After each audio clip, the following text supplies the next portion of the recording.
The I don't give a Hague, shit about or that, but we're talking about U.S. law. That's what you just wanted to talk about. Just to translate a little bit here, what Gibbs is claiming is that we have a duty as a country if an international court such as the Hague tried to try one of our soldiers for carrying the out USA Hague. That's not what's being proposed. So hang on. So the reason why it's irrelevant is no one proposed a criminal trial. Wait, Gibbs, you just said it's pretty relevant. We're now going to stick on the relevance issue, and I'm going to show you why it's irrelevant.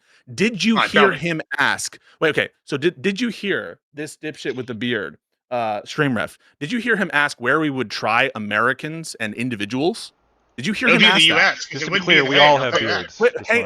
Hang on a second. And they're all looking good today, boys. So there's just a very simple answer you can give. Did you hear Streamrift ask where we would try individuals criminally? It would be in the U.S. I'm going to answer that. No. It's just the question isn't would it be this or that. I'm asking, did you hear? This is a question about your sensory. That's why I asked that question. So you actually didn't hear him ask A to B. Whether or not. Why do you think I asked that question, Pisco? I don't want to be a dick. Yeah. Why do you think I asked that? Your question is presupposing criminal trials of individuals, which was not captured in his question. So of course it's irrelevant because his question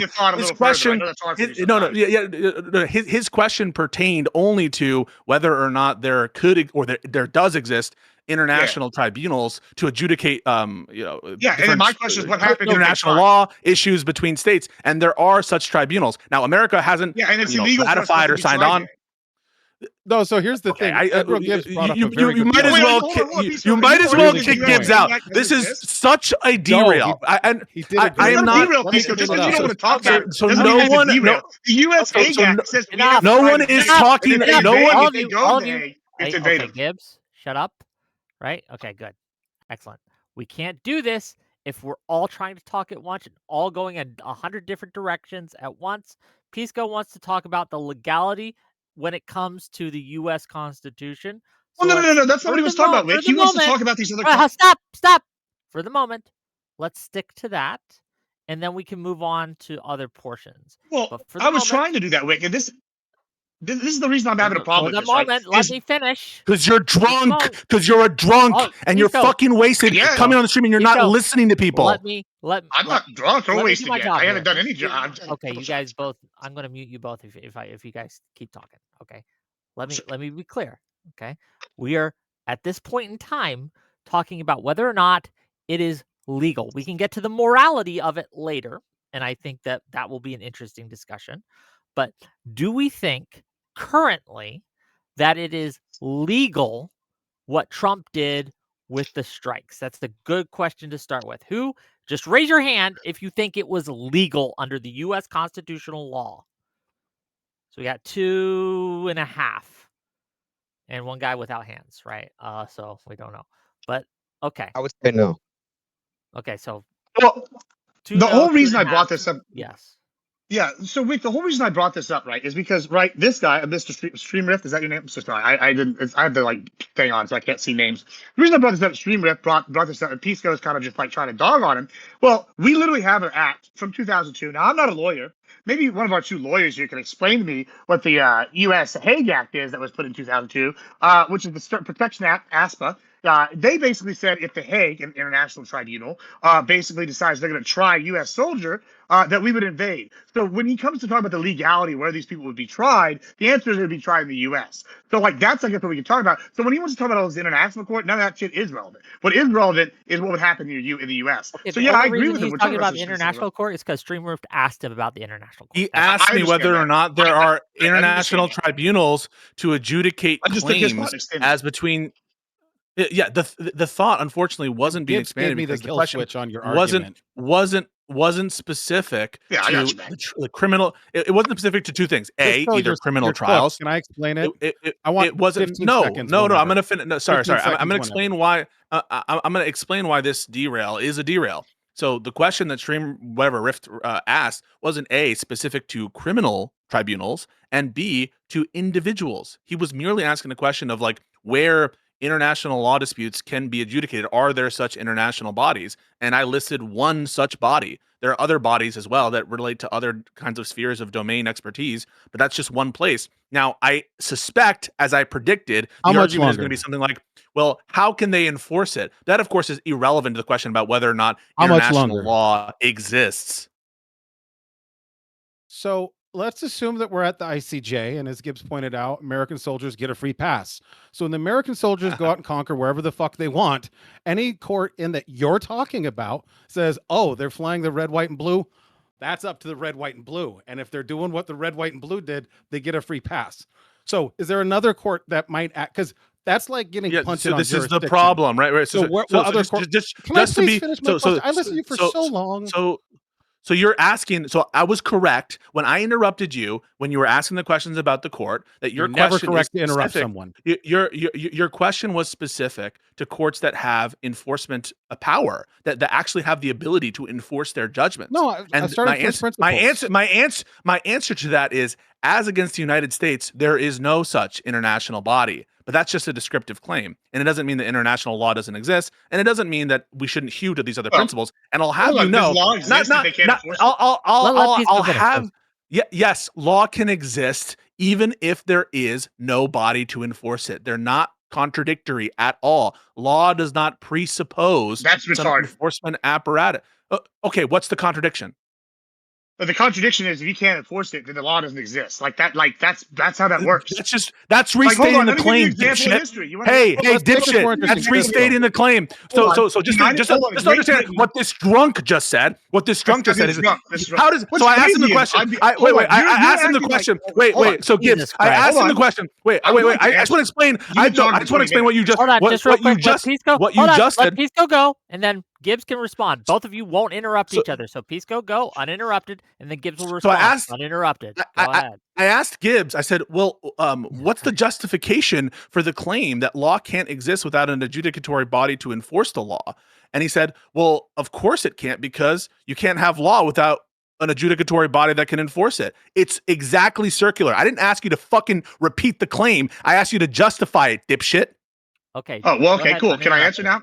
Well, so since I'm a drunk, and I guess, you know, I there's this cool show on the History Channel, and I think it was on Comedy Central too. It's called Drunk History. So I guess we're gonna do some drunk history real quick and teach Pisco something, because clearly he studied a lot of law, didn't study very much history. I don't know if you've heard of this place called the Bahamas, and specifically Nassau. But the British owned that, and they had laws. And guess what happened? It became what they called the Pirate Republic, where there was literally no laws. It's maybe arguably one of the only times in history where we had a true, like, representative republic. Pirates are big on that. They didn't do the laws. They just had their own system of government. They just obeyed the British. And why was that? Because they had enough power to do what they fucking wanted, and the British couldn't do squat about it, and they had to ask the Spanish to help them take it out. Now, the reason I bring this up... Thanks for the history lesson, Professor. Yeah, it's relevant. I didn't interrupt you. I didn't interrupt you. That's just rude. This is rude. If we're gonna do the interrupt thing, I'm down to do the interrupt thing. But you don't, and we know you don't want that. Just because anytime I do that, I will. Because I want to get Lactoid in on this. I will. Yeah, sorry. I will respond, and I want to hear from Lactoid. Sure. My point is this, and this is the point that I made when I was trying to make with Streamlift was going, is that might makes right. You know, y'all said y'all had this joke about this earlier or whatever, but in the United States, we have 11 supercarriers. We're the most powerful country in the world. We have the ASPA. We have 2002. They basically said, if you try to put U.S. soldiers on trial, we're going to come whoop that ass. So we don't recognize international law. And when we do, we only recognize it when it's convenient to us. So when it comes to where they're going to have this fucking trial, if they were, it's going to be in the U.S. And since we've expanded the Powers Act since fucking, which I'm sure Lactoid can go into, since fucking Bush, guess what? These soldiers, none of them are going to be tried. So guess what? As long as it's not constitutionally illegal, which I guess is the debate, then guess what? There's no international body that we have to worry about. Because guess what? We're not dead bitches. We're not the pussies that Pisco wants us to be. Okay. So you see what happens, right? And then we'll get to Lactoid. The people defending this action are literally the lowest common denominator. They cannot follow the argument. The question wasn't to give a ramble about about fucking history and the inevitability of, the futility of other bodies trying to enforce laws against the United States, something which I readily exceed is just true by virtue of the fact that America is the strongest fucking country, that no other country is going to be able to boss us around. That wasn't the question, Gibbs. The question was whether or not law entails some kind of enforcement mechanism. And you failed fundamentally. Hold on. You failed fundamentally. Yeah, that's the claim I'm asking you to justify, not to repeat. Okay. Let's just do us 6 right here. Let's just do us 6 right here. There's 6 of us. If I walk up to, I don't know, Stream Rift, and I come over here and I decide I'm going to put some baby powder around my hand and I'm going to bitch slap the shit out of him and then I'm going to stab him 52 times in GTA, right? Guess what's going to happen? If there's law, someone's going to come enforce that crime for murder, right? Right? Someone's going to have to enforce that. Now, if there's no power to enforce that, then I'm going to go over here to the Black Toy and be like, I don't like his beard. Shank. And guess what? Now that's 2 people down. And guess what? If there's nobody enforce it, I can make all the laws in the world. It doesn't fucking matter. Just like The Hague. They can make all these laws, but if they can't enforce it, they mean fucking diddly squat. So just a real quick question. Wait, just a real quick question. If someone grabbed and graped your mother, let's say, in some island, and then the perpetrator died, and guess what? Evidence is stale. Did that person violate the law? Yes or no? Well, if they don't get fucking tried, then no. Yeah, they did violate the law, dipshit. Okay. Yeah, they did by graping your mother. And the fact, but last word, we'll go to Lactoid. Last word. The fact that you won't grant that hypothetical shows how bad faith you are. Yeah, because I'm not a dumbass. Like Lactoid, you have some thoughts. Hey, what's up? Can you hear me okay? Yeah, what's up? Yeah, I just joined in. It's a Pisco's in the panel and it's aggressive. I don't know what happened. Yeah, so I guess I don't really know exactly where we're in. I kind of jumped in and people were screaming. So I guess what's the broad question here? The question is whether or not you would support, if it could be shown, that the actions that Trump took were illegal or unconstitutional, I should say, via U.S. law, right? Would you still support it? Yes or no? Unconstitutional via U.S. law, I would not. Yeah, so because my loyalty is to America. But international law, I mean, we break that shit all the time. Everyone kind of does. We deserve deference to it. Like, I'm not saying it's not worth nothing, but I mean, we broke international law in Kosovo. The Ukrainians did when they cluster bombed the Donbass. Russia did when they invaded Ukraine. I mean, this just happens all the fucking time. So, and personally, I don't really have loyalty to the international community like I do the U.S. Constitution. Wait, violations of U.S. law happen all the time, and the U.S. Constitution happen all the time. No, I understand that it happens. But what I'm saying is, like, my loyalty is to the U.S. Constitution, not like the international community at large. I buy that. So sure. The reason why I start there, and why, frankly, I think that we should just, I don't know what StreamRift is going to do, because StreamRift has taken the, I think, untenable position that even if it were unconstitutional and illegal, that he would support the action under U.S. law. Under U.S. law, where there are courts of law. Now, it's possible. Yeah, no, that's crazy. It's possible that this question could be illegal and non-justiciable under U.S. law. Just putting it out there. Just because a court can't resolve it, again, doesn't mean that it's not illegal. There are certain powers that are entrusted only to particular branches, which other courts can't resolve. Doesn't mean there isn't some notion of illegality. But yeah, I think that we should start there. I think that Whick's instinct is correct. If we resolve the constitutional issue, at least the majority of the panel here, or the U.S. legality issue, will be against the strikes. So, and that's the difficulty, though. So this just happened last night, right? I woke up and I saw this and I was like, what the fuck? Holy shit. So I haven't done a deep dive into kind of the history of, I understand that this was applied somewhat in Panama. There is some precedent here as to how U.S. Oh, hello? Is that me or him? It's him. I think that's him. I can hear you. What? Okay. We're all good now. You're self-muting, Lactoid. Please speak Lactoid, up. you went out for a little bit. Yeah, Lactoid, we can't hear you. I bet it's his mic. His string has been. He's got like a cord issue. He probably stopped plugging it. But just to refer to what Lactoid's talking about, he's talking about Noriega in I think it was 1989. Hello. Oh, there we go. Okay, we got you. Sorry. Go ahead. It might go out again. My other headset actually, I've got 2 of the same headsets. My other one actually broke, and so I used my backup, and now this one's breaking. So the gods are unfavorable to me tonight. So Panama, there was some so the U.S. courts ruled that even if a defendant comes into the U.S. unwillingly, whether it be like through some kind of like a abduction by U.S. forces, that you could like if this is still like legal, like you can still prosecute them. I understand that the current administration. That's different, though. That's hang on, just to be different. That's whether the court has jurisdiction of you, right? No, jurisdiction of you for your criminal trial when you're there, when you're when you're in the United States. But that is not ruling on the legality of the abduction itself. Sure, but I'm getting there. Like I said, this just happened last night. I've had a couple hours here. So that's in terms of they're here now. Now they're under U.S. jurisdiction. My understanding is that the legal justification for the abduction itself was under Article 2, the president has powers to enforce the law. And because Maduro is not the legal head of state, according to the U.S., that he was essentially just an international criminal that was apprehended by U.S. forces and then brought to the U.S. This is the argument. Yeah, and to be honest, like he did steal that fucking election, right? Like there is overwhelming evidence. No doubt.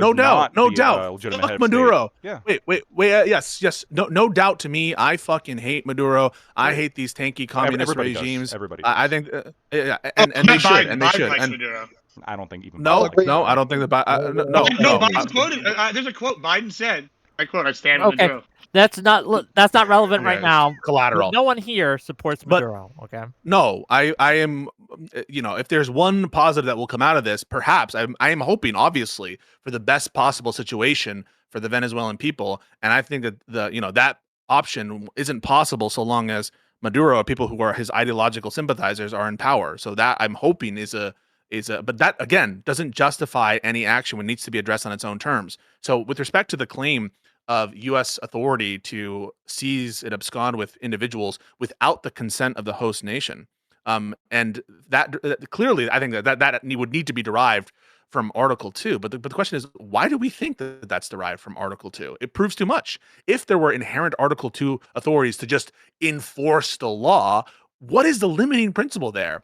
Congress couldn't, by virtue of its legislation, therefore, pass laws to limit the ability of law enforcement to do all sorts of things, right? Like, what would be the limits on executive enforcement when we're reading into this like very, very broad, so broad, by the way, that it would have to be read to negate customary or international law or the rule of nations, which, regardless of whether or not you individually think that matters, to think that the framers were setting up a system by which the president unilaterally can bypass those things through some unspecified portion of Article 2. I think it's not clear at all. And maybe you could say, pursuant to the rule of nations, or sorry, the rule of war and the laws of nations, you could the president has certain inherent authorities. That I would accept, but that would presuppose you acting in conformity with the law of nations. And so, to the extent that there is inherent powers, I don't think that we should read them as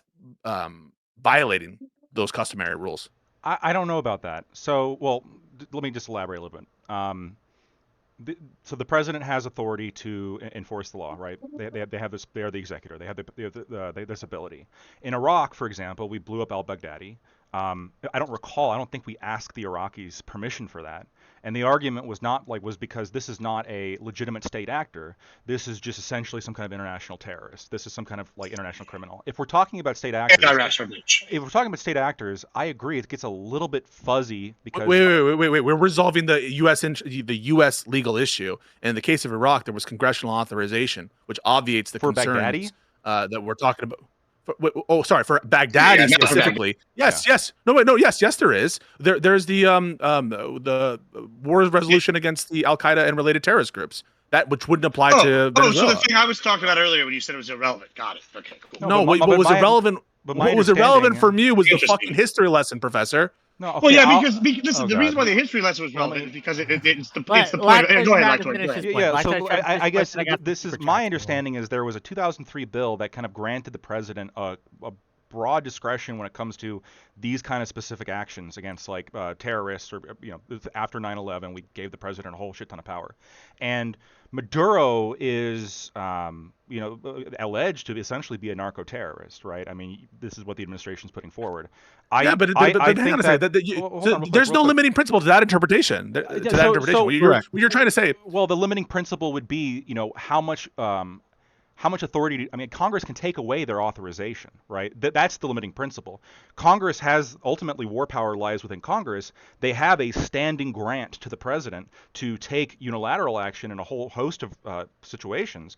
The Congress tomorrow, if they don't like what the president is doing, they could nullify that power that they granted the president. Again, that's presupposing and begging the question. The question is, did they grant it in the first instance? No doubt. Congress could write in legislation to purport to redact authorities that were at least alleged to have been given. But the whole question is, were they given or not? And I don't think you really believe this, Lactoid. If America tomorrow started bombing Beijing by virtue of the resolutions passed by Congress in response to 9/11, would you say that that was an authorized use of military force against Beijing? Beijing, they're involved in fentanyl production, and so they're narco terrorists. I hear the argument. Yeah. I think currently, as things stand, the broad authorization that we've given the president, like, let's assume that my understanding is if he was targeting like a state actor, I don't know if that would fall under the authorization. I don't know if that would require some kind of declaration of war. Hold on, actually. Wait. Tell me to hold on. We are targeting a state actor. One second. If we're talking about like a state actor. Sorry, I'm not listening. I have to go for like 2 seconds. Oh, he's got a thing. Okay, in the meantime, let me read. You can argue with me, actually. Like, hold on. This is the point that I made. Let me make my money. Let him super chat. Go ahead, Whick. Library to say, am I on the Whick show or the Pisco show? You're on the Whick show, and Pisco will behave, or there will be consequences. My listening library for $5 says almost all my favorite political streamers that love to rant. All we're missing is Prime Guy. Oh, I think we're good. $10 from Polishness to say, for the lawyers, is the executive order designated the drug runners as terrorists the only reason Trump can strike the boats?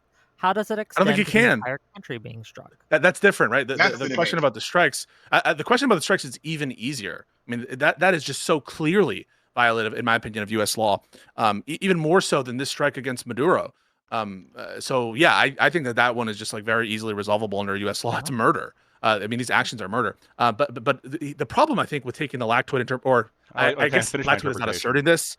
Okay, go for it. Sure. So, and this is, again, part of the problem of this happening last night and me getting up afternoon.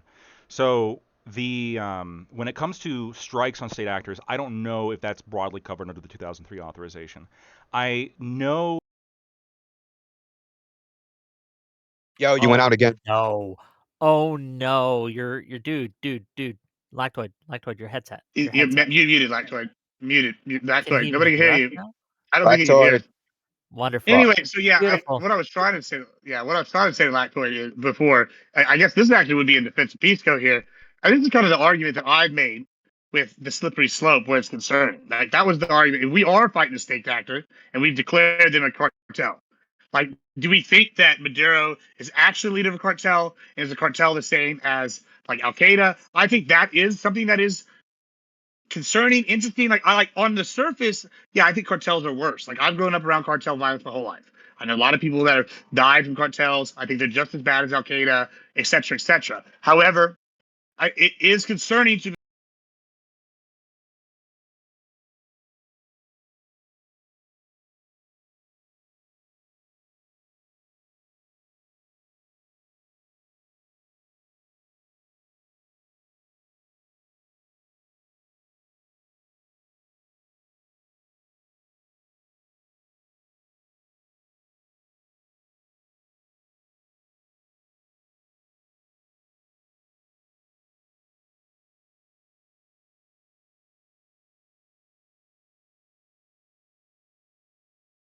AUMF is being read too broadly.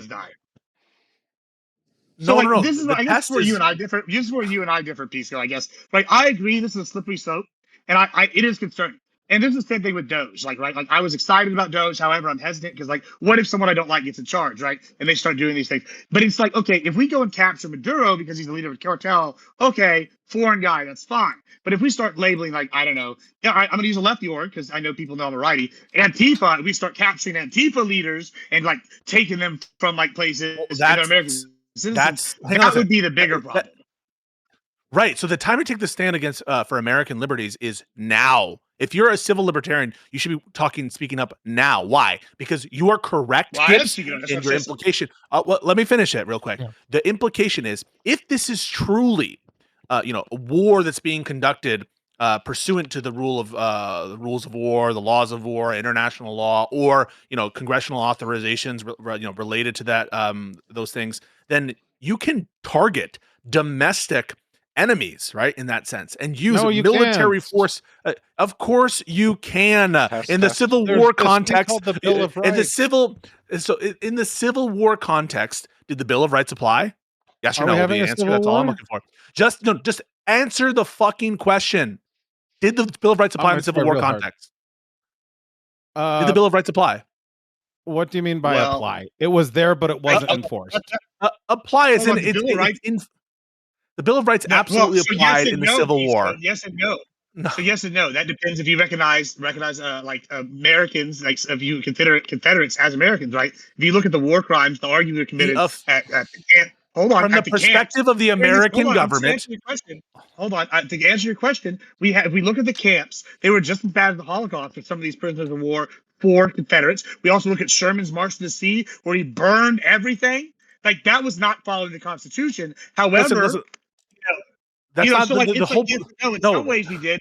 No, his contention is that there could not be illegal use of military force against enemies within the country, and that's just not true. Congress could, under its authority, and the president as well, in exercising that authority, could target citizens. Yes, citizens. Citizens are allowed to be combatants. Citizens are, can be combatants under both international law and under U.S. law, such that military force is not just justified from an international perspective, but it's also U.S. legal. Now, there are Bill of Rights considerations for sure in any context, but that didn't stop Abraham Lincoln from, ordering his troops to go kill American citizens under American law. The Bill of Rights was never suspended in. If you get bored, can I ask you a question that might be interesting? No, I want to go back to lactose. Can you hear my? Is this mic okay? Can you guys hear we me can okay? hear you now. Okay, unfortunately, you keep getting interrupted. Yeah, the battery dying won't be a thing anymore. It just plugs in directly. So. Hopefully, go ahead. Yeah, I guess I don't know whether or not this was legal. I'm kind of right now leaning towards the fact that it is, just given kind of the backdrop of I understand the one case that we had that I have not read, but just briefly was reading when I was doing some brief research for this was involved kind of a similar situation in which a military general in Panama was taken to the U.S. not really with the permission of Panama, and jurisdiction was shown. Now I don't know what the resolution of that was on the actual act of abducting that leader was, and the leader also wasn't like a formal head of state. Now, I think the real argument that's the executive just did that, and they're monitoring themselves. And you're pointing to that as what is that proof that it's legal because Reagan did it? Yeah, Reagan did a bunch of illegal shit. No, inarguably illegal shit. Like I said, times. I haven't looked to see what the finding of that court was on the actual legality of the extradition. Only executive branch precedent because of the extradition. You're breaking up a little bit, Lactoid. Of the extradition, I'm not breaking up, am I? A little bit, vaguely. Vaguely. Okay.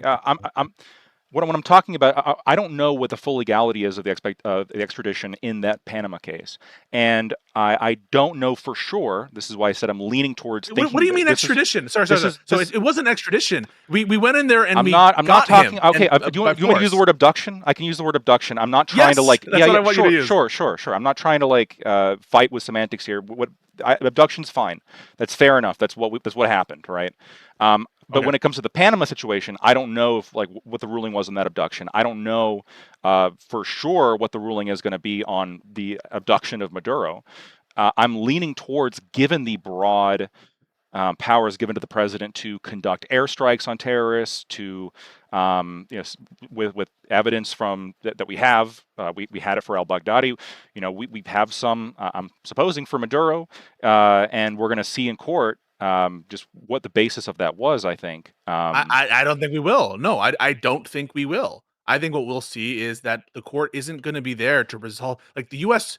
government isn't going to be on trial in the case against Maduro. So I don't know that we will be able to resolve this in the courts. I'm actually not optimistic that we will be able to. Okay, but then who can really no. But hang on. Let's stress test your inclination. Sure. Your inclination is that on balance right now, given the Noriega precedent, which again I think is so ridiculous that we would like, oh, because Reagan did something, it's probably okay to do because he did. Like Reagan also did Iran-Contra. Like Reagan did a bunch of shit that was illegal, as well as other presidents, including Democrats and stuff. So we shouldn't just take the mere executive branches. Oh yeah, what we're doing here is totally above board just because we do it. I mean, come on, a civil libertarian can't be like that. All right, so let's just to be clear, Noriega was done under Bush, not Reagan. Just FYI. Oh shit. Okay, but, yeah. but Bush was there. Bush was Fake there. News, misinformation. He was there. He was there. Disinformation. He was in the room.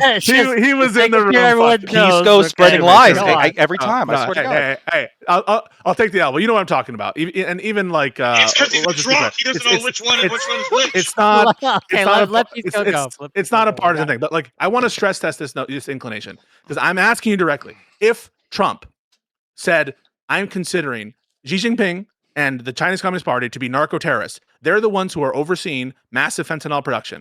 Do you think the current authorizations for military force you would be inclined, the same way you're inclined in this case, to say that strikes against Beijing on that basis and that the abduction of Xi Jinping, hypothetical, would be legal? Yes or no? I think legally, yeah. I'm inclined to believe it's legal. Hold on. Let me follow up. Hey, Pisco, Yeah. you asked yes or no. I'm going to answer, but then you have to give me time to elaborate, right? Yep. I do think the president has broad authority. I mean, this is the commander in chief. The president has broad authority to do some pretty permanent, some pretty crazy shit. This was a conversation that came up back in when the Supreme Court case, the name is escaping me right now, the Supreme Court case regarding presidential immunity, right? I think the president has a tremendous amount of authority and tremendous amount of ability to do things that, when you start stress testing specific analogies, might seem crazy. Like, holy shit, the president can just fire a nuke at Beijing? This can happen? The president has the authority? Actually, yeah, the commander-in-chief has tremendous amounts of authority to... The question is whether Congress gave that authority. Did Congress give the authority for Trump to call China a narco-terrorist and launch attacks at China? That's the question. If I'm remembering correctly, I believe the standing 2003 authorization gives the president the ability to use the military to engage in. I think they can deploy in any country. Hold on, they can deploy in any country, and they have to remove without congressional approval. They have to remove within like 30 days, 60 days, something along those lines. The president can unilaterally invade a country. In fact. And if the Congress steps, then they have to pull back if Congress doesn't get on board with it and doesn't declare war. But yeah, the president can unilaterally declare, not declare war, but launch an invasion. Can you think of a single use of military force by the military under the purported rationale of drug enforcement that, on your view, would be illegal? Can you think of any even hypothetical act by the military against foreign countries that you think would be illegal under the current congressional frameworks? Can you even come up with one? I mean, it's so if the legal thing I can think about would be if the president, I'll have to go back and read the 2003 authorization. I don't, like I said, if it's on a recognized state actor. Now, your point is going to be, well, the U.S. can just say, well, we don't recognize you as the valid state actor, right. like what they're doing in Maduro. Right. That's what I'm saying. Is there any? I'm trying to think of any hypothetical in which the president designates an actor from a state as a narco-terrorist, does an action that you would say is illegal. I think it can be found. I think it can be found to be illegal if there's no good faith reason to believe. On your view, no, okay. Hold on. I'm giving you my view. Yeah. I think it could be determined to be illegal. I would think it'd be illegal if there's no good faith rationale to believe that this is like some kind of narco-terrorist and that it actually is a legitimate state actor. So to me, the legality of it actually comes down to the legitimacy of Maduro as a president. Well, no, it would come down to whether or not Trump is acting in good faith in how he's engaging with Maduro and his beliefs regarding Maduro. Yeah. But here's the problem. Good faith understanding of if he's a state actor. Fair enough. I'll just give my problem with that. If Congress has made a system, a structure that is so permissive, so as for us to have to struggle to come up with a hypothetical where we could imagine some illegal conduct with respect to military action, then we have a non-delegation problem. Congress cannot delegate its war power making authority to that level of substance, where it just says, the president can do whatever he wants to do, and they gave him a menu to choose from and a framework to work with.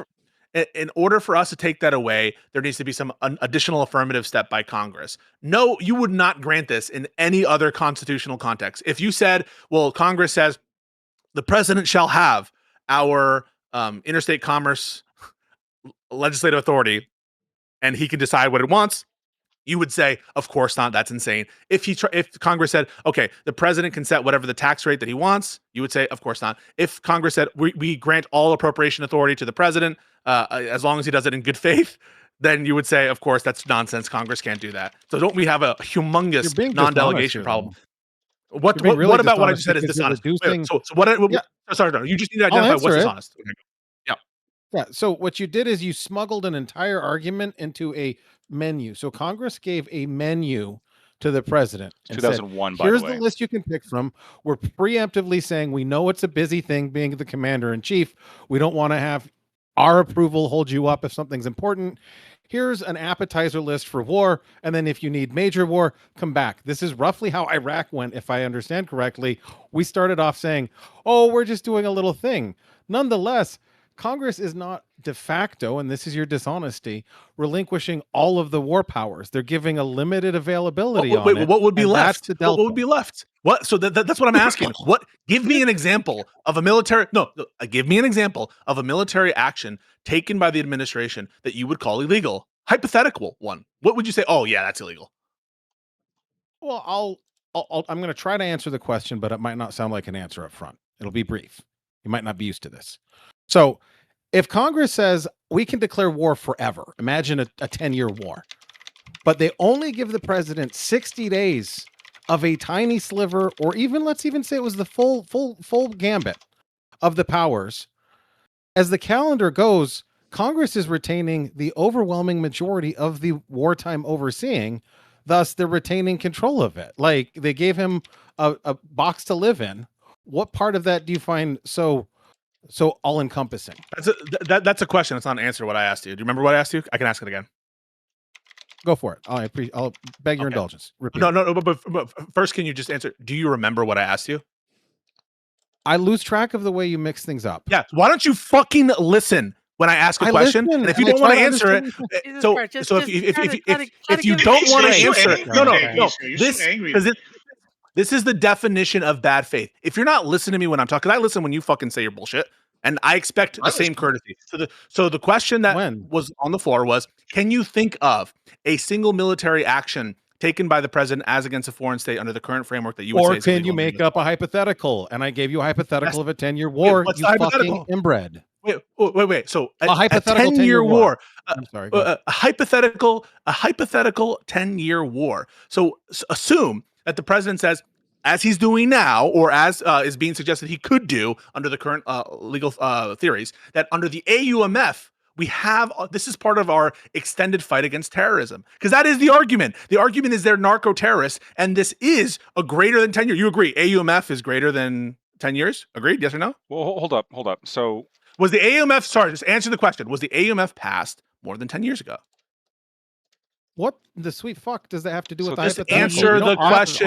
Use of authorized military. That was 2001. That was the 2001. So now I was mixing up. Hold on. There was a 1973. There's a 1973 War Powers Act that specifically gives the president the right to engage the armed forces into a country, but they have to pull out without congressional approval. They have to pull it out within certain amount of days. It's like 60 days. Something along those lines. Yeah, so that's 1973. Now, that was expanded in the 2001 authorization for use of force. And that also kind of gives the president the discretion to choose who they believe is related to, like, terrorist organizations that are related to the attack in 9/11, which has been interpreted pretty fucking broadly. But it seems like under either of these authorizations, if under AUMF, you think? Well, let's deal with both. Well, hold on. Let's go chronologically then. So right here, the War Powers Resolution requires the president to notify Congress within 48 hours of committing the armed forces to military action, which he did, from remaining for more than 60 days, with a further 30-day withdrawal period. I guess my first question for you is, why would Congress authorize the president to deploy troops and notify them within 48 hours after he deploys troops? So, where's the authorization? With the bill. Read the provision of the War Powers Act that actually authorizes it. Yeah, give me a second. And while he's going and while he's looking for that, let me read a few more super chats to make a little money here. Odashara for $5 says Maduro gone good. Maduro being gone because of big oil, bad. Fair take. $5 for Marlo Kurtz to say, Pisco, I love you, dude, but all this ad hoc just makes you sound like you're not bright enough to beat a drunk I don't give in a debate. I don't give a shit Well, what you guys say. You fucking Well- so all the people in the chat who are saying, "Oh my god, just be nicer, just be nicer." Let me if read you don't this. wrangle these people, they will go off to the races, talk about random shit. You want me on that wall. You need me on that fucking wall. Let me wrangle Okay, Pisco for a before second. anyone goes, let me I finish just want to these respond to super that super chat. Can I Let me respond to the finish. super chat real quick? I just want to respond to super chat. To be fair, but you know what? I am with the ad homs that come from roast shows. I just, Pisco, you should probably follow advice. Don't go down the roast battle. You'll lose that one. You might win the law battle. You're not going to win the roast battle. Okay, regardless, $20 from Cameraman to say, in regards to Panama, that was after months of run-up and vocal demands, though no legislative action by a Democratic Congress for action. It's been months of run-up to this. We didn't even use heavy metal to take him into custody. This Panama 2.0 sucks. So a couple more differences, just because I researched this a little bit. In Noriega, Panama declared a state of war between the U.S. and Panama before we went in. But did And also we they killed a we Marine. declare war? Did we declare war No, in Panama? They did. Okay, well I don't care what they did. I understand, yeah. but I'm just the differences between Venezuela and Panama. No, but that's irrelevant. That's irrelevant to our law, right? What we're waiting for is under the War Powers Act, where Congress has authorized any particular action. Yeah, so go ahead and read your thing. I'll read the rest of the super chats later, but go ahead and read your. So, this is the section that I believe is relevant. Provides that in the absence of a declaration of war. Wait, can you sorry, can you just name the section title? The title above the section. HJ Resolution 542. No, sorry, no. The section of the Act, of the War Powers Act. Which section are you reading? There's Section 1, Section 2. There's there's a title above it: consultation, reporting, congressional action. I was looking at the summary on the Congress page. So find the actual full. Yeah, we want the part of the law itself that authorizes the president to take any action.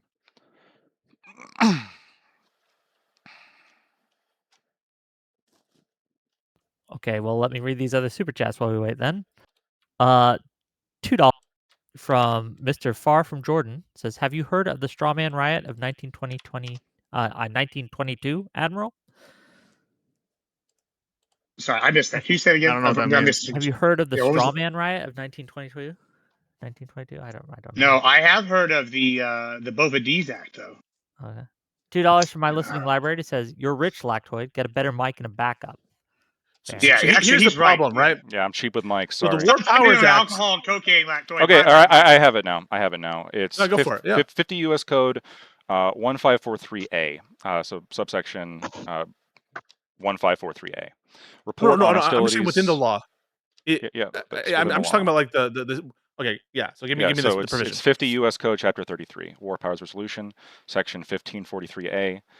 Section A, in general, not later than 48 hours after any incident in which the U.S. Armed Forces are involved in an attack or hostilities, whether in an offensive or defensive capacity, the President shall transmit to the Congressional Defense Committees, the Committee on Foreign Relations of the Senate, and the Committee on Foreign Affairs of the House of Representatives a report on the incident, unless the President otherwise reports the incident within 40 hours pursuant to Section 1543 of this title, or has determined prior to the incident and so reported pursuant to Section 1549 of this title that the United States Armed Forces involved in the incident would be operating under specific statutory authority within the meaning of Section 1544B of this title.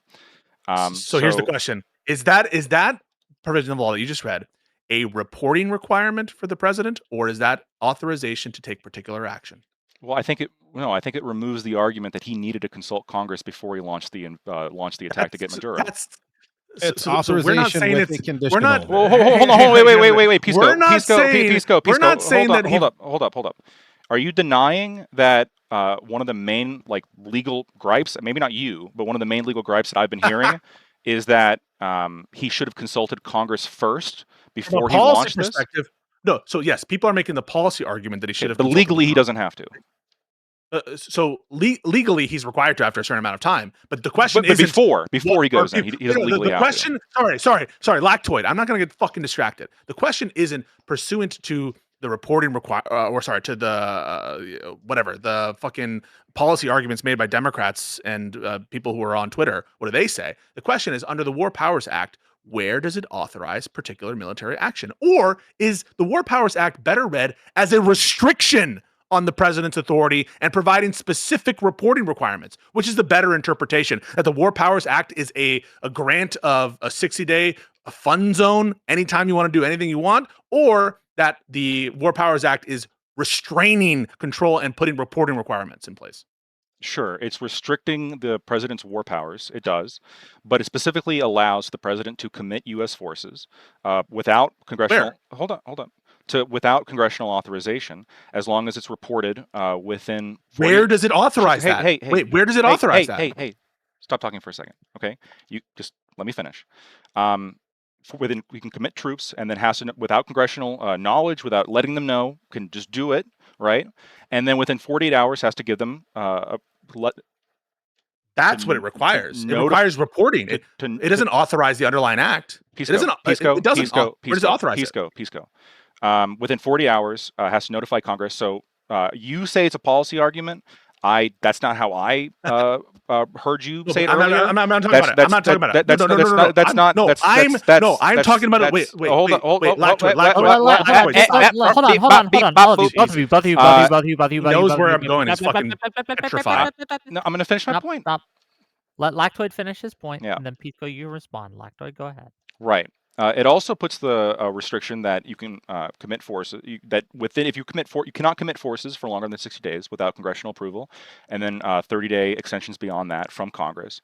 And so the question is, does the president have to even consult with Congress beforehand? I heard you make the argument that he had to earlier when you were comparing it to China, when you're comparing it to other countries getting involved with. But if you're talking, I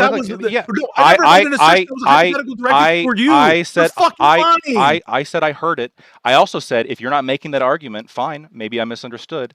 But of course, charity is just not a concept to you. You didn't hear me. Sorry.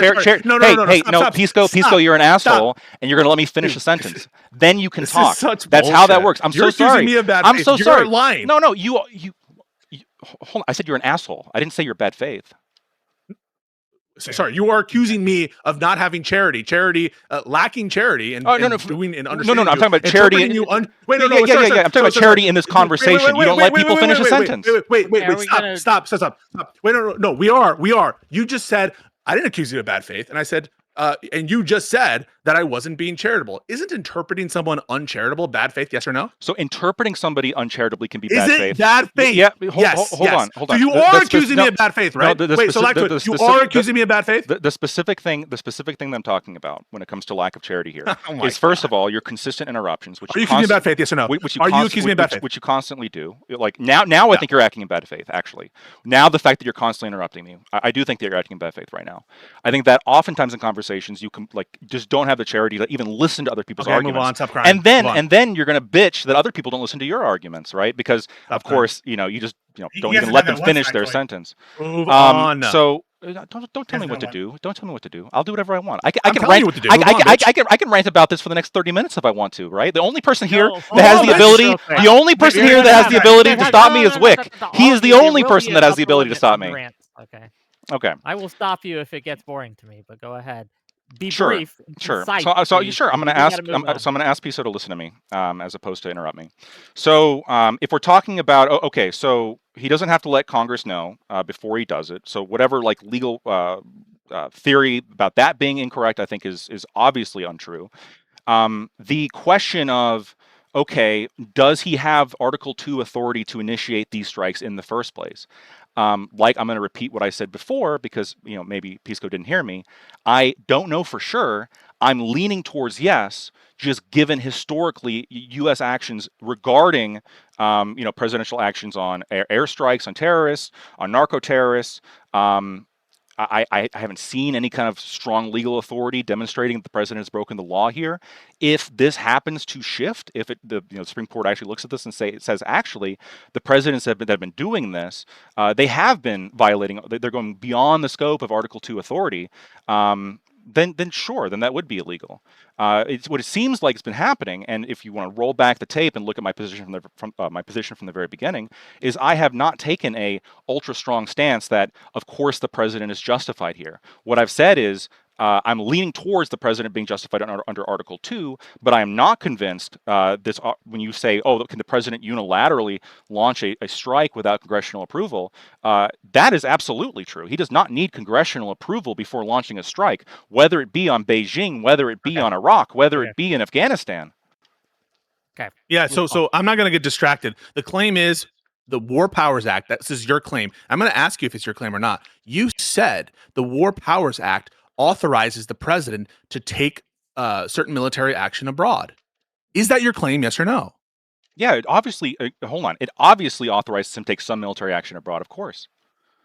Where, and I'm asking, where in the War Powers Act does it authorize the president to take any military action? It authorizes him to take military action. In other words, he couldn't do it beyond 60 days, but within those 60 days, he is authorized to do so.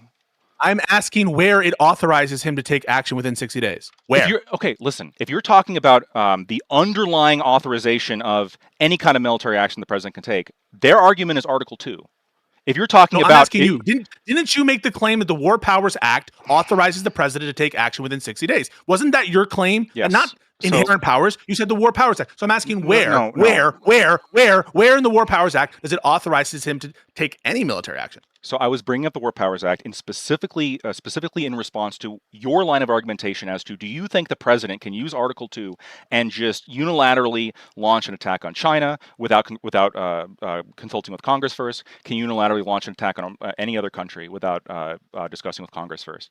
I'm talking about war powers in the sense of he does not have to go to Congress first. Can the president do illegal actions without going to Congress first? Yes. Okay, fair enough. But he doesn't have to go to Congress first. I think the War Powers Act... Do you think I'm getting distracted, Lactoid? No, the question is your claim. You said the War Powers Act authorizes the president to take certain military action. I'm asking where in the War Powers Act does it... Where? I don't... No, I haven't heard an answer. Wait, did you hear an answer? What was my answer? What was my answer? Did you listen? Repeat my answer back to me. Oh, what? Wait, hold on. I didn't answer my question. No, repeat what I said. Repeat what I said. Repeat what I said. What you said was, if I was talking about the argument that they had to go to Congress for China or this and that, and maybe inherent powers with respect to Article 2, and I'm not saying that it would happen to everything, and you're not really repeating what I said. And people are saying so in some substance, you didn't answer the question. You didn't answer the question. The question what was my answer? What is contained in the War Powers Act? Give me my full answer. So what you taught, I just gave you in sum and substance your answer that you're referencing. Like, you did not give me in sum or substance my answer. Yes, I did. No. Will it help if I give you what I think Lactoid is pointing to? Go ahead. Maybe I can translate a little bit. Would that help it? Yeah. I don't think it would help. Wick's not bad faith, so maybe he can say what I'm talking about. Wick. I don't think it will help because what I'm asking for right here is text. There is a law, right? The law is a collection of text. It's not that long. It's about 5 pages long. I am asking for the textual citation. What are the words used that authorize military action of a given kind? And I haven't heard anything sounding like a quote. I haven't heard anything sounding like a reference to a specific. The only thing that was read was about reporting requirements, not about authorization for particular military action. That's why I think it won't help for you to distill what he's saying, because I haven't yet heard a citation that's applicable. Go ahead, Wick. With the left, well, someone said this in the chat. I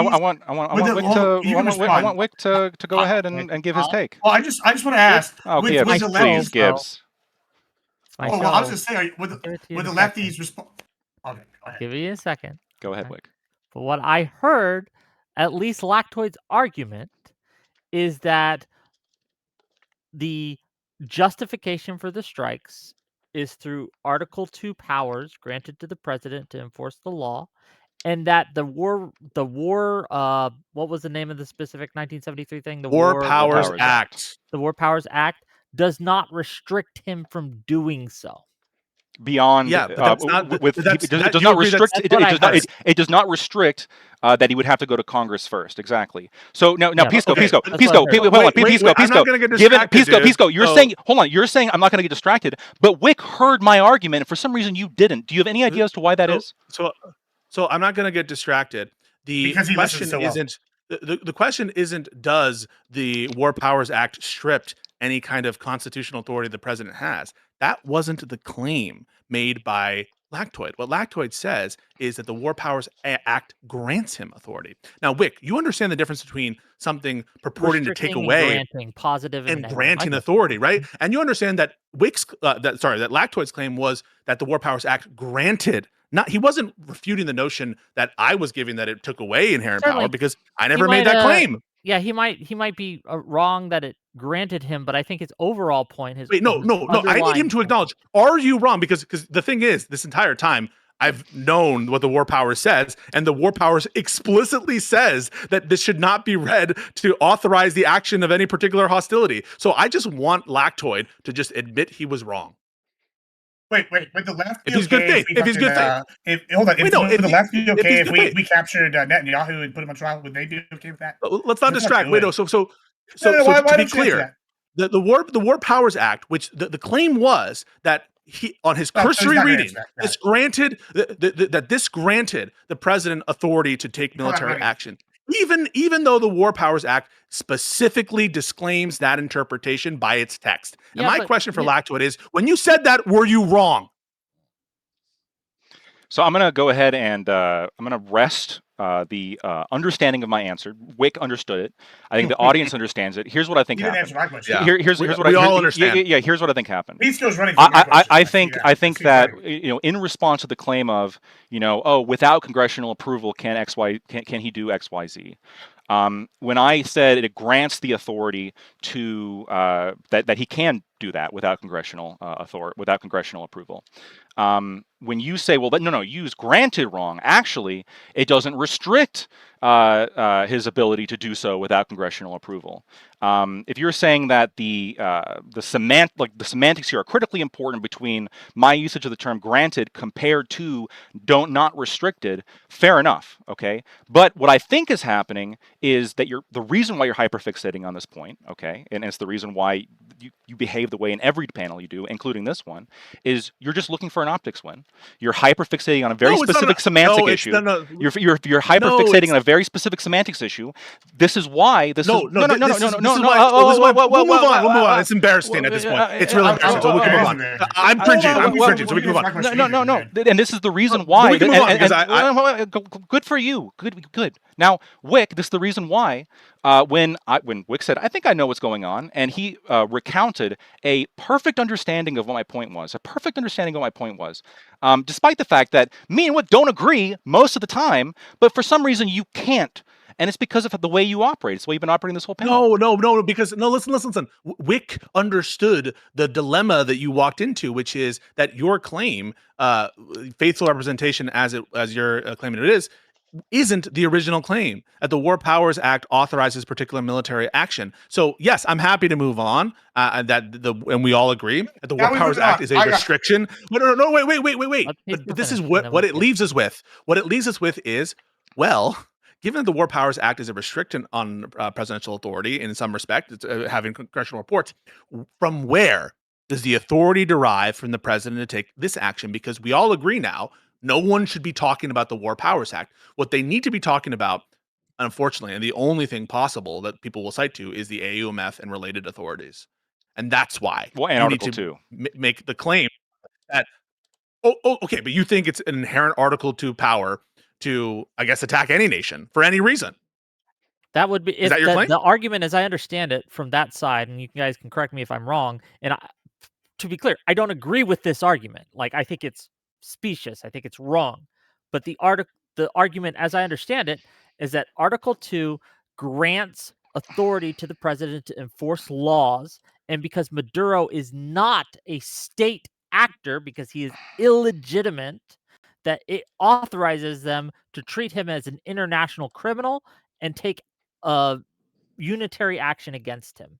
Here's the problem with that interpretation, Wick. Sure. It's that the Constitution isn't a labeling document, right? It isn't a question like the fundamental powers of the respective branches don't change just because you name something that is obviously the taking of warfare, bombing places, using the military, abducting a leader of a country, whether he was No, legally I under agree the with you, Venezuelan law Pisco. Like, installed or not. just No, I know. being a I'm fighting. I'm yeah, I fighting your. agree.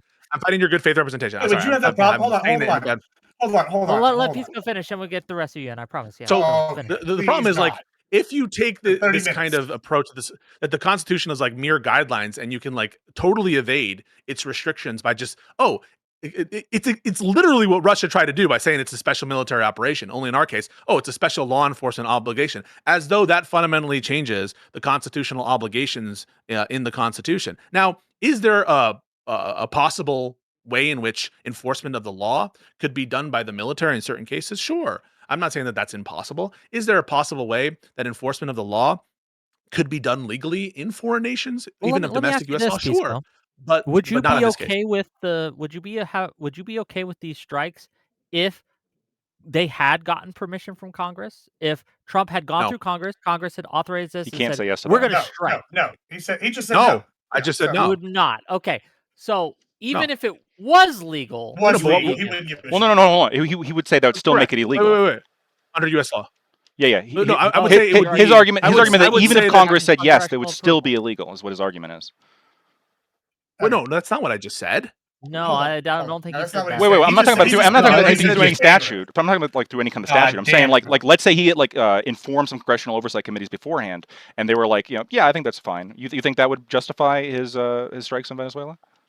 No, they would. No, Congress would need to authorize the use of military force in this case. And if that happened, it would be legal. But Okay. just because it's legal for Oh. me under the U.S. framework and under current view, legal is a necessary condition for Okay. me to think it's ethical, Sure, and not Okay. a sufficient Listen, one. Okay. And you now think I'm the annoyed. 2001? Okay, You think the hold 2001? on. Stop, Lactoid. Stop. Now I'm annoyed because if you think it's legal or illegal, you'd still be against it. Why don't we just get to the morality of it and talk about Thank that? you. Because- I've been Because trying to he's get gonna on talk this about the for like legality of it. an hour. Wait, Hold on, can I whoa, talk now? I've been whoa. waiting 45 minutes. Wait, no, Okay, hang go on a ahead. second. Because most people, if you determine this is a quick way to do it for not necessarily just for me. Like, listen, I think the fucking in many ways under U.S. law, the Iraq War and the war in Afghanistan were legal. That doesn't mean that it's necessarily justified, and that's under U.S. law. I mean, but Sure, put that to I the would side. agree, The reason right? I start there, the reason I start there is because I think the answer that it's illegal is one that appeals to a lot of people. I think who've read the issues, and I think if we resolve it, we can all be on the same page because most of us will agree if it's illegal, we'll be against it. And I think it is illegal. So that's why I started there. Is because I think it has the tendency to resolve it for the people who think it's Sure. against the law. Follow whole I war, think the more allegedly. interesting Oh, conversation wait. would be the morality conversation. That's why I wanted to talk about that. Wait, But no, Gibbs, you've been waiting for so long. no, We're gonna give wait, that's Gibbs. Sorry, not Gibbs. Wick. I take issue with that because this Why? entire the reason that we care so much about this specific instance isn't even strictly speaking for the sake of Venezuela, even though that is a concern. The people of Venezuela, absolutely concerned. I am most concerned about the structural erosion of this country, with the president taking all sorts of powers that he does not have and using military justifications and emergencies to justify both in his attempts to do so legally and ethically, infringements of liberty domestically. So because I'm have an allegiance to America, I actually really do give a fuck whether or not the president is following the fucking Constitution. I don't take this view that it's just like a procedural hang-up. I agree it's important, and I think that, again, I don't disagree that it is illegal. I just think that, at least for the non-lawyers on the panel, right, like me, Yeah, I'm right, happy the to go there. morality is just something I'm more I'm happy to able go there. engage with. Does that make sense? I'm happy to go there, but what I don't want is for people to be like, oh, why start with legality if it wouldn't resolve it for you? Well, for me, it's just a necessary condition, and so I need to think about it before I can make a conclusion. Got you. Gibbs, go ahead. All right. I have a brief, after this 5 minutes, I am in a monologue for a second. It's only going to be a brief one, though. So it'll be less than 4 or 5 minutes, I promise. Real quick, first, I want to say I was accused Please don't of make drunk, it and I more got to than say, like you know a what? minute and a half. It won't be. It's a joke, Wick. We got jokes here. I just want to say that, listen, as a drunk and a drug-addled person, not that I've been told I am, I want to say I know that Pisco is making some good money because, dear Lord, Whatever cocaine he's on right now, I need that dealer's number, pass him to me. Secondly, I want to go into something important here. Like, we're talking about, first, if this was Netanyahu, a good portion on the left and a good portion on the right would be gung-ho about this. They would pick up Netanyahu, they'd fuck this guy, send him to trial. Good job sending the Marines or SEAL Team 6 or whatever to snag him. Like, it would be, what was that movie, Air Force One, where they sent him in, they capture the guy, and then, after that, how the movie happens. Like, that would be not me. Yeah, not me. Yes, some would. Hold on, Pisco. I just waited 45 minutes. Just bear with me for like another 30 seconds. He can't help himself. I know, it's fine. I get like that too. It's fine. Here's the last part here. This is the important part, is what's next. That was the title of this panel, right? Is what's going to happen in Venezuela next. And I think, like, one, we've talked about the legality. I've admitted there's a slippery slope I'm concerned about. I think what's important now is to talk about what's next, right? We went in there, we did something we didn't do in Afghanistan, we didn't do in Iraq. We literally went in there, whooped their ass, and got their president in less than 24 hours, 48 hours, whatever. We got it real fast. We got it done. We were effective. This is much more like Panama than it is like Iraq. The problem I'm having is, right now, I think the what's next question is the most important. Because what are we going to do? Are we going to annex it? A lot of people don't seem like they're on board with that. I want to have Venezuela become Grainer, Texas. Most people don't want that. We have other people going, oh, we're going to install this other opposition leader. Well, Trump just said the opposition leader today was a fucking idiot. So clearly the plan is not put her in power. So is it put a friendly guy that's a dictator for U.S.? Okay, well, cool. Well, who is that? What's the plan? What are we going to do? Can we talk about that? I would like to talk about Western Hemisphere issues, and this is one of them. Can we talk?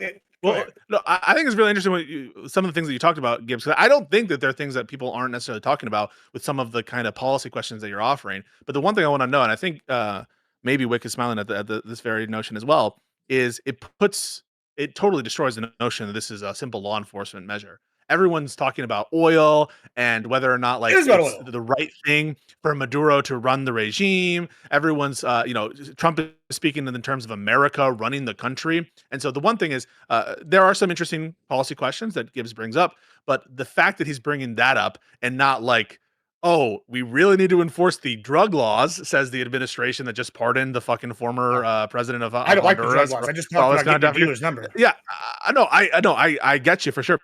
But it just, can we all agree that the official stated basis of the abduction of Maduro is complete garbage? What they're trying to, they don't even have a coherent message on it publicly outside of those specific I agree with you, Pisco. I agree with you 100%. Yeah, so like, I wish you would just say it's for the oil, and Trump has kind of started doing that. I wish he would just, they got the oil.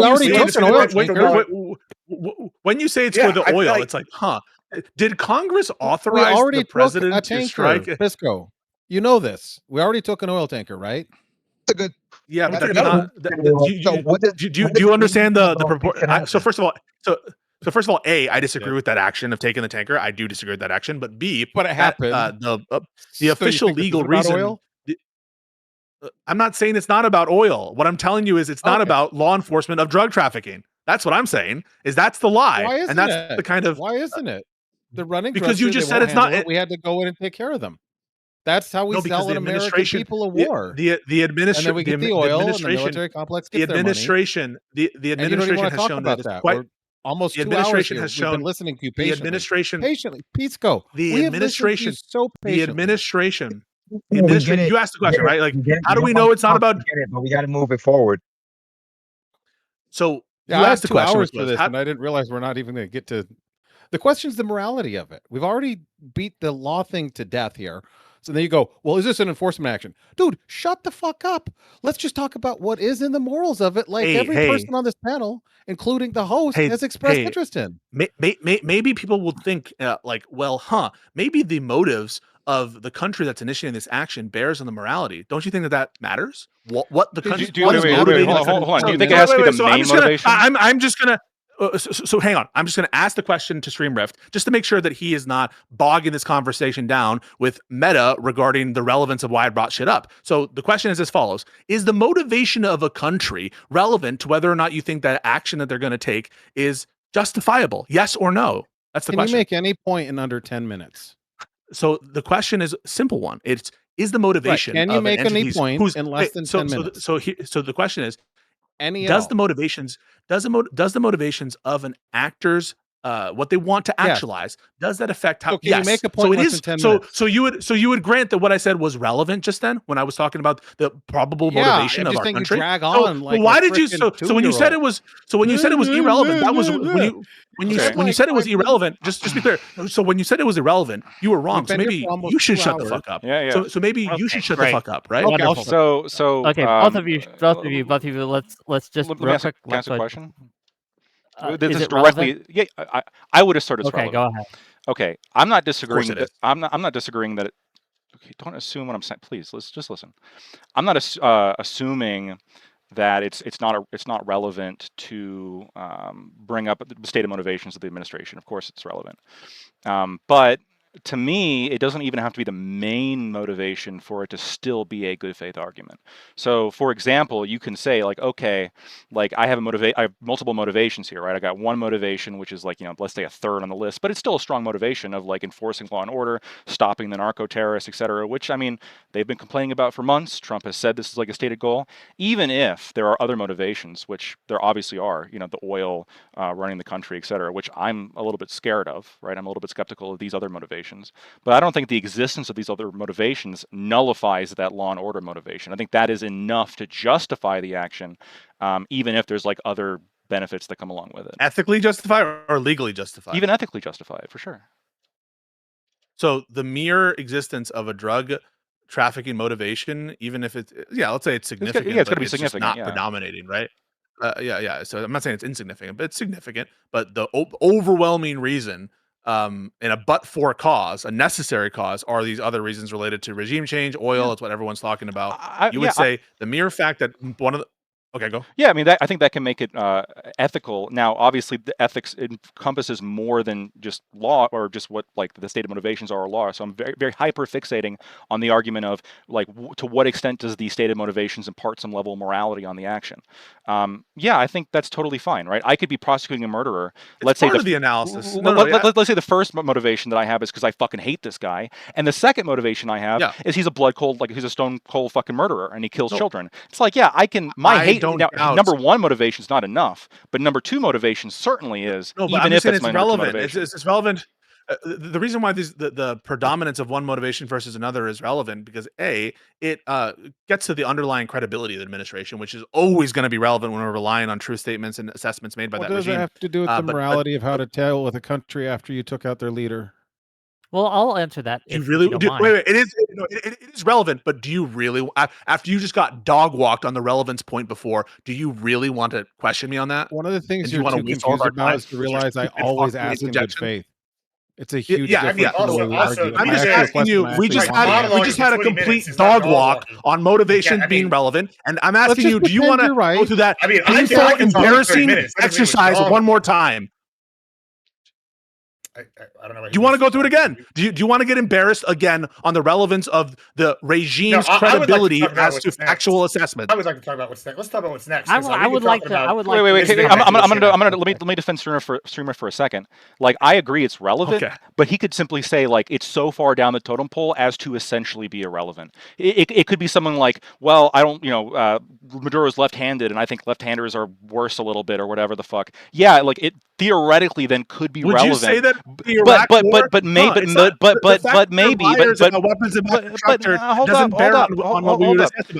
But maybe in his evaluation, and this is me just being charitable, okay? Maybe his evaluation is he doesn't particularly, maybe you should try it sometime. Maybe he doesn't particularly value the this when it comes to like the stated primary motivations. Maybe he's okay. Then maybe he should say that. Maybe he should say that instead of saying it's not relevant. It's not relevant. It's because the thing is, what I'm going to throw at you guys is, what is the first thing that people say about? So I'm going to say, what is the first thing that people say in response to the Iraq War when they're talking about how bad it was? They say they lied about weapons of mass destruction. And so for you guys now to say, well, the credibility and the lies of an administration aren't relevant to how people ethically assess the culpability of the action or his rightness or wrongness. That's what you said. How is this relevant? No. Let me respond. That was totally off base. I will in a second. But I'm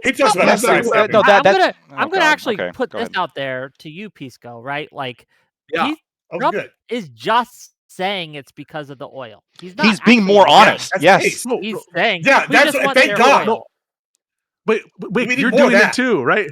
Wick, you're doing it too. too. I'm not saying that there are times in which the administration isn't being upfront with its rationale. What I'm contesting is the notion that their credibility isn't relevant. Not whether is it one better or instance worse? we Is should it better than or relevant worse than what Bush did when it's like invade Iraq for oil, but we do all this other bullshit, Okay, or when but it's let like me read a Trump couple going, wait, It's can I make one point here? So like the reason why the obviously worse. the reason why the two examples that you put forward are like actually it actually disproves I think what you're saying, because when we're talking about evaluating the credibility of the administration, what the concern with the Bush administration when it came to they have WMDs was not like they put it in some legal filing. It was that in order to sell the war to the American people, they lied and said that there was WMDs despite there was no evidence of there being any WMDs. But when it comes to this situation, the administration is being brutally honest as to what their primary motivations are, which is we want the oil. We want to remove this anti-U.S. regime from power. We don't like them.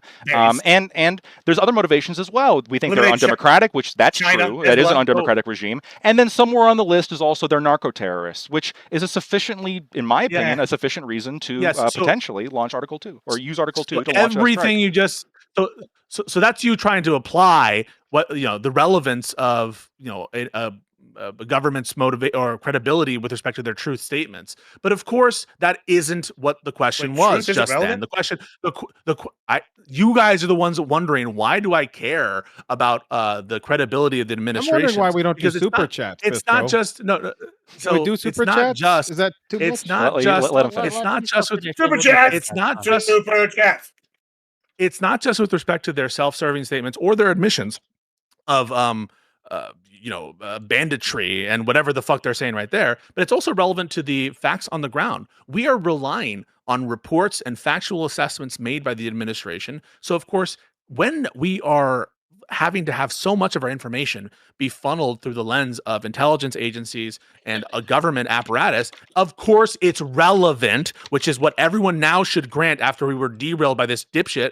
It's relevant to assess the credibility of that administration, yes or no. Let's make sure that we all agree on that and don't have any more fucking stupid interruptions questioning whether what I say is relevant. What you guys do is irrelevant blather fucking historical lessons. What I do is relevant. So hey, check this out. There's this cool thing called a mirror. You might want to check that out. Real quick, please. Just to back Pisco up just a little bit on this. Like one of the reasons that I am not, I'll just give you my take. I'm not against regime change on principle. Right? On a principle level, I can imagine plenty of scenarios where I would be okay with going into a country to change their regime for a variety of reasons, or to even to just abduct a head of state for a variety of reasons. But I don't trust the Trump administration on anything they say. And so I would not trust the Trump administration to engage in any of these actions because they have demonstrated that they are willing to lie, obfuscate, and just simply make shit up. Right? In order to get what they want. Let me just engage with that, Wick. In that sense, Pisco is correct. Right? I think he's being a little. It's relevant. It's something any sane person is going to consider. I want to engage with that, Wick, real quick. So, like to your point, you just made the point, Wick. So I'm gonna embrace my normie people. I'll give you an example, right? Like I normally would be okay trusting Lactoid to hold my wallet, right? Like, hey, I got to go somewhere. I don't want to carry my wallet. I trust Lactoid to hold my wallet. When wouldn't I wouldn't trust, right? Some rando homeless guy to do the same thing. Whoa, that's bigoted. Hold on, Wick. Hold on. Let me engage with this, Wick. All right, this is the problem I have when you say this, right? This is the problem, and it's a big one, right? As a Texan and someone that's relatively new to the internet world, like, or at least this side of it, I gotta say, this is a common sentiment from like everybody I know. They're like, oh, the government, don't trust them fuckers. So when you're going, oh, I don't trust the Trump administration. I go, oh, well, hold on, Rick. Hold on. I understand that. When you go, I don't trust the government. I don't trust Trump specifically. I go, wow, I felt like you feel right now for my whole life. Like, I don't trust any of these men. So, like, why is this I don't trust him because of objective actions that he has taken. Okay. And I don't trust these people because of objective actions they took each time. On an honesty scale, who's more honest, like Bush Trump or the average Democrat, you're going to say the average Democrat. Wait, like, do you if you're not in- believe that he wants it for the oil? No. Well, hold No, on. he Wait, says he wants let me ask. Like, it seems like the things that you're saying, like, if I was to suspect Trump is lying, I'm not saying he's like always a truth teller, but if you're going to suspect he's lying, I would expect him to come out and say things. That's one way to put it. That is one way to put it. Then I would expect him to come out. He lies about everything. No one says he lies about everything. I was literally just talking, right? And we're talking, and the conversation is specifically about his statements regarding his motivations. Am I wrong? Have you moved on from that? No. The credibility and determination. Sorry. The inconsistency in the official positions of the administration does bear on credibility for sure, and we can grant one or the other. But credibility doesn't just pertain to the specific issues here. Credibility is all encompassing. What we're trying to say is we've had specific examples. Excuse me, you've been interrupting everybody. Listen, the problem I have with what you and Whick are proposing is when I sit here look back before Trump, I can think of specific examples from Democrats, from Republicans, where I trust them. I'm like, give them the benefit of the doubt. We're in America. Let's let the president do what's right. Well, I want them to do what's best for the nation, even if it's who I don't like, or even if it's on my side. And each time they've done shit, and I go, holy shit, I don't trust this motherfucker. Bush, for example, I talk about how much I love Bush. Guess what? They didn't do what we all wanted, right? The WMDs, we found some chem weapons. We found none of these nukes. Guess what? What else we found? Oh, we found a lot of oil. We took that shit. If he just said, I'm there for the oil, I'd be way happy. Obama, I'll be your days. Credibility's irrelevant. Biden. Credibility's irrelevant. Credibility's irrelevant. Yeah, so credibility's irrelevant. We were talking to Whick, not you, then. So when you go and tell me this, Rick. Like, in this case specifically, it's no different. Like, but the idea that we are going to go in to do regime change. Yeah, but my argument is welcome to the party. That's how we feel for years. Oil is not sufficient. Yeah, we're not having a fucking therapy session with you. And that's every time any of these presidents do shit. And you're telling me like it's something brand new. Let's read my super chats. I'm just surprised you're saying. Yeah, I understand. $20 from Pondering Politics to say I'm Team Whick and Pisco in the debate, but Lactoid, you're looking great with that glow up, bro. Gibbs, yeah, I like the glow up. Thanks. Is Andor the best Star Wars in 30 years or the best Star Wars ever? I accidentally posted this in Pisco's chat. Well, fair enough. I would maybe ever. Maybe I appreciate it, Josiah. Thank you. I appreciate it. Yeah, it's right after the original. And this is me hungover. So imagine how I look when I'm not hungover. It's crazy. I'm fucking. Oh beautiful. shit. Crazy. Yeah, Disney's so frustrated with Star Wars. $5 from real bad. To say Trump is just trying to fix the deportation issue, and in typical Trump fashion, he overacted. Now he's stealing foreigners from other nations. Okay, well, thank you for that. $10 from Audacity to say Trump admin will probably cite the War Powers Act Section 2, subsection C, Part 3. If pressed on it, seems like we are in a spot where the Trump admin expects impeachment after midterms and is deciding to become worse. Yeah, but the thing is, as we just went through, that doesn't authorize any particular engagement. And so people who are citing that just like don't understand. Like it's literally the opposite. It was done to restrict the use of force, at least in some way, through reporting requirements. Okay, $10 from President USA Venezuela to say, 1, given Maduro's pajama abduction, can we agree men look bad when wearing sweatpants in public? And 2, was the U.S. bombing Chavez's tomb illegal or merely cool and ultra Chad when it blasted to smithereens? I don't know the details on that one. That's actually a really relevant point. No. That last point is really relevant because there are that's related to the legality argument, right?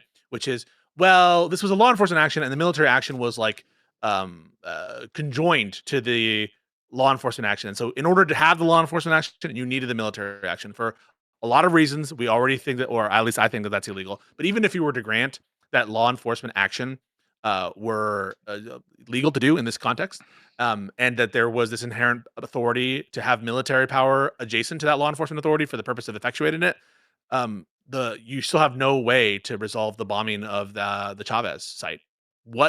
In what respect was attacking that site relevant to the law enforcement aims? Country ass whippings. It was base as fuck. We should bomb it again for a good measure. Okay, beautiful. $5 from Alishness. I'm not on the panel, so panel rules don't apply to me. F word you and your terrible idiot takes, you dumb fuck, Stream Rift and Gibbs. Lactoid is okay. I know who that was for. I knew who that was. By the way, Gibbs just Gibbs just said that, like, who cares about the fucking whatever their site? These are coming from people who cry whenever individuals like kneel at the fucking national anthem. So just to give you a sense of how fucking tied to their own, cultural artifacts, their own treasures, you guys. A lot of conservatives do. I don't think Gibbs does. I can't believe they're doing it. I can't believe it. And you're like, I destroy everything. Listen, I don't give a shit if they cry. If they want to piss on it, they want to burn it, let them do whatever the fuck they want. Oh my God, they get tore fired, down the Confederate statues. They tore down the statues. Guys, they tore down the statues leading to democratic processes. How can they do that? You're like, I mean, let them tear them down, I guess. I don't give a shit about them. In fact, let it. I hope they do tear them down so that we don't upkeep them. That's less taxpayer dollars. Let's tear down all the statues. Pisco, what was your reaction to them tearing down the Confederate statues? Yeah, I thought that was based. You thought it was legal based? Measures. Why, legal measures. Oh, let's say the ones that when it was democratic. But when it was illegally done, did you lament it or at all? Or? I of course condemn it. I condemn. No, I'm not. Yeah, I know you condemn. I really like that straw man spur. It's morally wrong. Hold on. It's morally wrong. It's morally wrong. I know that you condemn it because it's illegal, and therefore, because it's illegal, it's potentially morally wrong. But do you lament, I guess, the concept of people going and tearing down this statue?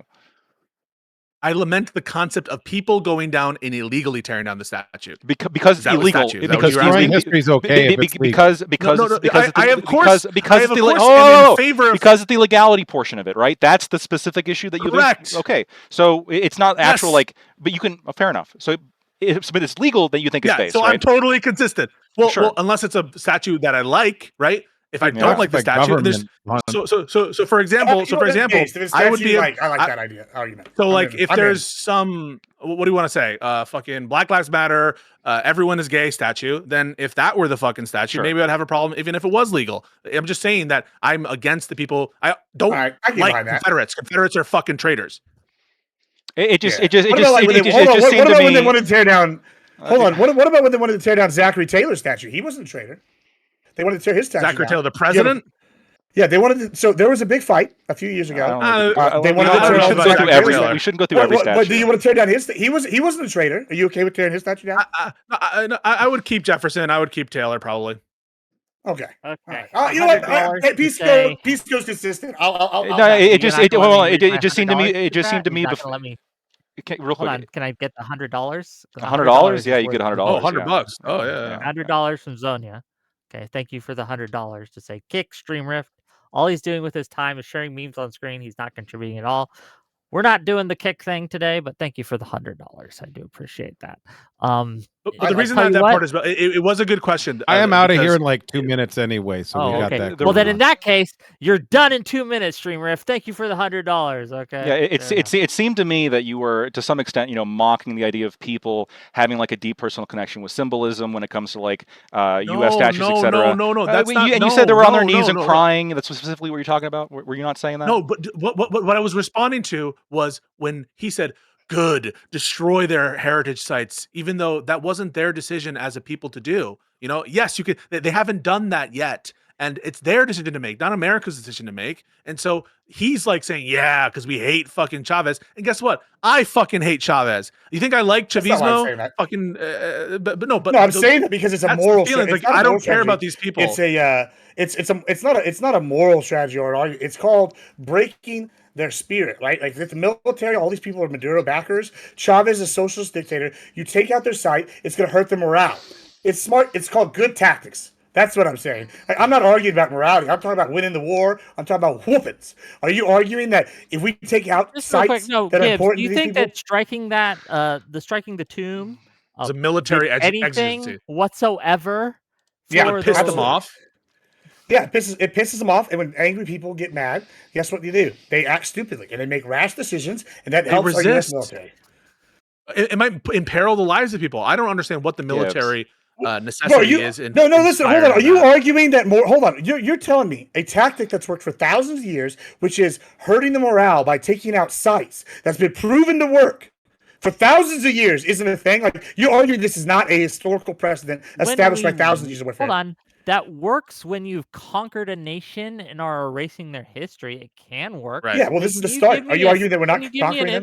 Just real quick, Gibbs, can you give me an instance we're in an active conflict, during an active conflict, that destroying some kind of culturally significant site is militarily broke I could absolutely give, country's I'll give you will to 3. fight. I'll give you 3 of them. You ready for them? And you're going to laugh at 2, and then the third one's going to be more serious. We got ISIS did this all during their time. They broke a bunch of the wills of those states. That's a religious. That's an ideological. Hold on. Hang on. That's an ideological. You asked me a question. I'm answering I'm answering the question.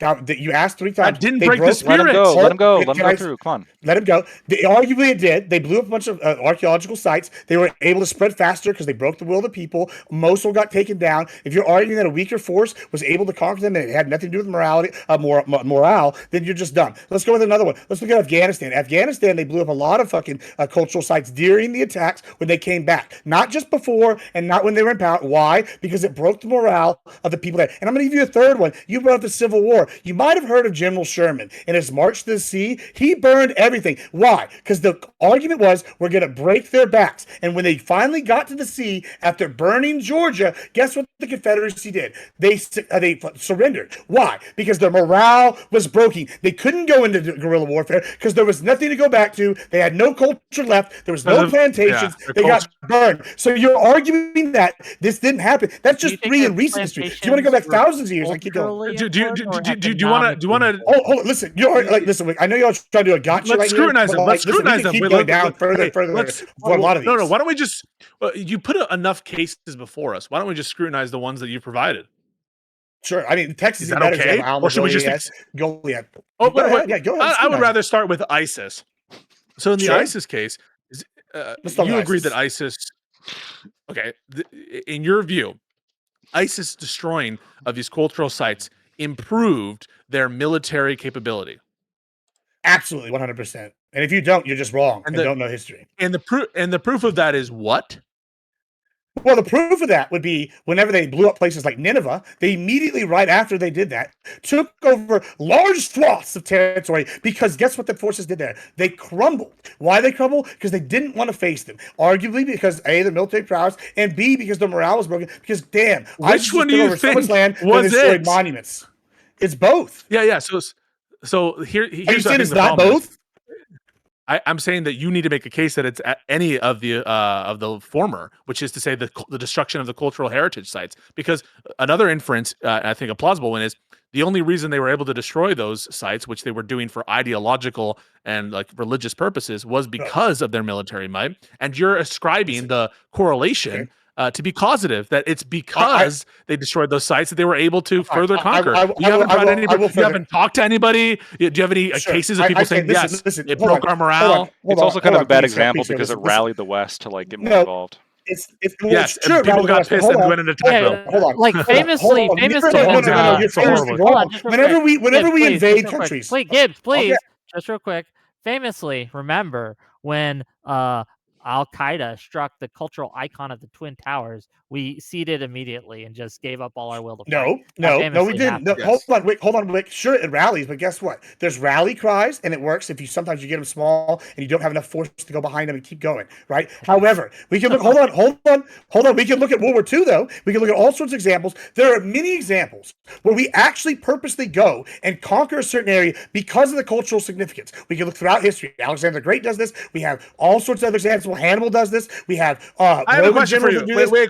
Hold on. You've been talking for hours. Just give me like 2 seconds here. I'm almost done. We can sit here and we can look throughout history where a purpose stated goal of the government invading is to take over cultural sites to demoralize the population because it is established that they will become demoralized. And even if you can hold out long enough, the losing those cultural sites is significant to the population. Now, in Al-Qaeda's case, they had no follow-up plan. Now, we have a follow-up plan. I don't know what it is, but I'm sure we have one. Yeah, I mean, like, I think that you're just repeating. I would like to talk about what that is, but we haven't talked about it at all. Okay, let me. I gotta. You're in charge. I gotta use the restroom real quick. I'll be right back. Okay. So you're repeating. You do a lot of repeating of the claim where you say things like, "Well, it's been established that it's that way, and it's happened before that sites have been destroyed." I think a lot of the examples you point to World War II, they weren't being targeted necessarily for their cultural value. And when it did happen, where it did happen, there are cases that the whole attempt with respect to the Battle of the Blitz or whatever the fuck, the Battle of London, when they started, or the Blitz, sorry, I should say. where they were just like bombing a bunch of like civilian areas in UK. That didn't cause them to like just give up or anything. And there's a very good example, I think, from World War II that is counter to your point, which is namely the decision by Truman and the U.S. government Truman. not to He's looked so fondly in history. Not to drop a nuclear bomb on Kyoto in Japan. And do you know why they didn't bomb Kyoto? Well, yeah, why did they do that? Let's talk about it. Why didn't they do that? Well, because of its cultural significance. Apparently, one of the generals really liked his trip to Kyoto, and there was a desire by the government to preserve those heritage sites. But if it were material to the military purpose to destroy the will of the Japanese, which was said to be indomitable, if that was the purpose, if we're meant to believe that rationale for the atom bomb, why wouldn't they have dropped it on Kyoto? Yeah, that's a good question. That's kind of the same question. Why did we just firebomb Tokyo? Oh, we did firebomb Tokyo. Here's the thing. Like, there's a cultural impact when it comes to Japan, and we knew that the emperor was probably going to surrender. In fact, it was to the point that they had people throwing a coup. Here's the cultural aspect of that. Guess what? We didn't need to do that to Kyoto because we realized if we had let them have just that portion of culture, because, hey, it's all about perspective. If you give them a little bit, once we remove your emperor, who's your god, these people are going to maybe fall. They didn't remove the emperor. They did. They basically they did remove him. I don't know. Hold on. What happened with the Constitution and the coup right there that happened at the end? You know? Or are you just making shit up right now? Because so the coup was the coup was unsuccessful. It was unsuccessful. It was, right. Was the coup successful? Was the coup successful or unsuccessful? No, but what happened right after that? Just to answer the fucking question, bitch. I will answer. I will answer because you're being obtuse here. And the reason I asked about it, knowing it was unsuccessful, was because those people got put in charge after the emperor surrendered. So yeah, it ended up being successful in the long run, and now you just look like a dumbass. But you can sit here and keep trying to be a dick about shit, but like if you clearly don't know. Wait. Like, so the main coup people there died. Not all of them. And they got put in charge. I mean, okay. The ones, got it. Are you disputing that fact? That's a fact. Like, that's not even a disputed fact. I think we can. I think we can move off. Like, we can move on because we caught him in a fucking bullshit, and now you got to say, I don't know. We caught him in his fucking tail, and now he doesn't have the answer. So he tried to make a dunk, and now it's like a dunk. I don't know. No. Because I do. Wait. So you were wrong, Pisco. So you were wrong. I want to hear you say it. No. I never made the claim. I never made the claim that the ones who were left from the coup didn't. No, you said they died. You said they were all killed. They died. They all died. I said the main coup people died. That's just like the people that tried to throw coups on Hitler. Yeah, some of them got put in charge. Not all of them died either. This is a tangent that we're going on just to bring it back to kind of recenter us. Your claim, Gibbs, was that the strike on the tomb of Chavez was a good military in order strike to break their will. And I don't find that argument serious. Okay, well, I don't find your argument. It's a weaker argument. You think it's unserious, mattering at all, because the military always puts cultural sites on the thing that they think will break the morale. Hold on, the U.S. military actively. Are you arguing that taking out the grave of a former socialist leader, Well. Sometimes they do, not always. There's multiple times in Iraq where they called in airstrikes on mosques. So when you're sitting here telling me this, we're being occupied by enemy forces. Hey, listen, that's just a happy coincidence. All I'm saying is when you sit here and you blow up a site like Chavez, who is the previous socialist dictator, and the other socialists are sitting there let me ask you this: Does blowing up the tomb of Chavez, do you think that it will help us to run the country better? That we will have more ability to successfully run Venezuela, 100%. as Trump has said that we are now doing. I will defer to the military expertise of Gibbs. Yes. I understand he's an admiral, but I will just say though, it does put to bed the notion this is stolen valor. This is pursuant to some law enforcement purpose, because what you're hearing him say, right, is break their will, is make it easier to govern there, and so those are the real rationales is for America to exert control over the internal affairs of Venezuela, not to enforce American law abroad. True. But we can get into the morality if you want. I mean, I think that's what you ultimately want to get into is like, why is this good? And I guess I want to understand, Lacto, we're probably aligned on this. I don't imagine that you would agree with this action. I'm really torn. I'm really torn. So, if it involves a couple things that are about like potentially the future of how this happens. If firstly, if this is reviewed and determined to be legal, or I guess not be illegal, that's like a critical element of this. The other element is if we do the kind of hardcore shit that Gibbs is advocating for, like let's just fucking take it and just start taking the oil, no, that would be bad, right? But if what we do is like set up some kind of like actual democratic process in Venezuela and allow the people there to have self-representation for the first time in a long time, and they vote in kind of like I'm guessing they're probably based on the polling, they're going to vote in a more moderate kind of Western aligned government, and then that government is just then goes on to govern, and there's like minimal bloodshed, kind of a as seamless of a transition of power as you can have given the circumstances, then yeah, I mean I think you could argue it's like done right. I mean, this operation was insanely if it ends well, if it ends well. Good. Right, but so far, but the thing is, like, so far everything's been so hyper competent. What I'm trying to say is, we can never rely on your prescription ex ante. That is to say, before in the fog of war, you're not going to make a prescription Right. because you're going to see which way the wind blows. I mean, these are the same arguments that were being said about Vietnam at the time, that were said about Iraq at the time. It's going to be seamless, and if people are not going to want to institute the kind of regime, this Ba'athist regime. People are going to love the capitalism that we bring to them in these various different places, and so. I mean, you can take a kind of more agnostic, torn view until the dust settles, but isn't that like chicken shit? I don't think so. I think because to me, I think I'm somewhat of a consequentialist. I do think that the consequences do matter when we're talking about actions, and I do give people points for being right. The administration saying that they had accurate intelligence and they had the capacity to conduct this in a way that's going to minimize casualties. And thus far, my understanding is they, in the course of a couple hours, took this guy from his own fucking country with no U.S. casualties. I don't know what the Venezuelan casualties are at this point. That's also going to be relevant here. But let's assume it's like 2 or 3 or something, some kind of like ridiculously small number. You have to give them some credit for being. There's been some reporting on this. Go ahead. For what? Yeah. So apparently there was 12 Venezuelan. I almost said Vietnam. That's nothing. Venezuelan military casualties and 90 injured.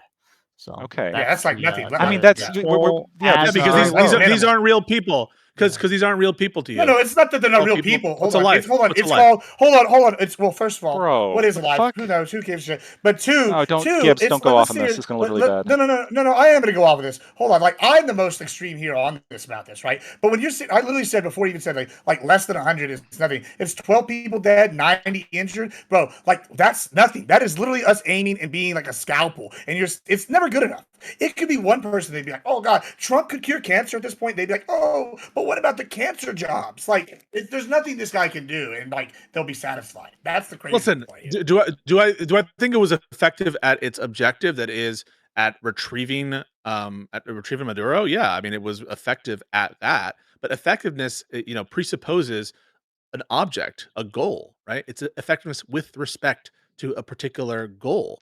And so I don't view effectiveness in the abstract. Yeah. So if all you mean is they did what they sought out to do in a way that was like impressive, then yeah. Well, yeah, that's what a goal is, doing what you sought out to do, right? Is that what a goal is? I know. Doing what you set out to do?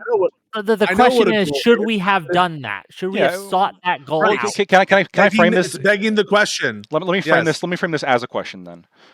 Pisco, let's assume that the courts review it. They find it to be legal due to XYZ circumstances.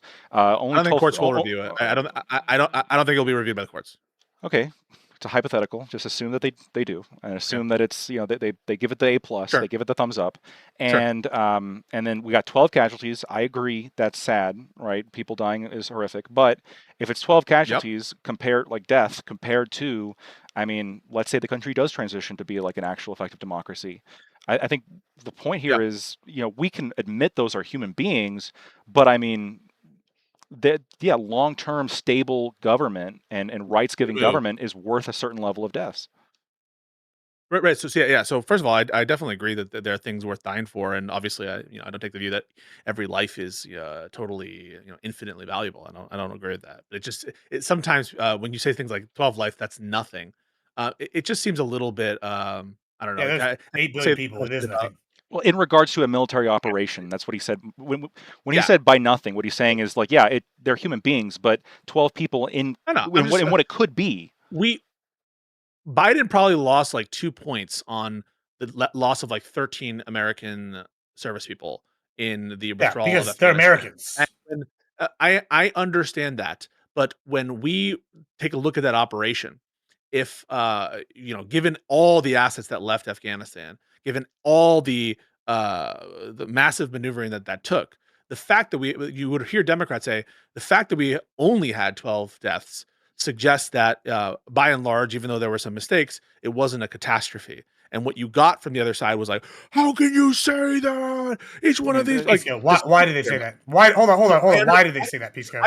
I absolutely put a higher value of life. I'm not saying that I treat all life equally. That's not what I'm claiming. It's just I'm not saying you say that. Why? Let's just not engage in that example you gave. No, why did they say that on the right? Why did we say that? Was it because of the lives? Because you guys. That's not why. Because you guys. Why did we say? You asked the question. I'm going to answer it. Okay, cool. Go ahead. I'm going to respond. Yeah, you ask, why did conservatives linger there? It's because you guys love politicizing the death of service people and children. That's why you lingered there. Okay. Well, that's good. That's one take. This is the correct take because I was asked someone that bitched about it. I'll tell you what we said. Pisco just wants the straw man, just like he tried to straw man me with the statue thing when I'm the biggest like anti-fucking government spending guy I know after Lactoid maybe. But here's the thing.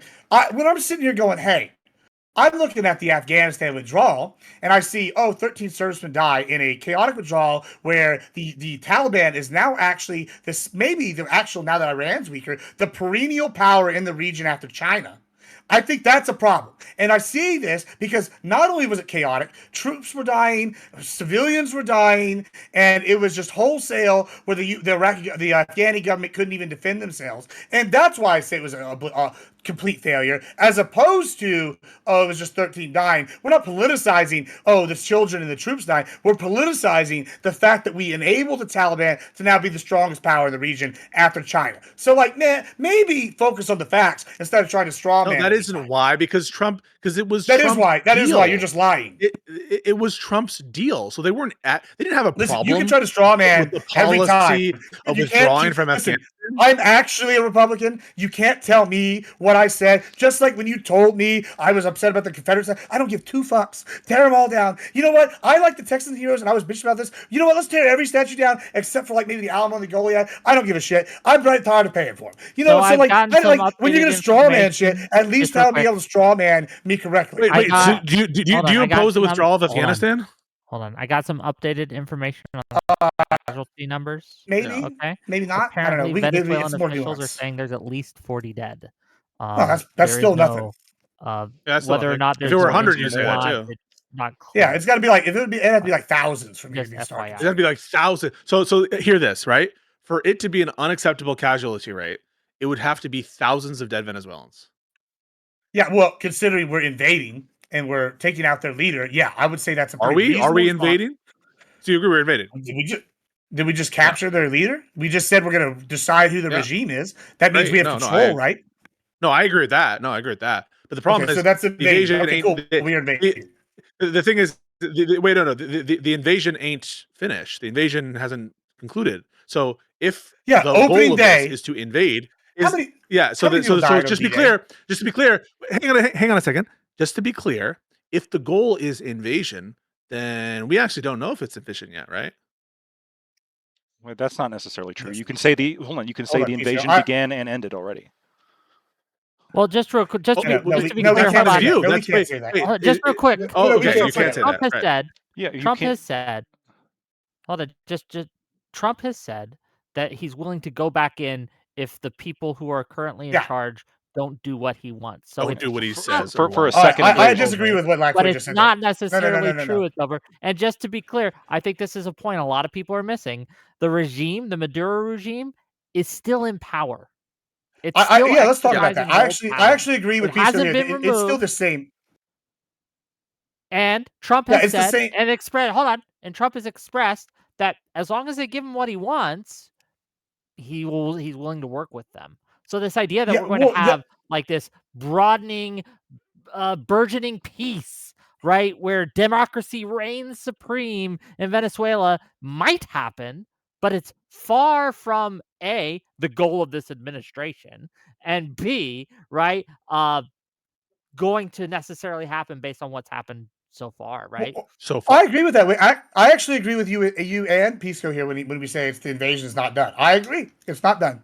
Like, if we go back in, like, no offense, I'm going to call that the same invasion. Like, let's not do semantics. If we're talking about, it takes a week I'm not later going and to fight they you on invade again. semantics. If Like, you want to call it the same invasion or the second invasion, I don't care. Yeah, sure. And that's fine. But my argument is, right, when I'm sitting here going, I'm not one of these guys, and there's a lot of Republicans that are in my camp. We're sitting here, the Republicans that are, they're not sitting here going, hey, we said it was for the oil, we said it for all these things. We're not pretending we're sitting here trying to make this guy's everything good for him. We're going in there, we're getting our shit done. We got our problems. We need to take care of something. We have been effective. We've maintained loss of life, not that big. If we go in there and they don't play ball, we're probably going to try to keep it surgical, and and keep it from expanding. We're not going to do the Israeli thing. We're not going to do the Russian thing. We want to talk about how we're talking about crazy shit where they kill a bunch of people. And the argument that you're going, 40 people dead in the opening act of a military invasion. What's the opening day? So, like, body count for Iraq? Way higher. What's the opening day body count for Afghanistan? Way higher. Not only in those two scenarios. Well, that's what we're saying. No, what we're saying is what we're concerned about is what it will take to displace the regime. I'm 10 seconds. I'm done, Pisco. I'm done. I'm almost one here. My argument is, in those both scenarios, right? We didn't capture Saddam for months after, right? We didn't capture Osama for 8-10 years until after that. And then we didn't even, I don't even know if we ever captured the leader of the Taliban. I think he got killed. I could be wrong. Don't quote me on that one. But it wasn't the day of. We literally invaded, and 48 hours later, we took out their leader, and now we're negotiating with the remnants. And a lot of time, the remnants were afraid of the top part just because it's a goddamn cartel or a terrorist organization or evil, like an evil dictatorship. And guess what? Those remnants usually are more amenable to a fucking deal where democracy occurs. Do you disagree with that? I mean, I don't know if all the situations you talked about make democracy amenable. I can't characterize what you just said in that summary way, so I'm going to say no. However, I want to respond to a lot of what you. Of what? There was so much you were saying. Yeah, so we got the I disagree with the characterization of a lot of the historical facts. No, it was like 3 minutes of a bunch of stuff. I don't know what you're referring to. No offense. Do you agree with all that? Hold on, Pisco. You just bitched at a guy for not listening after you monologued for 20 minutes. I just went 3 minutes. I don't know what your question is referencing. No, I don't know. I don't know what your question is referencing. Come on, bro. What are you asking me? I'm about to say. I'm trying to wait. No, I'm trying to answer your question. Are you saying, do I agree with everything you just said? I'm about to go off. Is what I'm about to do with Black Twitch. I'm just saying, listen. I'm trying to be. I don't know what you're asking. So, are you asking me? Do I agree with everything you said? What's your question? I'm trying to be. All right, so I guess it's twofold. I'll do it some twofold. One, those invasions were not very effective because we didn't get the leaders. We got the leader in 24 hours. Two, we went in there and we beat their ass, right? And it was effective, right? So, okay. So my question is, are you disagreeing on the first question? We're more effective this time than we were in Afghanistan and Iraq because we got the leadership. And two, are you arguing that the leadership, after it's taken out, the rest of the military or the regimes are generally not more amenable historically to some sort of deal that benefits the conquering power or the people there? Is that not generally what happens? I'm sorry. It seems like there's 4 questions there, but I'm going to try to respond to them. It's 2 questions. So, okay, go ahead. Well, it seems like there's 2 different cases, right? Case 1 is the amount of time it took to get leaders of respectively the Iraqi regime, which we eventually did get, and the kind of uncertainty regarding the leader of the Taliban regime. And you're asking me, do I agree that it took longer if we ever got the leaders of those respective targets? Is that your question? Or that's the setup, right? Well, it's not the longer part that I want you to focus on. It's the effectiveness. If you take out the leadership, the rest of the regime it depends what you mean by effective. If you mean effectiveness with respect to... Go into that. Go explain. If you mean by effective with respect to removing the leader, then that's just trivial, because if the job is to remove the leader, then obviously doing that faster and with less money and less casualties is by definition more effective if the goal is to excavate the leader. But that's just trivially obvious. I'm glad we could bring that. I'm glad we could go that bridge. Well, but back when I said this was a highly efficient, highly competent, that's true by definition, right? But the fact this being a highly competent operation does go to the morality of it. If you go in somewhere and you bungle shit up and Because if you go in somewhere and you bungle shit up and you kill a whole bunch more people than are necessary. Oh, it's relevant, sure. Wait, no, I will gather it's relevant that this act would be more immoral if there were orders of magnitude more damage and casualties. No doubt about that. Yeah, I agree that it's relevant. I don't even think did I get through my question when I was gonna. Maybe I didn't. Pisco, assuming that the courts say it's okay, assuming that it does lead to democracy, you said did you say that it would be an overall moral action what the Trump administration did? So in retrospect, it would be so if it led to the results and that we wanted, and if it were legal under those frameworks, and I include some international law ideals as well in my frameworks. But let's say for whatever reason that concern is obviated, right? There, I would say in retrospect, it would have been a good action. Okay. But that is not where we are right now. That's at a time where we have perfect certainty and we can go back in time and replay the action. Of course, I think good is what you ought do. And in that context, what you ought do is press the button, given the results, both a win on legality and a win on policy. No doubt about that. But the problem is assess the action right now, right? No, I am. Because if you assess backwards in time, given our knowledge and what we know now, that's when we assess the morality now. Well, sort of, but like when you're assessing an action, like there's certain claims being made by the administration that I think that are more credible. Like when you look at the immediate after effects, and they seem to describe exactly what the administration is saying, right? So the administration is saying, we had all the necessary intel to make sure we didn't bungle this. We had all the necessary assets in place. Like we could have done this super effectively. Now, if I'm deciding whether or not to pull the trigger at that point, I need to know whether or not they're telling the truth, and I'm never going to know because I'm not fucking privy to their internal and military intelligence. But if the action is done and everything plays out exactly as they said that it would, yes, somewhat in retrospect, but to me, I do believe that they did have the necessary intel, that they did have the necessary assets in place. And so then the question is, okay, well, if I'm in that position, do I press the button to go or not? And for me, that's why I'm torn, right? No, because you would need to know you would have to have the knowledge. And but if I was the president, I would. Judge at the No, if you were the president, you would have the knowledge that the president have, and you would need to make an assessment if you're judging the morality of the president's action of what he knew at the time. Right. It wouldn't be good enough to just so go for it. Yeah, just but real it seems quick, like he knew enough to make it effective. Hold on, just real quick. I want to challenge this notion that the results of a thing necessarily go into the morality of the thing. So, for example, right, like if I decide to jump off a whether we should do a thing, I should say. The results-based thinking is what I'm challenging here. Like, just because I take an action... That's not what he said, though. Lecter didn't say that the result determines the morality. He says he was appealing to my sense of morality. He said he's a consequentialist, did you not? Yeah, no, for me, but he's also a libertarian, though, right? Aren't you a libertarian type? Yeah. Natural rights guy? Well, am I wrong about consequentialism being? You're not wrong. I mean, we don't have to make this. Yeah, we don't have to make this fucking get into my whole fucking philosophical framework. I am both. If you take an action and it goes and there is a good result that comes of that action, that does not necessarily mean that action is moral. Not necessarily. I think you would agree with that. Yeah. It doesn't necessarily mean it, right? So. And it's a long explanation as to why that's the case. That it's going to be very boring. We can get past that. I think we all agree on that. I think Whick was just clarifying that. I just wanted to make sure that we weren't. But hold on. But I take it because he's appealing to both. Because he's appealing both to the rights framework from is the legality, for example, and he's appealing to the consequences. And he's saying, imagine that we get wins on both. Wouldn't in retrospect you say that it was the good thing to do? Right. And I guess the answer would be yes, but it's just obvious. And so I take the thing that I take issue, and Whick, maybe this is just the way you phrased it.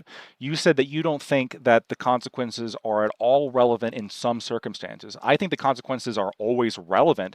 Maybe they're not always relevant enough to change whether when you say the morality specifically to make it a good or bad action, or at all in the calculation. If I could kill a kid and get 10 children are suddenly free of any kind of sickness, and I can cure 10 kids by brutally torturing and murdering one kid. Sure. I still don't think brutally torturing and murdering that one kid is a moral action. But you would for a million, though, right? Wait, but you would for a million, Whick.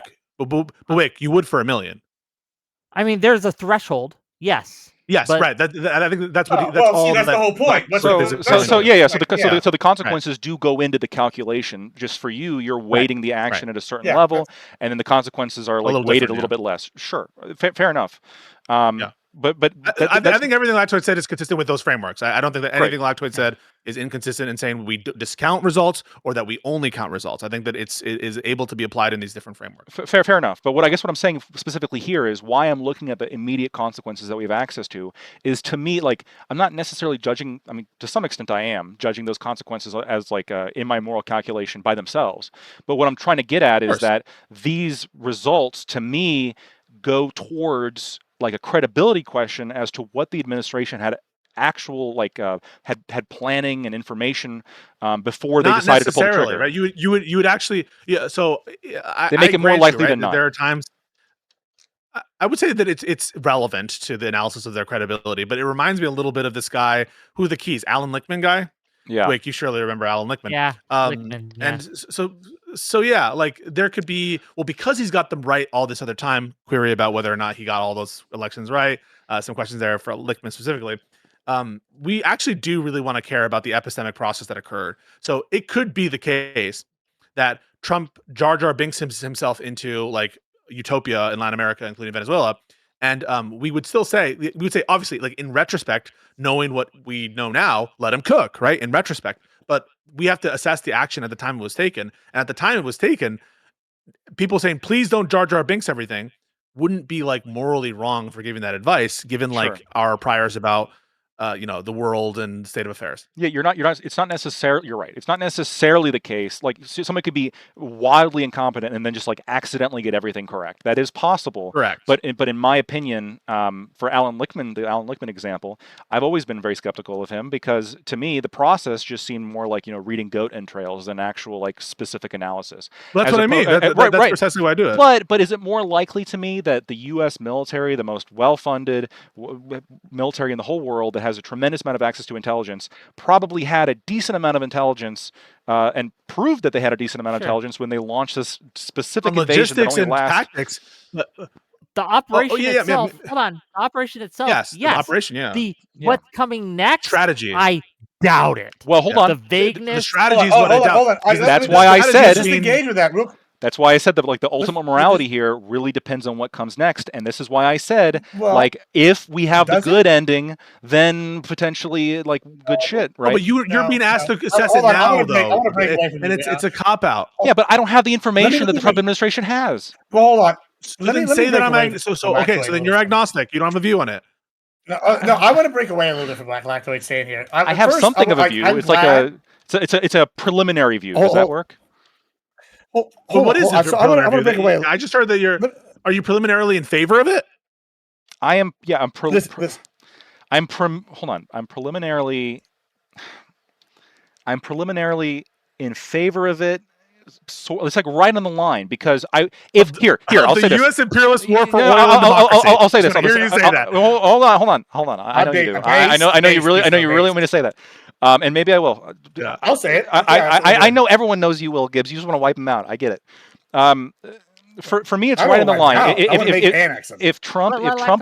If Trump wasn't saying we're gonna get the oil, we're gonna run it. Like if he wasn't saying that, I would be much more on the preliminarily kind of I think this is a good idea. The fact that those specific statements are really pushing it to be right in the fucking middle to maybe where I'm gonna just fucking take the bitch position of agnosticism. But I mean, I'm at least explaining my calculation here. Like it's right there on the line because I don't like the idea of U.S. just kind of brazen imperialism over countries that don't want us there. But at the same time, like if we go in there in accordance with the will of the people and establish some kind of like method of demonstrating that and establish some kind of protection process, et cetera, then fuck yeah. So what's your problem with the Iraq War? Can I ask? Do you have a problem with the Iraq War? Yeah, I've got a couple problems with the Iraq War. The first problem with the Iraq War is that it was based on a shit ton of lies. We already talked about that. Like part of the justification for it was an overt lie. They weren't coming out and just saying, "Yeah, we know there's no WMDs. We just want the fucking oil." All right, that would be better than what they did. The second thing is obviously the administration had no fucking follow-up plan because we handed that whole country over to Iran at this point. If we had the good ending, yes, we did. Yes, we did. No, I got it. You're wrong. All right, so like this is the problem. This is actually the whole problem I have with your stance, right? So one, I'm glad that I'm y'all have careful. admitted. Hold on, just real quick. Yeah, I understand. I understand. Listen, like I'm glad that we've admitted that they were more effective this time. They got the leadership out. I think this matters. This was much more like Panama with Noriega than it was like Iraq and Afghanistan, right? Okay, and then the question now is a two-part question, which is the second part. Job ain't finished. Wait, job ain't finished. Job ain't finished. Hold on. Yeah, I know.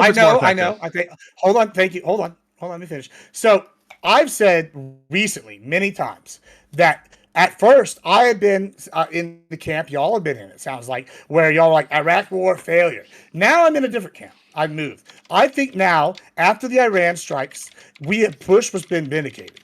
Iran is the weakest point it's ever been. Iraq has shifted back to us. The country, Syria is no longer a threat.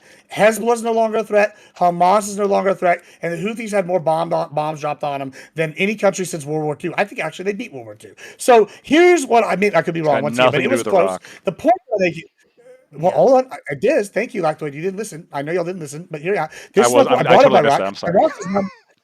Iraq did move back to us after we fucking took out Iran, after we fucking blew up Salami, we turned him into Salami. I'm just saying, my point is, this was the point, was to take out the Baathists. The Baathists were what countries? Libya, Syria, and Iraq. Where are the Baathists now? Well, some of them turned into ISIS, and then the rest all died. So I would have to say, now, 20 years hindsight, Bush should be looked on more favorably because he took out the whole region. And the problem y'all are about to say is all these people died. Well, I'm literally almost done. The problem y'all are going to say is all these people died, and that is bad. However, I'm going to sit here and go, morally and justifiably, I look at things first through America's lens. What's best for America? That's a moral justification. And these countries that are perennial adversarial powers being weaker is a good thing for America. So yeah, I think that so if America would be better off, if America would be better off raping and pillaging an island nation.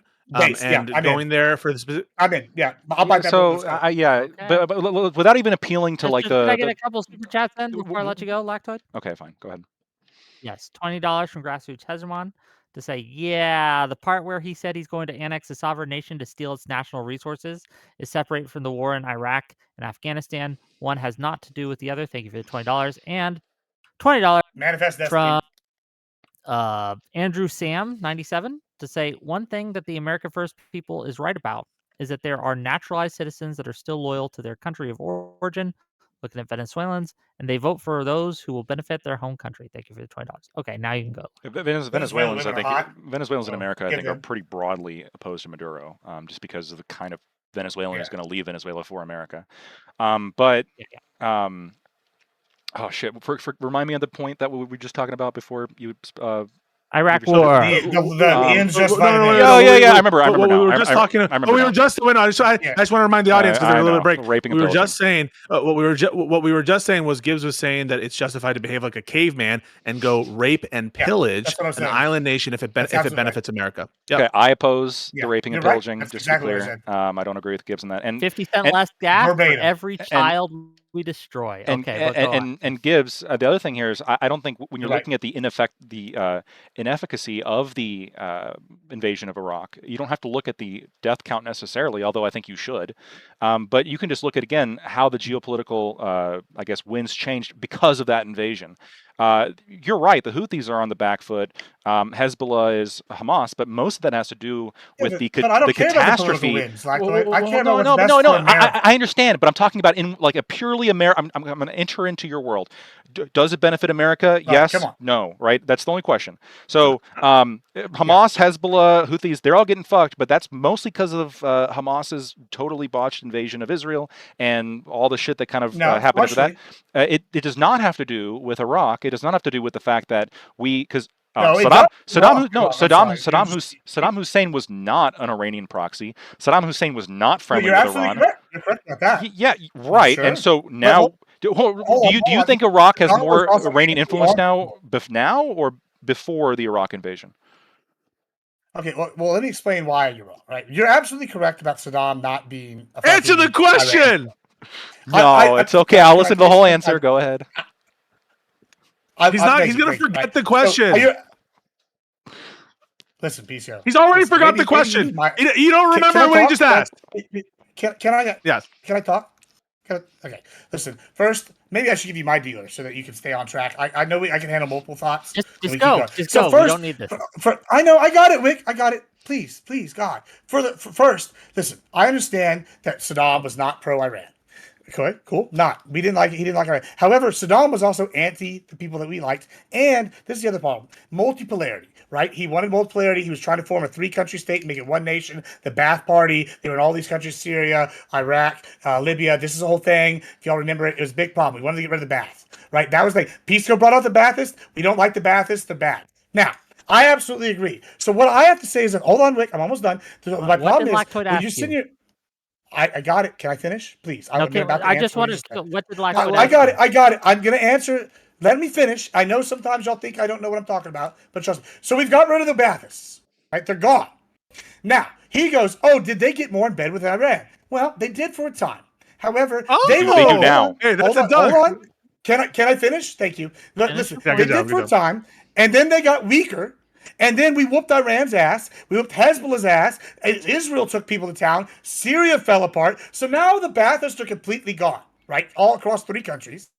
Then ISIS came him up. Now Trump handled ISIS. They got rid of them. Now we have, Iran comes to power. All these other countries have gotten weaker. They're the big perennial power. It's them or Saudi Arabia, right? Well, guess what just happened? Now Iran is having civil unrest. We just bombed their nuclear facilities. They're the weakest they've been. Hezbollah's weak. Hamas is weak. All these things. And this all stems back to the original invasion of Iraq. And now Iraq's government is moving away from Iran and back to us because they know that Saudi Arabia and us are going to influence the region. Israel influence the region more Isn't than this Iran. is this an anti-Israel talking point? Is that the answer to your question? No, why? The disconnect here that I'm having is when you're saying, and this all stems from the invasion of Iraq, because it was the first domino. Domino. Hold on, handing Iraq over to Iran was the first domino for destroying the Houthis. Yeah, because it was the reason we knew that was going to happen. We knew their next strongest neighbor was going to be Iran. Saudi's too far from them. We knew that Iran was going to take over, basically. Yeah, absolutely. It was going to be an excuse to use. It was absolutely going to be an excuse. I promise you, at the time, as someone who was actually an adult when we invaded Afghanistan, I promise you at the time that was not in our planning. We had no plans for that. It really has not worked out that way. I want you to know something. I believe you when you say that. However, I think there are people that knew that Iran would gain stronger influence after you take out a dictator. They wear funny little hats? Hold on. I fucking don't know.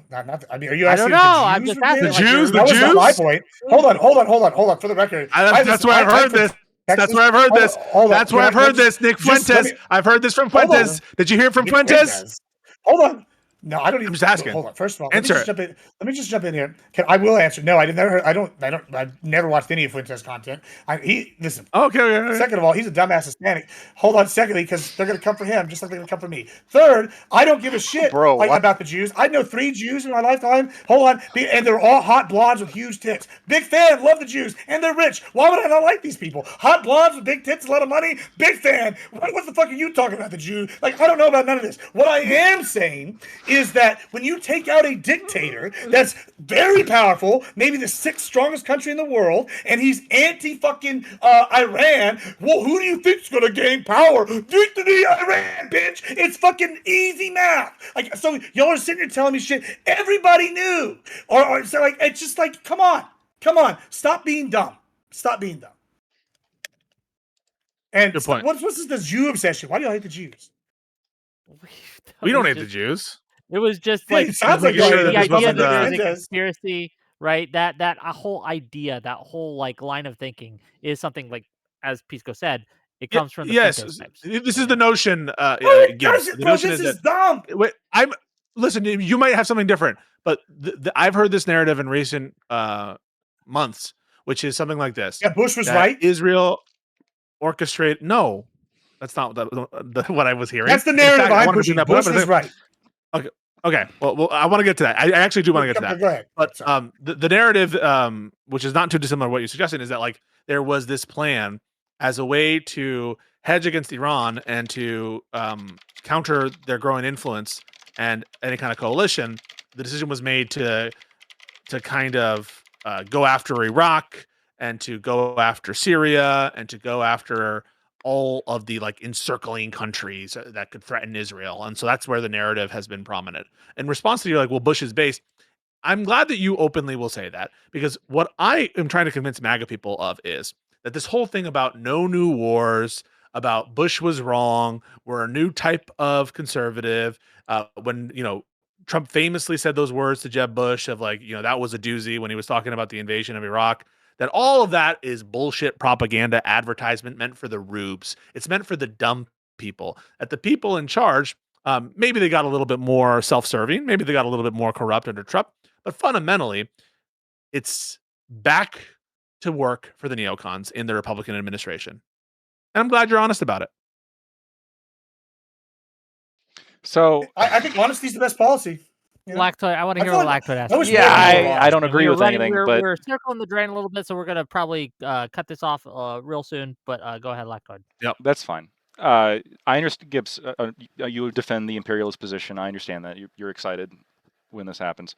For me, somebody who doesn't like the idea of getting entangled in foreign wars, this was in the 2024 election a significant reason why I voted for Donald Trump. And this is, like I said, I do have a predisposition against foreign interference. There can be circumstances that can say, oh shit, well, I guess it's justified if all the different things fall into place. But for me, and this is kind of what I was trying to get at, I mean, a little bit, I suppose. Really, it was mostly, I think, commenting on perceived hypocrisy, but I was really trying to get at with my tweets, which is on the Ukraine situation, the Trump administration, I think, has been pretty good. Yeah, I want to talk about that. Compared to what I think Kamala would have done, compared to what Biden did do. And even with this operation, right, the other things that Donald Trump has done, especially with Ukraine, but also in other places around the world in terms of how he's tried to broker peace, I think he's put in a significant effort. I think now you can say this is because he's has this ego and he really was gunning for that Nobel Peace Prize and he, unfortunately only got the fucking FIFA one. Okay, fair enough. But for me, once again, like if even if it's purely self-interested, if his actions are leading to less conflict and leading to less American involvement in foreign wars, and less hundreds of billions. You don't really care about the corruption and the lies and all that stuff. Okay, that's a whole another line of argumentation that I'm sure we've had a million times. Can we do the Ukraine stuff? Sure. So you tweeted, one of the things you tweeted was the hypocrisy of liberals vis-a-vis Ukraine. I guess I'll. Yeah, go ahead. Why not? Why not? If we're gonna do this, let's do this. Go ahead. Read his tweet. This is the tweet from Lactoid. Quote: Zelensky supporters decrying the Venezuela operation against a Putin ally as being, quote, illegal and, quote, interventionist are laughable. They support dumping U.S. money on illegal dictators. They don't care about law and order or American interventionism. They just hate Trump. And so I think that this is one of the dumbest points I've ever read on Twitter and X. And I'm trying to understand, what is the hypocrisy you're alleging? The double standard. What is the standard that you think is being applied in one case that isn't being applied in another? I think that Zelensky supporters generally are, like in America we're talking about, are people who are generally in favor of, let's ignore the kind of legal aspect, like the illegality of the regime there. Let's ignore kind of the blatant breaches of international law, the breaches in their own Ukrainian constitution, not only in Zelensky remaining as an illegal president, which he currently is a illegal president, but also ignoring the brazen violations of the constitution in order to get that power structure in place in the first place. You're just repeating the claim. You're repeating the claim. Yeah, I am. Hold on. All of that. They don't care about that. And then they're also in favor, well, let's just give billions of dollars to this illegal regime. That's intervention. That's prolonging the war. That's spending U.S. money. That's causing casualties, all of that. Yeah, we should do that. And if you don't do that, you're horrible, et cetera, et cetera. But then, right, so the they don't care about the legality. They don't care about the anti-interventionist kind of point. But then Trump does something, right? Trump launches an operation to take out Maduro, to arrest Maduro. And then all of a sudden, for these specific people, right, it is, well, this is bad. Interventionism is bad. This is illegal. We care so much about the law, international law, blah blah blah. Yeah, I think it's dishonest hand wringing. I think there's a few Twitter users who have been pretty consistent. Actually, I think Drew Pavlo, who is a huge Ukraine supporter, also supports these strikes. I think that he's, I guess, somewhat consistent on that. To be clear, I've invited Drew Pavlo on the show, and I told him he's could much of a come, bitch. and he's not. He's not. No, I'm just saying, based on his tweets, and so he I will wouldn't quote snipe and quote Twitter. Yeah, No, he's not consistent at all. He has no ideological through line other than flag waving. Yeah. You might have issues with him personally. Maybe you criticize him. That's fine. I have some issues with him as he well. at least stood on business. I guess what I'm pointing out is that I'm with that. What I'm pointing out is that I don't think that he is necessarily being like as brazenly like having like double standards, kind of hand wringing, as a lot of people that have been Let's seeing. just walk through it. Let's just walk. But you kind of hold on, wait. You're kind of I'm not understanding. You're kind of being flippy floppy. Because he's agnostic. No, because he just doesn't know now. So he gets to not be flippy floppy because he can just withhold judgment. I'm not. Wait. I'm not flippy floppy. I'm not saying it's not true. I'm just saying it's stop. I'm not. Gibbs, I'm not from the accusation. I'm not flip floppy at all. Right. For example. One of the reasons why I think the 2014 Crimean operation by the Russians was very defensible is because we have a peninsula of almost or over 2 million people, or just under 2 million people, and we have 3 total casualties on the transfer of that peninsula over to the Russian Federation. I am applying a consistent standard of, hey, we look at the results, we look at the underlying motivations of trying to rescue people there from a dictator. That libs are applying. So what's your case that libs are applying an inconsistent standard? That's what I don't understand. And I just want like a simple answer to that. What is the standard that libs claim to be upholding that they actually are not? What's that standard? Because I think you're going to say something like, oh, well, liberals claim to care about the law, but don't you know, they don't care about this law as much as this violation. Yeah. But there could be a framework that addresses and explains why we care more about one violation of the law than another. But again, not a reasonable framework if you know the specific details as to the Ukraine conflict compared to the current Venezuelan conflict. We don't know all the details about the current Venezuelan operation. Hold on. You asked a question. We're here. We're going to talk about it. But you asked a question. So why couldn't some Zelensky supporter have like these wild standards in which it interventionism is actually a really good thing when it comes to dumping hundreds of billions of dollars onto a illegal president that has committed war crimes via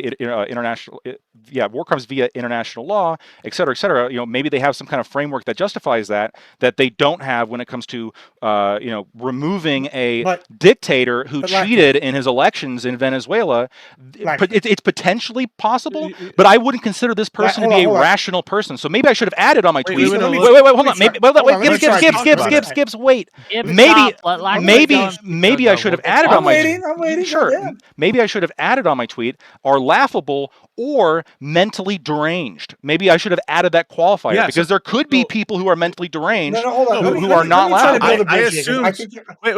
I assumed rationality in your question. I mean, I'm assuming. Well, not that you're asking it. Not that the asking of the question indicates rationality. I think it indicates the opposite of that. But I'm assuming that in the way you set it up, at the porters. And by the way, just so people are aware, I'm not saying that I'm not fucking whatever losing sleep over it. But you'll notice that Latwit is trying to be purposeful with his use of terminology. Zelensky supporters, as opposed to Ukraine supporters. I think that there's a very clear intent to the kind of language he uses in these conversations, and I'm just signaling it. But I am being very clear with my language. Yeah, a rational. There is a rational. I said purposeful in terms of your agenda, and which is that you don't recognize really the legitimacy of Ukraine in any respect. No. That's a lie. That's a lie. Wait. No. Gibbs, before you. okay. Before, but I have to address this. Okay, you That's could, sure, All right, go ahead. sure, you can have an opinion, right? That's fine, that's fair. But just to be clear, I have repeatedly on tape, multiple times, affirmed the right of Ukraine to exist as a country, as a state. I have said this many times. I continue to assert this. I have a problem with the Zelensky regime. I have a problem with the fact that they are currently ruled by a dictator. That's what I have a problem with. Now, you can choose to not believe me. You can say all that shit you said before, Lactoid, from the very beginning, all of that's bullshit. Great. All right, fair enough. But as long as you put in the caveat that you have no evidence to base this off of, fair enough. Well, no. I think that it's my opinion based on your absurd straw men, and this is a perfect example of it. So there absolutely are rational frameworks that would justify emphasis and care about the invasion of Russia into Ukraine, and be significantly less concerned or not concerned at all with the violation of the Ukrainian constitution that impeachment articles that you allege took place, and that I will even just grant for the sake of this conversation that did occur. There are rational frameworks that liberals could have that would justify a different reaction to either of those two events. Isn't that right? No, I don't think there's a rational framework. There is a framework. It's not a rational framework, and I can explain why. But I think let me provide one. I will. Let me provide one. Okay. Well, hold on. I said I was going to keep going on. So but Whick, I guess it's up to you. Do you think there's a delay? I'm not trying to interrupt you. There's a delay. Oh, okay, fair enough. But the fact that I don't know if you're trying to interrupt me or not, does that not say something about you? Okay, hold on. We can. We've all got better faith. Yeah, we can skip this bit. Pisco, give your framework. Wait. That you think. And let me get in there, please, after he does. I'm not hearing it. I'm hearing it late. Yeah, I will give the framework. So here's the framework. Yeah. This is the framework I by and large accept. I'll give you two. The first is, well, yeah, they shouldn't have done that, and it was wrong to do this impeachment and not follow the rules. But in the grand scope of what occurred in Ukraine, it's a procedural technicality that doesn't really matter in scope of the broader legitimacy of the actual vote that took place for Zelensky after this violation of law. That's a person who would say something like, yeah, they shouldn't have done that. It was wrong to do. But I am going to spend more time on the much greater evil, which is the invasion that occurred. That's one framework. Another framework would be, I don't respect the Ukrainian, the legitimacy of the Ukrainian regime from a domestic perspective, from an insider perspective, internal to itself, not as a state in and of itself, but the regime, as you just put out. And therefore, I don't respect the rules that governed the Ukrainian constitution as held by, Yanukovych. So this is a view that, I go more with the former for me personally, but that's a view that just says, like, yeah, who the fuck cares about the Ukrainian regime and enforcement of its own constitution from a domestic perspective. I care, that is just, I don't give a shit about that domestic law before there was a more legitimate regime, non-regime government. And I do care about the violation that Russia took place. So those are two frameworks, one which severely understates the badness, severely downplays from your perspective the badness of the one law violation, but does say that it was wrong to do in general. And another perspective which just discounts it entirely. And those are rational positions that one could hold. Hold on. Before you answer that, Lactoid, just add my question in there too, because I think this matters. I think Pisco's actually like this question. Like, why the fuck does any of what you're saying matter, right? If you're going to say that, taking out Maduro is good for the U.S., right? Then why? Like, are you going to, and we're just back. You're the only, just admit the only issue that you have with Zelensky is that you just don't think it's beneficial to the U.S. Because, I'm confused. Otherwise, I don't have a problem with Zelensky. I'm not you, Pisco. Not you. Oh. Lactoid. Lactoid has a problem with Zelensky, right? And my issue is that what he's in, this is why I call him flippy floppy. He's okay with us removing Maduro, right? Because it's good for U.S. And my issue is, right, I think it's good for us to be in Ukraine, back in Ukraine. I know I'm a rare Republican on that one. But when it comes to Zelensky, if you think he's illegal or Putin's illegal because he's, manipulated the Constitution, why aren't you in favor of removing Putin? Why are you not pro Zelensky? Who gives a shit if he got there illegally? It's good for the U.S. I don't understand why you sound flippy floppy because if this is a problem in Ukraine, then what we're doing in Venezuela would be a problem because we're doing it against their own laws, right? Like, I think what's the match it for me? Okay, I have written down, just because it's very technical. There's no way I was going to remember all of it. I've got the two frameworks that Pisco has said, and then I have your question written down, Gibbs. So I'm just going to go through and just respond. I guess I'll just address your second framework first. You said that you're not particularly partial to that one. I think that one has a pitfall in it when you say, well, from internal perspective, you don't really respect that the Ukrainian constitution, as held by Yanukovych, which I think immediately kind of runs afoul of other principles that, first of all, the rule of law, if we're talking about the constitution, so that would go to my tweet. If you don't respect how the constitution is set up, then you don't respect the rule of law, which is exactly what I'm talking about. Can I pause real quick? No, it's a good point. Wait, can I pause? I just want to address this point specifically. Yeah, but so tear down the view. I've got one more. Respect for the rule of law itself is a. Wait, I just want to say the respect for the rule of law itself that's a principle you just added is with respect to is context dependent as well. So you can't just say, well, there's a broader principle of respect for the law in it. Okay, cool. I'm about to get to that. In that, Yanukovych followed the Constitution. Yanukovych was democratically elected by the people of Ukraine in 2010. That was a free and fair election that was monitored by over 1,000 international organizations. That was a free and fair election. Not responsive. Okay, I think it is responsive. I think that when you have a president, and maybe you can explain to me why it's not, but when you have a president who is elected democratically, great. When you have a president who's elected democratically into a country that was overseen by international organizations, and then you have his opposition ignore the Constitution, brazenly ignore the Constitution, and remove him without even attempting to go through the impeachment process, how does this not give the middle finger to the rule of law?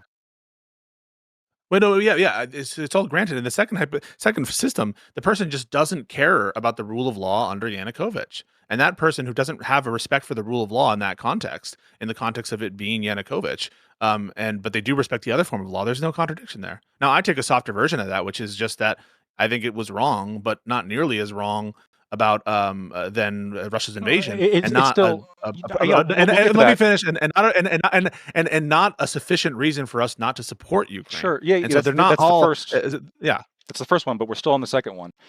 You could say that, but to me, that's just brazen double. Like that's implying it. That's putting forward double standard. That's the contradiction. Let me finish a fucking sentence. To me, that's putting forward a brazen double standard that indicates that this, the rule of law is not actually a principle in itself. It's only something that you care about, at all. You believe this? Wait. You believe this? Wait. Okay. It's only something that you care about, right? When Yanukovych is I guess in power, or when not in power, right? Then all of a sudden it activates your. Let's address this. This is interesting. No, I know what you're going to say. What about like Hitler or some other dictator who happens to gain power? What about international law? Who happens to gain power? You don't respect rule of law for all law. You don't respect that. Do you respect EU law? Do you respect Venezuelan law? Just yes. Do you respect this law? Yeah. Hold on. I said yes. My loyalty to America from the very beginning of this conversation. I said international law is a factor. In terms of leaders in other countries respecting their own laws, that is a factor. For me, the Constitution is like what I'm loyal to, right? This is like the first and foremost thing that I care about. If something does run afoul of international laws, something does run afoul of other laws, like I care about that. I don't care about it nearly to the same extent. You treat different bodies of law, so you treat different bodies of law differently, correct? Yeah, but not based on who's in power. Wait, but why shouldn't it? Why shouldn't part of your decision making? I'll let you know, right? Not in the American context. I'll grant you. In the American context, I think that our institutions, thankfully, though they're being withered, though they're being fucking attacked right now, so far, I still have enough faith in them to believe in the project itself. But just take any case of a country gone rogue, or like a country of Saudi Arabia, or some other crazy country that has racist laws. You don't respect bodies of law independent of the context in which they exist, and there's no contradiction in respecting one rule of law versus another based on, I don't know, who is enforcing the law, or B, who's interpreting the law, or C, who's making the body of law. I think hold on. There's no contradiction until can you just clarify? Hold on, before you go. Can you just clarify something? I think we might actually agree on this. Can you say the last part again? You just said it doesn't matter the country, right? All this you can't see. My point to lactoid here. Just ignore this. I'm sorry, guys. Is the whole point reason I asked that question is I only care about U.S. first. If he's professing U.S. first, obviously fighting the evil empire is the best thing, and Russia's evil, they're our evil empire. Why does it matter what the rule of law is in that country? Because we're doing what we want to do, which is back Zelensky. It doesn't matter if he's illegally elected. So I don't understand what your like conundrum is here, exactly. Like I think that's kind of what Pisco is saying too. I mean, am I wrong? It feels so responsive. I guess, yeah. We're saying the same thing. I didn't account. I didn't account. I guess, Gibbs, and you always remind me of this. I apologize for the brazen imperialist perspective of just let's send in the fucking Marines and just take it because fuck them. Right. That is a perspective, I suppose. What I'm referring to is, to me, you have this claimed respect for constitutional processes, rule of law, etc. International law, etc., that Zelensky supporters will put forward, especially when they're appealing to these laws to condemn Russia's invasion, when they're condemning the shit that Russia does. They're different sets of laws. Wait, no, because there's hang on. So first of all, they're different sets of laws, not and they carry with them different kinds of moral. Yes, moral culpability. Yes, they are. Wait, no, the domestic law of Ukraine and its constitution. That's why I said international law as well. Okay. Ukraine has violated international law many times since 2014. So, assuming that you give a shit at all about international law, that would be relevant. Maybe now again.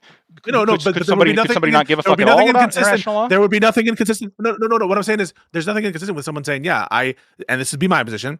When Ukraine does war crimes and violates international law, I condemn that.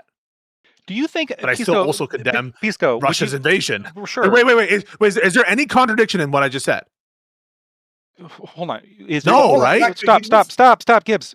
You're saying, is there any contradiction in the idea that I condemn violations of international law when Ukraine does it, and I also condemn when Russia does it? There's not like a necessary contradiction there, but I think where the contradiction does come in is when you have I think one-sided of an approach being taken, of hyper-fixating on the actions of one party as opposed to the other party, advocating for funding to one party over the other party. I mean, using your logic. Maybe because you think one is worse. Maybe because you think one is way worse. Maybe you think one violation of law is way worse. Using your logic, I could simply I could say, well, I think the rule of law only matters when Trump is president, not when Biden is president, because Biden is so terrible. Well, I don't take because that. Hold on.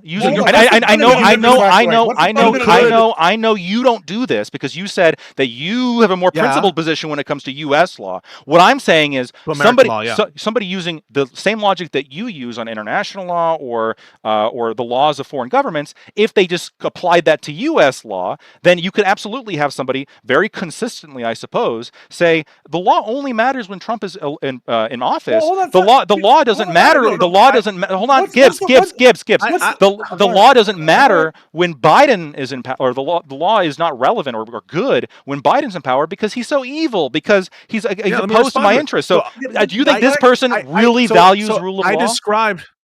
Hold on, what's the fundamental difference between what Russia's doing in Ukraine and what we're doing in Venezuela? Please, hold on. I've been waiting. I have a question. Hold on. You can wait a little longer.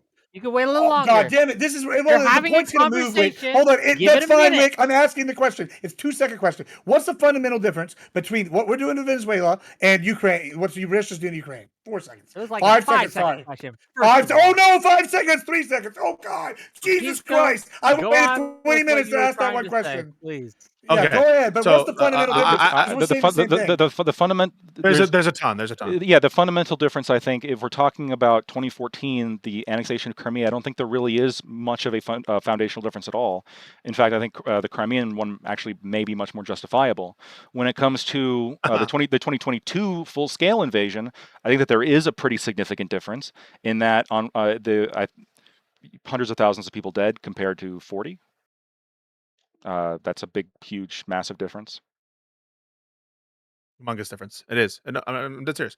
Okay. So what I provided to you were 2 frameworks by which someone could have a rational set of principles by which they could come to preferences, that they could come to different conclusions and not be hypocrites. Now, in the one case, you're like, oh, it's so ridiculous that, for example, you would say, well, I only care about the rule of law when Trump is in power versus Biden, right? I agree. That position, the view itself, I find to be ridiculous. What isn't ridiculous, however, is take a level of abstraction backwards, which is, I don't respect North Korean rule of law. I only have respect for rule of law in certain systems of law and not in others. That not only is not absurd, it is like absurd to hold to the opposite, right? Imagine that would be like a D&D character where you're like lawful neutral, or like you only care about law. I don't even think that would be true. It'd be like a lawful. Like you only care about rule of law for its own sake. Okay, so Yeah, D&D references might not be your thing, but keep going. Not be mistaken. Okay, you're from the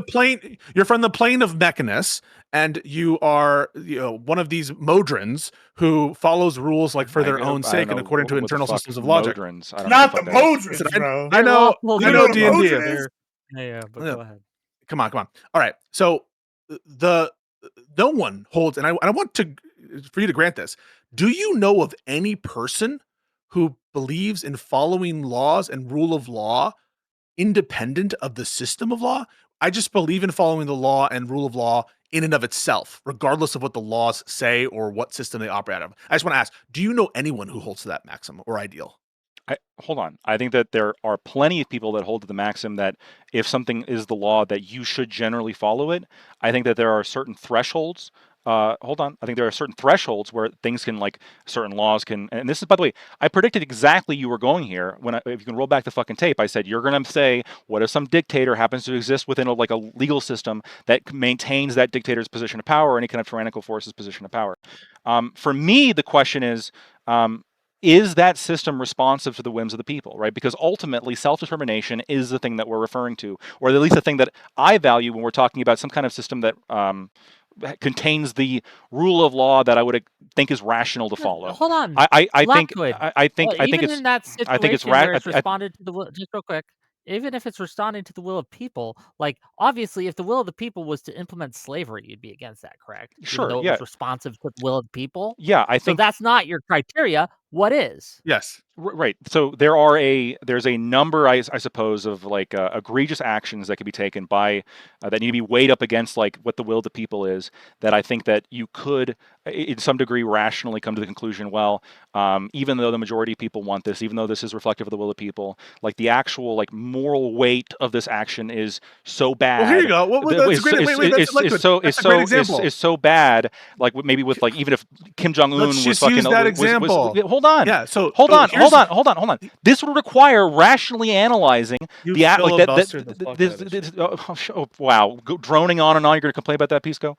So this would require rationally analyzing the specifics of that leader's actions or that government's actions in the overall context of that country. And when you look at Ukraine, right, that was a leader who was democratically elected and functioned. Functioned in accordance with the leaders both beforehand and after. Wait a second. Okay, all right. So we're getting to brass tacks. Do you respect, for example, the system of law contained in dictatorships? Did you not hear what I just fucking said? Can you answer the question? What the fuck is your problem? I answered this question just a minute ago. So you said if you have some authoritarian come up in the context of a law. I'm asking a more simple, clean version of that. I'm asking, do you respect the law from absolute monarchies and dictatorships? Depends what the law is. The system of law. Yeah, the system. Right, so you don't know the system. I'm going to repeat the answer that Whick seemed to got, which was: is it responsive to the will of the people? This was America's justification for leaving the UK. So how would you determine that? So how would you determine that by getting the sense of holistic analysis? Just like I said. Wait a second. You know where we're going. You know where the fuck we're going. So here's where we're going, right? I'm going to ask you, how would you determine whether something is in accord with the law of the will of the people, such that you would respect it? And if you say anything like, well, based on what the percentage of a majority of the population think generally, then you're going to have a lot of issues in applying this to Ukraine vis-a-vis the respect for the Ukrainian constitution as such, with respect to the impeachment provisions as applied to Yanukovych, and then of course the Maidan itself. I mean, if it's not within the keeping of the will of the people to have Yanukovych in power, why do you respect the rule of law in that case?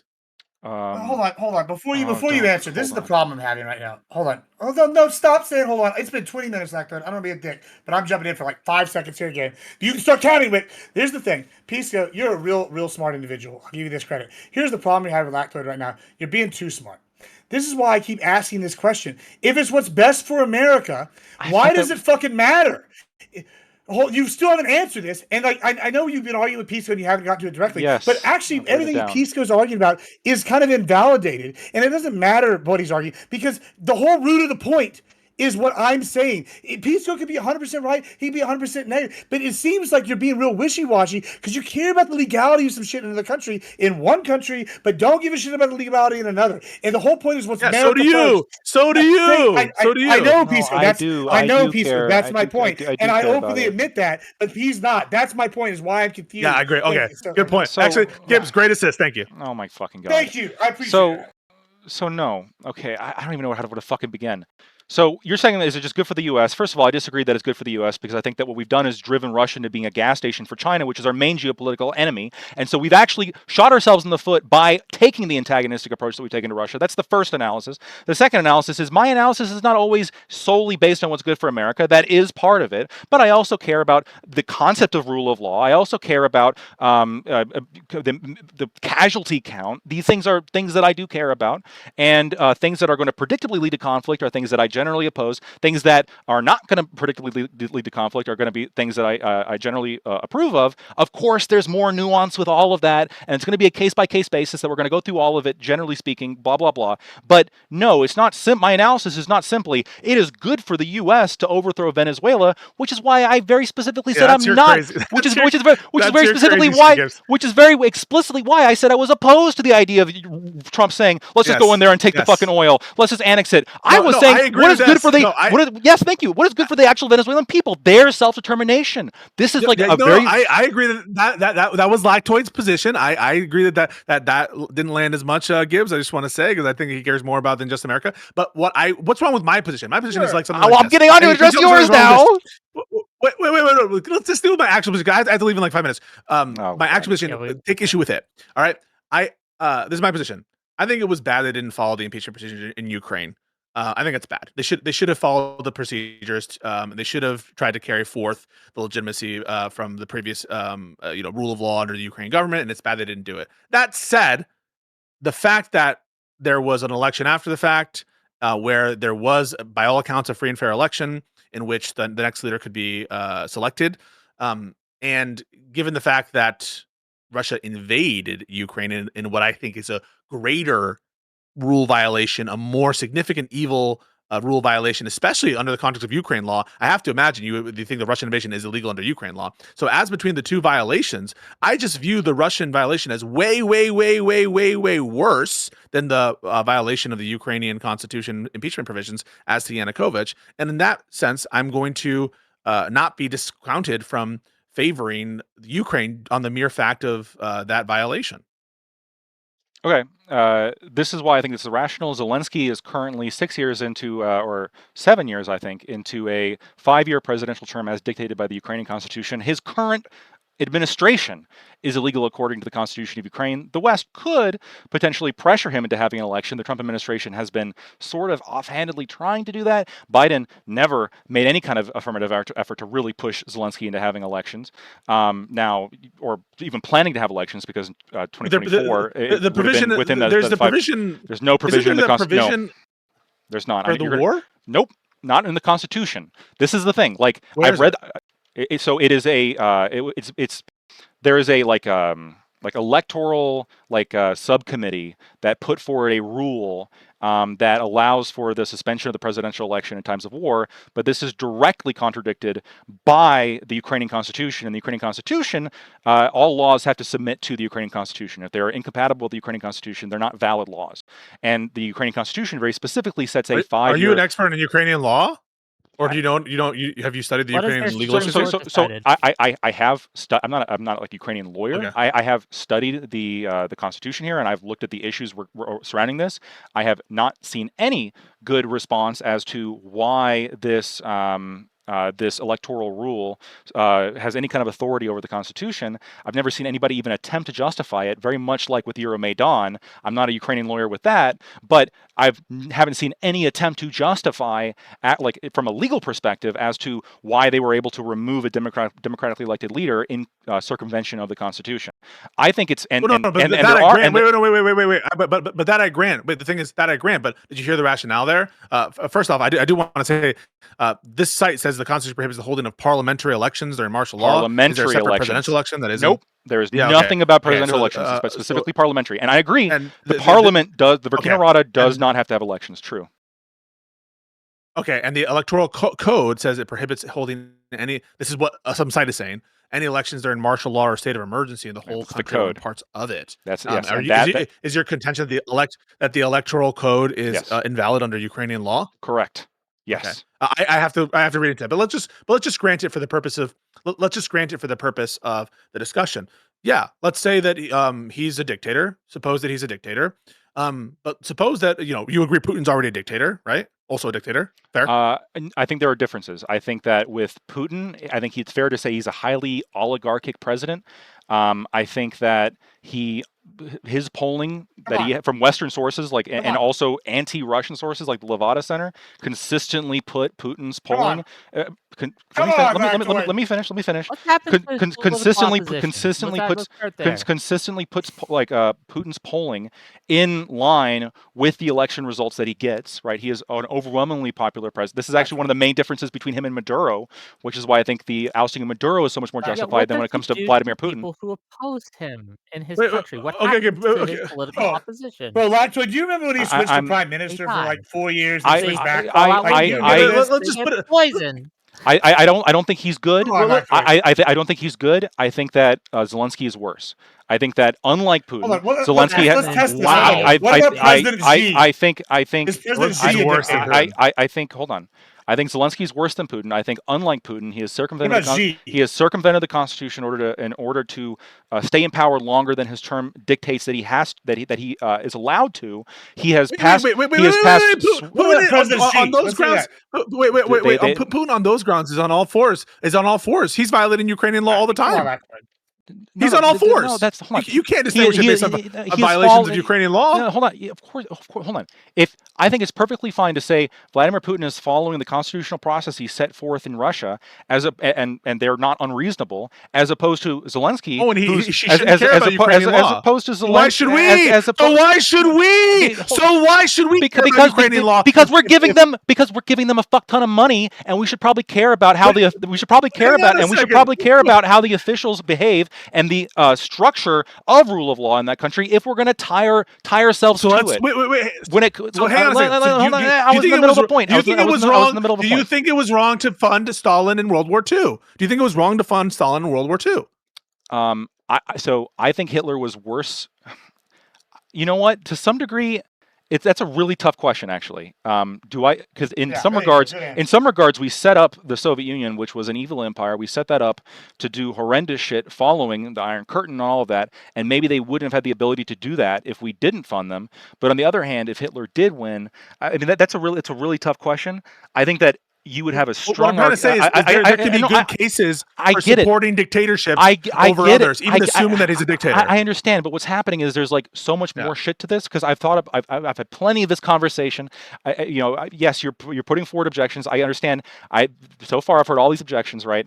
The overall idea of the Ukrainian people, maybe they have a president who's in power unconstitutionally. Maybe they've passed a whole bunch of laws that ban religion, ban language, and ban criticism of the regime. Maybe they're horribly corrupt, they're horribly authoritarian. Maybe all this, but maybe we have to have them as this kind of bulwark against Russia, which is going to pose such a greater threat. Well, no. To help rectify the greater evil, which was the invasion. That's why. Right, but we were talking about the greater evil, which was the invasion, right? Yes, you agree that's the greater evil, correct? It's the greater evil, correct? Yes or no? No, it depends what invasion you're talking about. 2014. Wait. I'm talking about the 2022 invasion. Oh, hold up. So the 2014 invasion of Crimea. I'm not talking about that. I get it. I'm not talking about it. I am giving context because I'm giving context because I know you guys want to hyperfixate on one specific example when I'm giving a holistic understanding so you guys can take away my position from this whole conflict. Okay, what I'm talking about is yes, I think Russian actions were completely justified in 2014 all the way up until 2022 where things get a little bit more muddy. I do think that throughout all this period of time, there could have been obvious actions taken by the Ukrainian side that could have prevented the invasion from happening in the first place. And even even well, no, this is relevant because the reason why it's pertinent is because we could have prevented this conflict. We could have ended this conflict a few months into it, and we could end it now. That's not the question. That's not the question. Could we have ended it? Could Ukraine have done something? Did we ask you that? We didn't ask you that. And we could end it now. So when you're saying is the war a greater evil, the responsibility for the war, the invasion, not the war, the invasion. The 2022 war invasion, whatever you want to call it, the responsibility for that is shared on both sides. No one's asking. No one's asking that. No one's asking if it's shared. No one's asking if it's fucking shared. No one's asking if it's fucking shared. No one's asking if it's shared. Do I think that the war itself, the 2022 invasion, does that represent the biggest moral evil of the overall conflict? I do. Do I think that? Do I? Yes. If only you let me get to this fucking shit. Okay. We took much longer because you guys can't fucking. No. Okay. I'm sorry. I can't fucking add nuance. I can't add context. I can't talk about this shit. After you answered the damn question. So what I think is that the responsibility for this conflict, specifically the 2022 invasion, responsibility falls on both sides.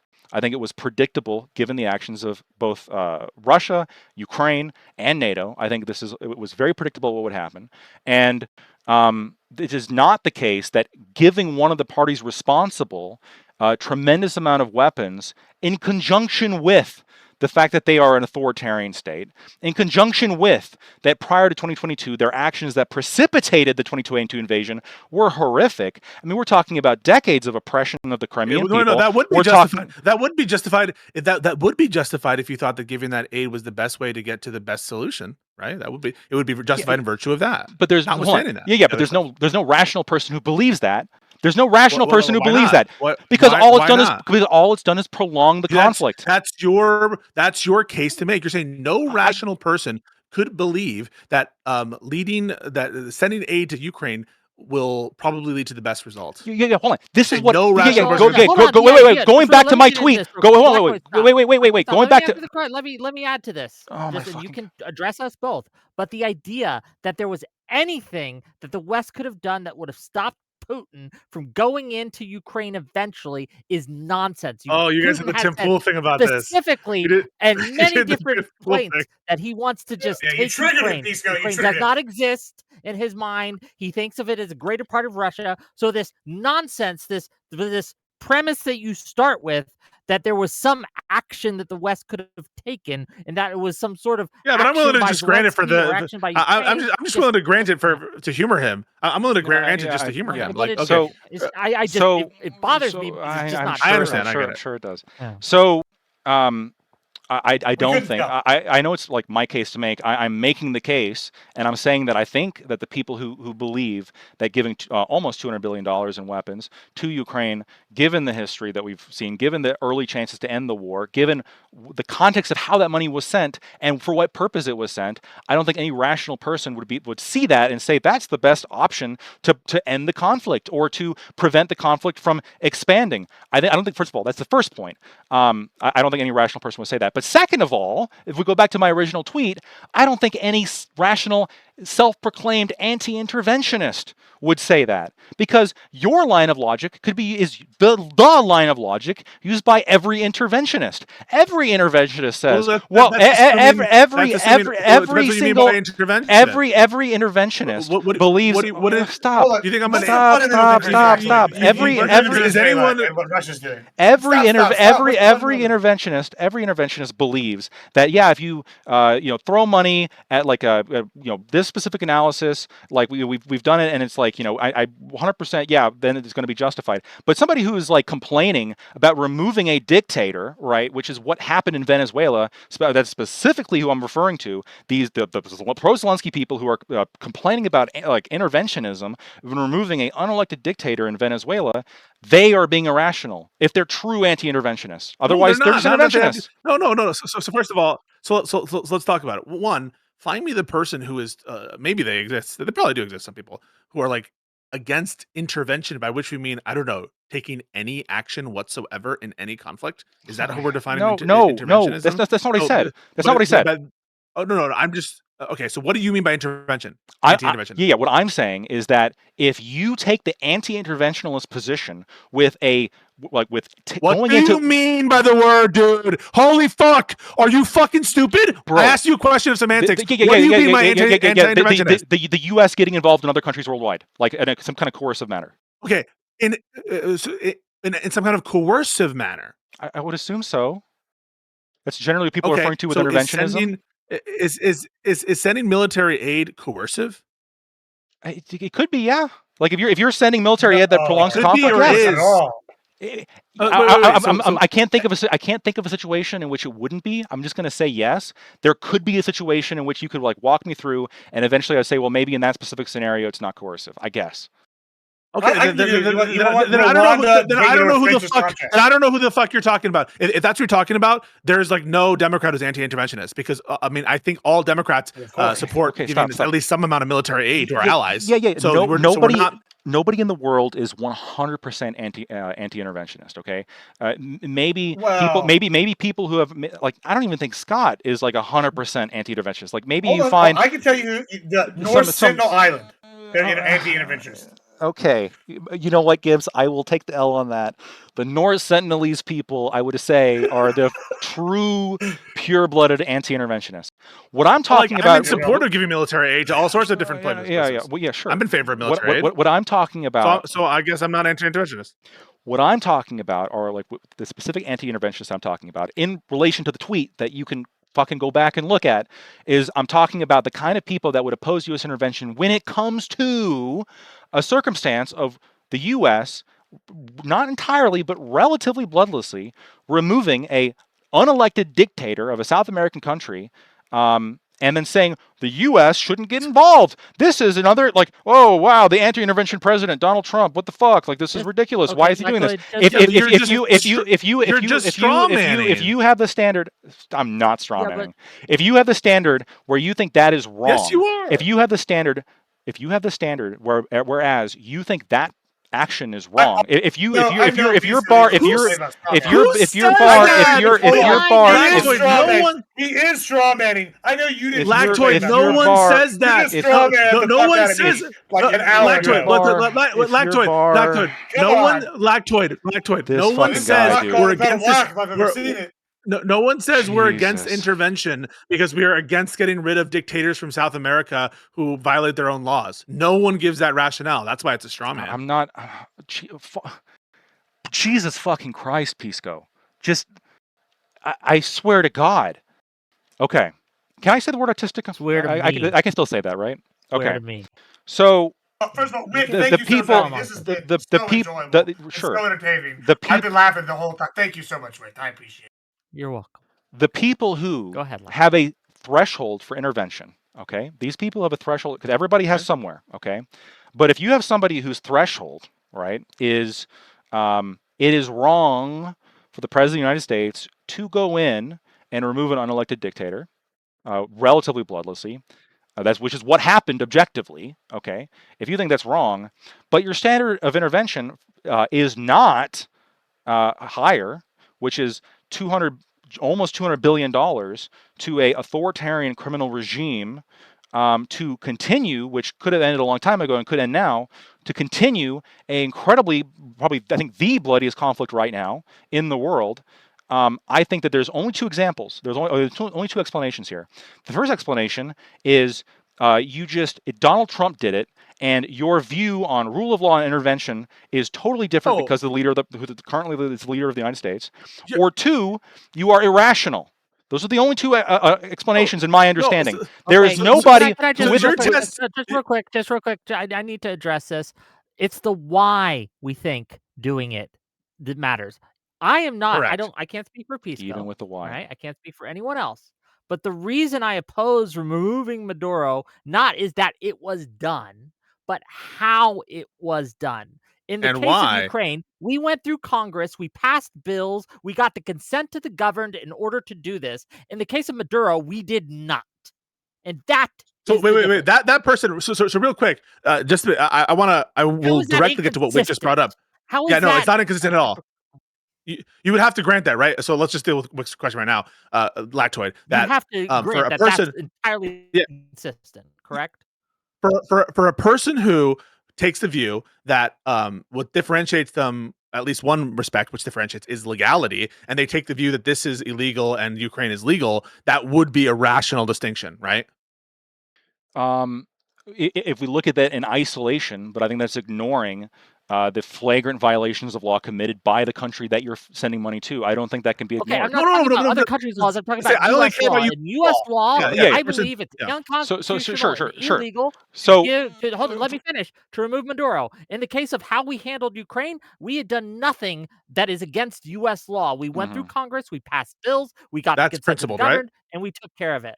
Sure. We did not do that in Maduro. That's the difference. That's why I oppose one, and I'm okay with the other. Okay. So to address, consistent, correct? Those people aren't irrational and not just I hate Trump, right? So hold on. Yeah. To address specifically what you're saying, Whick, if you're talking about people who are hyper fixated on simply U.S. law, like they don't really care about the rule of law generally, I guess, across the world, that's not part of their calculation.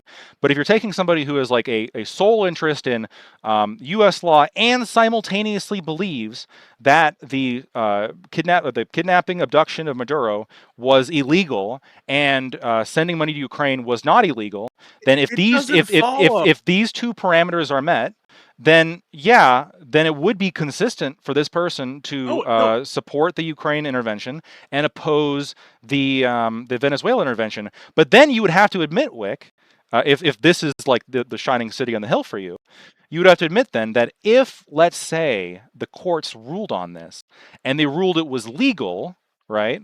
That what Trump did, what Trump did, then would you then support Trump's actions when it comes to intervening in Venezuela? No, he wouldn't be. No, that's a question. Let him answer. He's an adult. Sorry. The question was not for you. No, wait. No. But you. No. I know. But you just made an accusation. You would.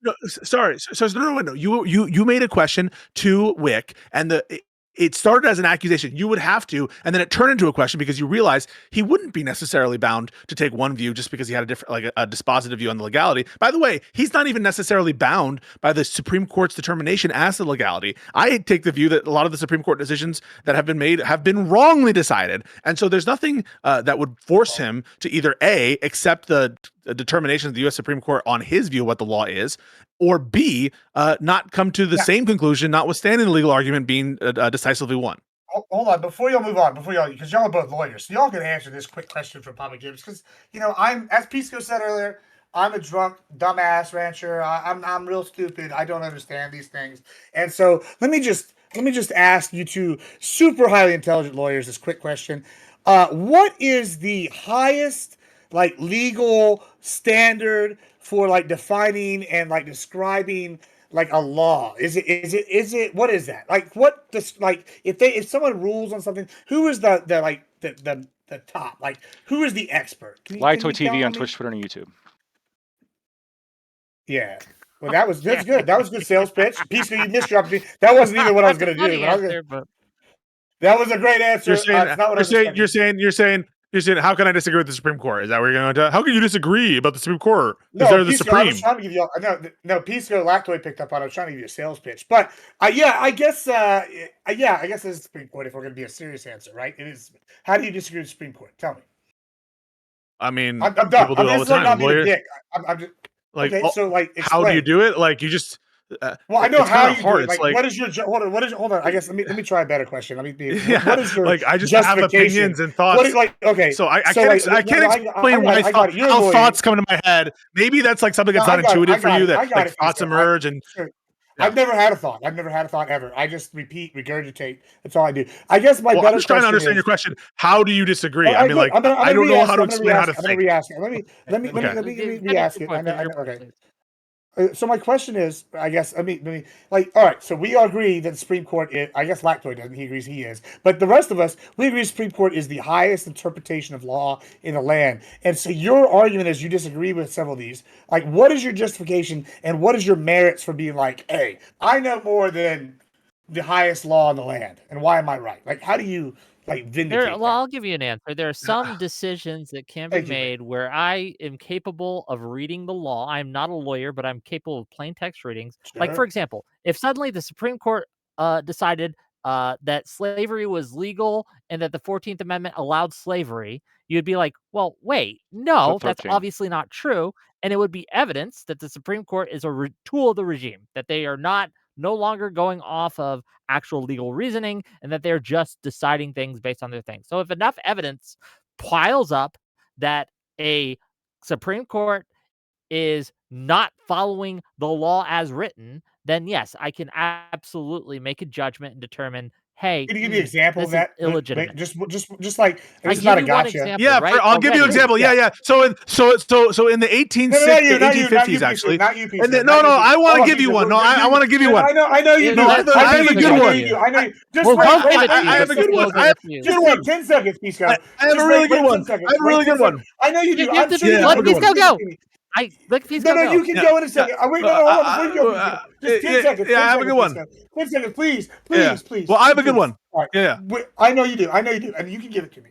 What's your 10 seconds? I'm excited to take it like a whore on nickel night. Listen, Whick, what is your example? Just out of curiosity. I gave you the one about the Supreme Court deciding about if they decided slavery. The right? 13th Amendment was slavery. Yeah.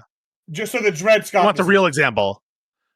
Well, that's where we were going. That's a fun one, right? That's a fun one. Why don't we do? So let's deal with that. So let's deal with that. I just want to hear his example. That's all I wanted, Pisco. Yeah. Sorry. Well, no, that's not. Well, no. What he's talking about isn't the Dred Scott decision. He's talking about a hypothetical lawsuit in which the Supreme Court does something so facially ridiculous as to read the 13th Amendment. So y'all agree with Dred Scott? No, we don't agree with Dred Scott. That's okay. Let Pisco give you your example. Okay. So what I'm just trying to distinguish for you is like Whick wasn't providing you the fact pattern of. So Whick was not providing you the fact pattern of Dred Scott because, of course, Dred Scott predates the Civil War because, of course, Dred Scott predates the 13th and 14th Amendments that he was referencing. So, of course, he wasn't referring to the fact pattern of Dred Scott. But the Dred Scott is a great fact pattern to go on or to think about like how I don't know, people could.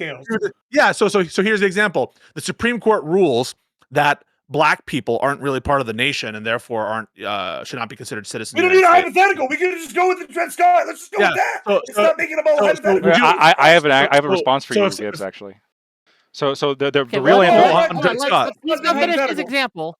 We don't need a hypothetical. There's good examples. I can answer the Dred Scott. There would be nothing wrong with commentators of the day in the Dred Scott decision saying, well, I'm seeing this opinion, and you know what? I think that this is wrong, actually. I think that this is a wrong opinion. And for you to be like, well, the Supreme Court said it, therefore it can't be wrong. I think you're just making a different claim that they're like the highest authority on what the law is. I'm not making a claim at all. I'm not making a claim at all. That's the problem. People are obviously allowed to disagree, as the court will often have these opinions that are included in the overall you're missing my whole question. Called dissents. Sure, I absolutely understand dissents. Listen, Pisco, I'm not. This was not a bash on you.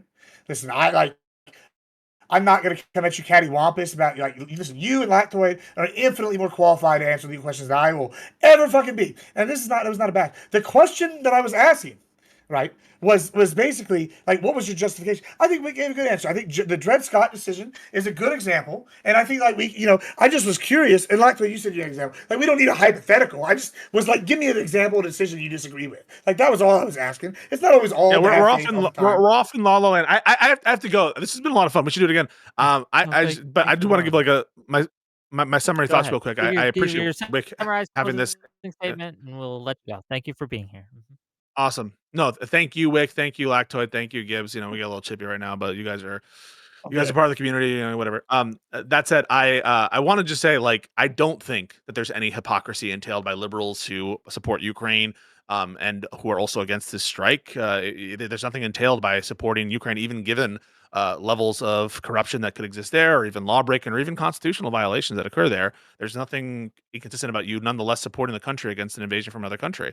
And it's on the people who claim that there's a hypocrisy to state what the contradiction is and to justify that contradiction, which of course, he's not able to do, except appeal to, well, I would think you would care about all laws, at least somewhat closely in time. Overall, on the question of the Venezuela tax, I think it's completely unjustified. It's unjustified, one, because it's illegal. We didn't really get to it that much, but it's also, I think, bad policy. And I think the motivations of the administration will speak for itself. They're trying to extract resources from Venezuela. Now, if it happens that it's a flourishing democracy, there's no problems there, I will admit there were good results. But in retrospect, the legal issue here is it's overdetermined. In other words, the fact that this is unconstitutional, the fact that it's being done in your name without proper authorization is enough to decide that you're against it. But yeah, thank you, Wick, and thank you all.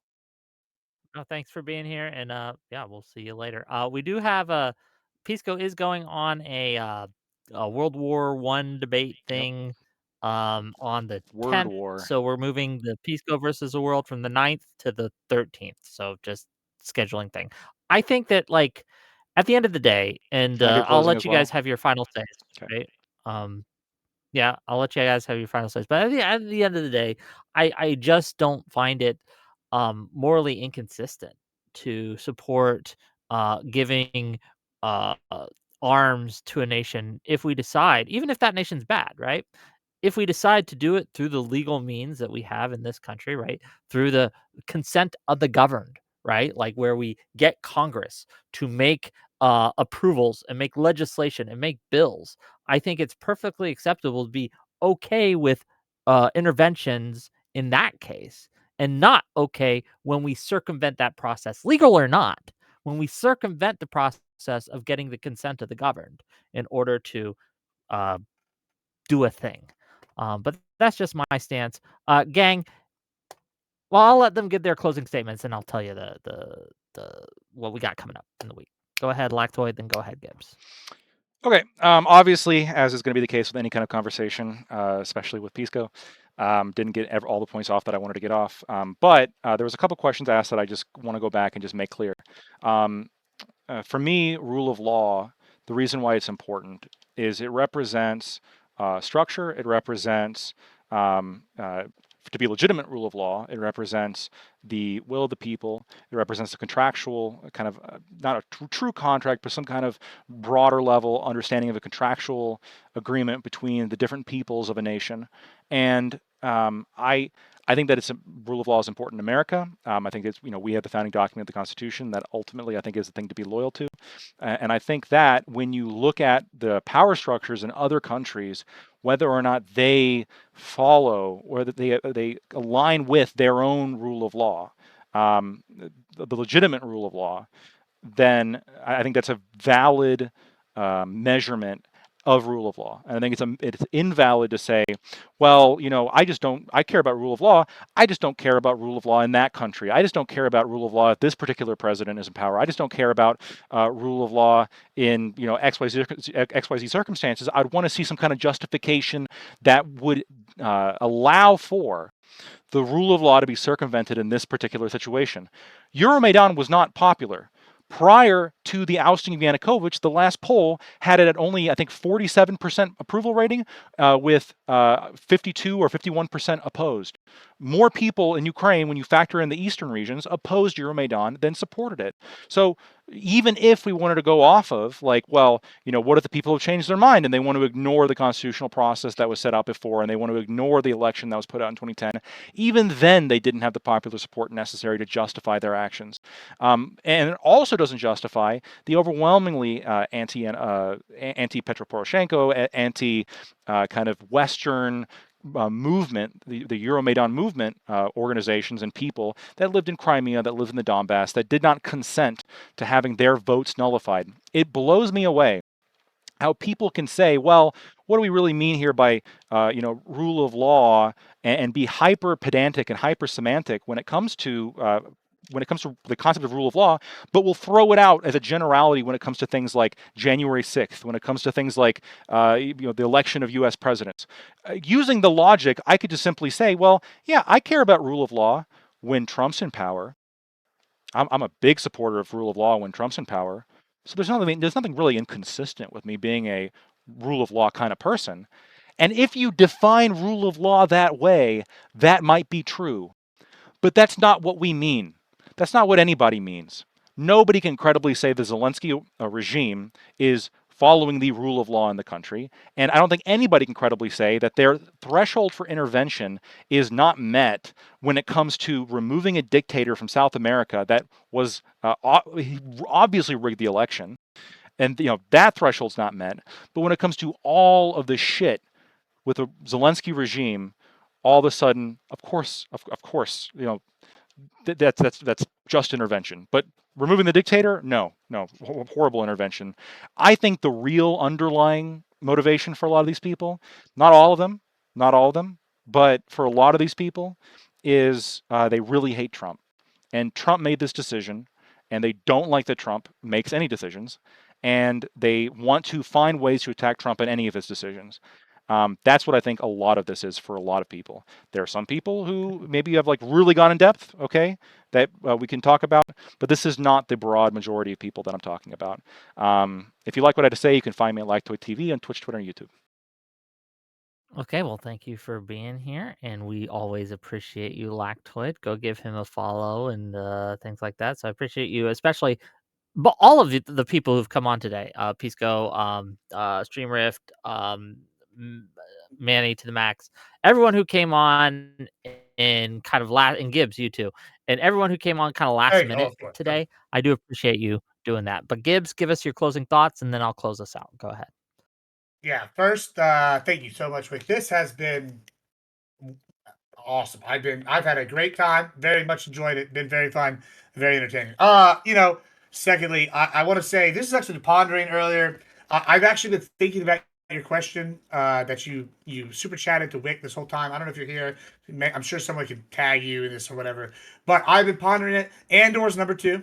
The original Thrawn trilogy is number 1, and I'll tell you why real quick. They basically, if we didn't have the original Thrawn trilogy, we wouldn't even have the prequels. And therefore, if we didn't have the prequels, we wouldn't have Disney. Andor is some of the best media in recent memory. Big fan.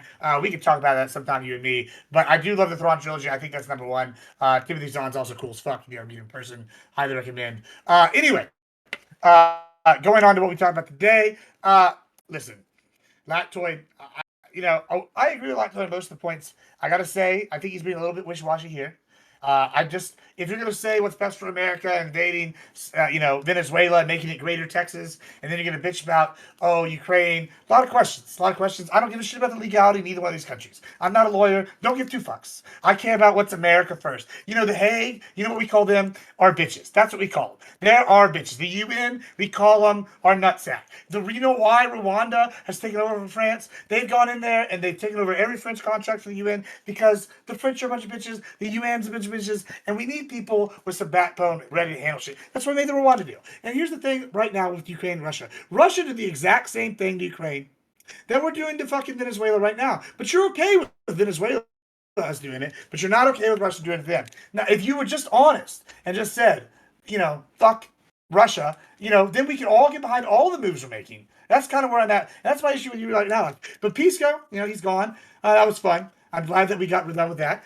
It was good. I wish we talked more about the actual issue and what's next. But we didn't talk about any of that. And I think it's going to be an interesting topic. I hope we talk about this soon with what's next. Because what's going on with the Monroe Doctrine? On this I know there's going to be. I'm excited. I'm super excited because it's no longer the Monroe Doctrine. It's now the Donroe Doctrine. We are now eliminating China. We're eliminating people. I hear that Rubio said Cuba is next. That's in the rumor mill. Wow. If we could annex Cuba, I might fucking have an orgasm on stream. I don't know what I would do, but I would be fucking amped. Bro, American Empire is back. Manifest Destiny 2.0. Y'all should be excited. We should make everyone in the world be American. And then they can enjoy the values and the benefits of being under the American capitalist democratic society. And that is what y'all should want. You should want how good it is here for us, for your fellow man. And if you don't like that, fuck you. That's all I have to say. Thank you so much, Whick. It's been fun. Okay, it's been great. Give him a follow and check out and subscribe to his stream. All that good stuff. Okay, gang, what do we got coming up? So first of all, if you've enjoyed this content, if you like what we have to say and what we have to do, hit that like button, hit that subscribe button. If you're following this on Twitch or on, if you're following this on Twitch, give some subs, give some bits. If you're following this on YouTube, super chat me like My Listening Library did for $5, where he says, Gibbs and Lactoid, thank you for your participation. You guys are part of the community and whatever. LOL. Thank you for the $5. What do we got coming up? Well, we got some great shows this week. On Monday, Irrelevant versus Single Player Carl on Asmongold's Gaming Take about women are ruining gaming. That should be fun. On Tuesday, I'm going to be having a show with apparently it might be up in the air. Destiny might want on this one. We'll find out. But Andrew Mercado, Dev, Lactoid, and Ash are going to be talking about the Somalian fraud daycare stuff. That should be interesting. And then I'm going on a Gibbs panel on Wednesday to debate that myself. And then on, that's what we got. And then we'll probably have call-ins Thursday or Friday. But if you want that stuff, stuff's coming up. And I'll talk to you guys later, okay? So we're going to raid out. We're raiding Peach streams, okay? So tell her this is a hate raid. And I'll see you guys on Monday, 6 p.m. Eastern. Check it out. Tune in. I love you all. Goodbye. Wait, bye-bye, everyone.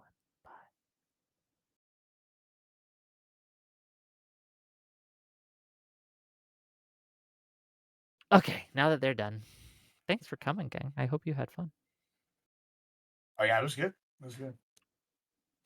Yeah, Lactoid, did you want to continue this? Do you want to, we can't hear you. Sorry. Yeah, did you want to keep talking? I would like to dive in. You can keep talking. Stay as long as you like. Yeah, we can stay in here. We can go to mine, whatever you prefer, Lactoid. But I would, if you're down, I would like that. I'm curious. Sure.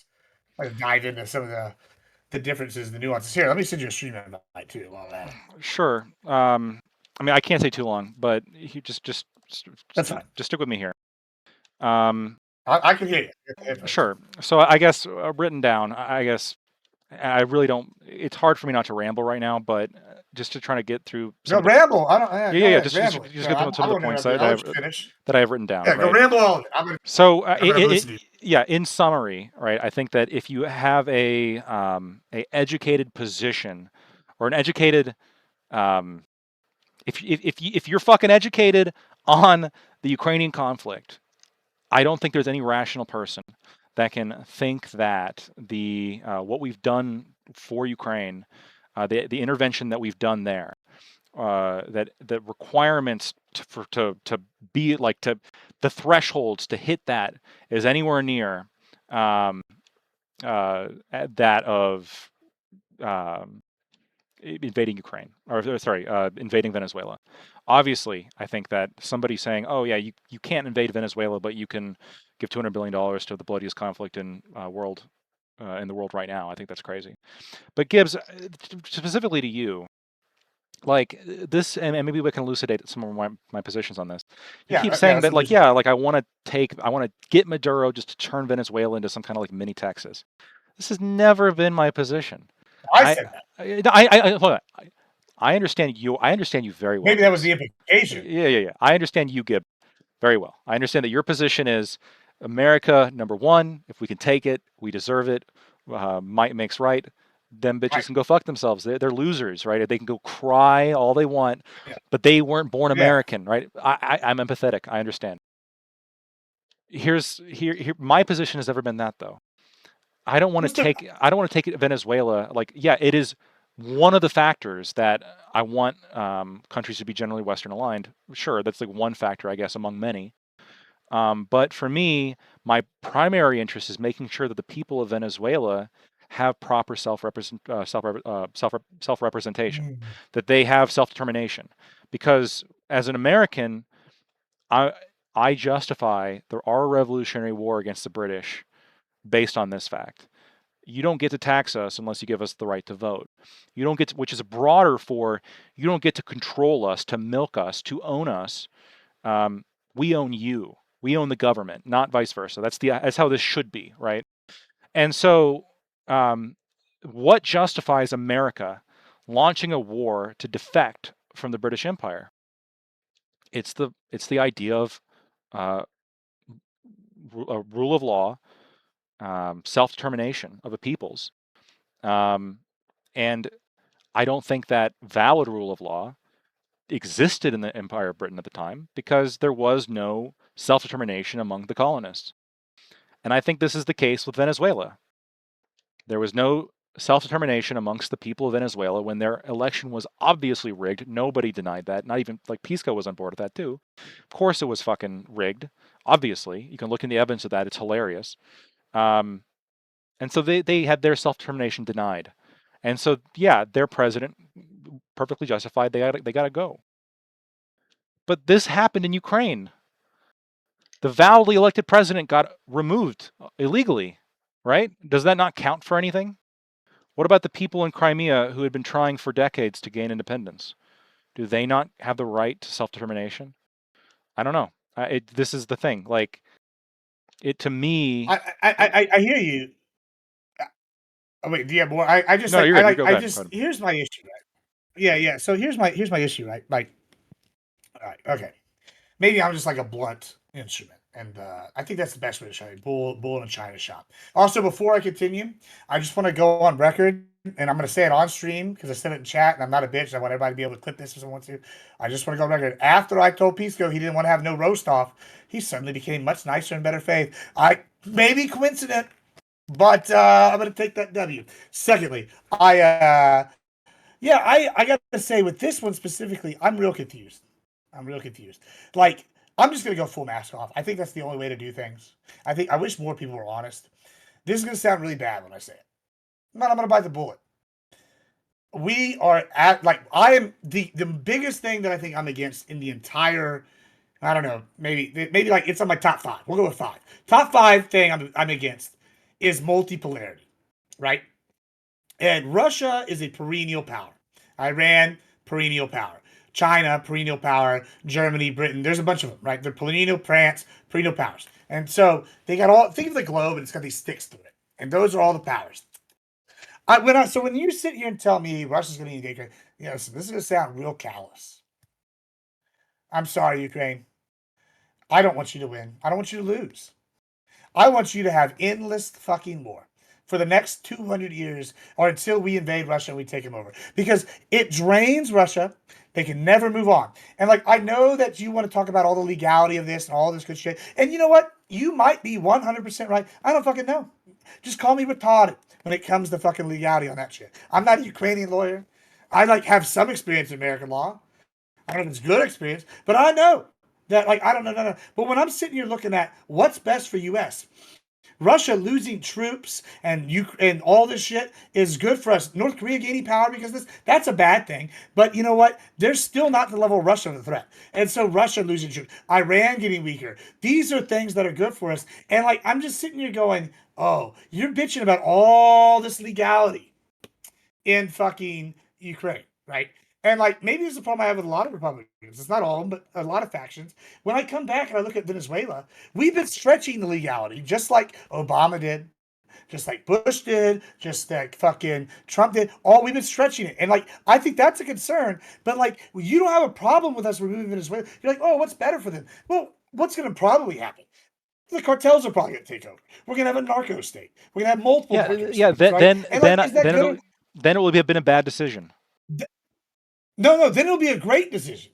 No, we don't want narco terrorists running Venezuela. No, that is the second best option after us annexing. You understand? Right? No. Oh, hold on. Maybe from some convoluted kind of, like, does it help America project world power? Yeah, no, it's not even convoluted. I don't even see that. I don't even see that. Like, okay, the narco terrorist state. Go ahead. It's easy. It's easy because we could pick our narco-terrorist group and we can decide which one takes over, or we could back them, or when they fuck up, we switch to the next one, and then none of them ever get enough power. And then if they fuck with the Chinese, we'll just take them out. It's just, or we'll hire someone else to take them out. It's endless fucking weapons. And guess who we're selling our weapons to? Them fuckers. We're the biggest arms dealer. Why wouldn't? Hold on. You either believe in imperialism or neo-imperialism. If No. you believe in neo-imperialism, this is based. If you believe in imperialism, we should annex. No, hold on.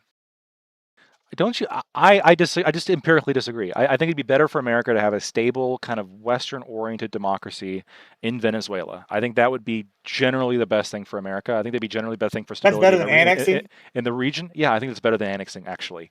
I think that annexing that country would come with a whole bunch of issues, because this is the thing that when you kind of went down the idea of like we have to destroy their holy sites in order to crush their will.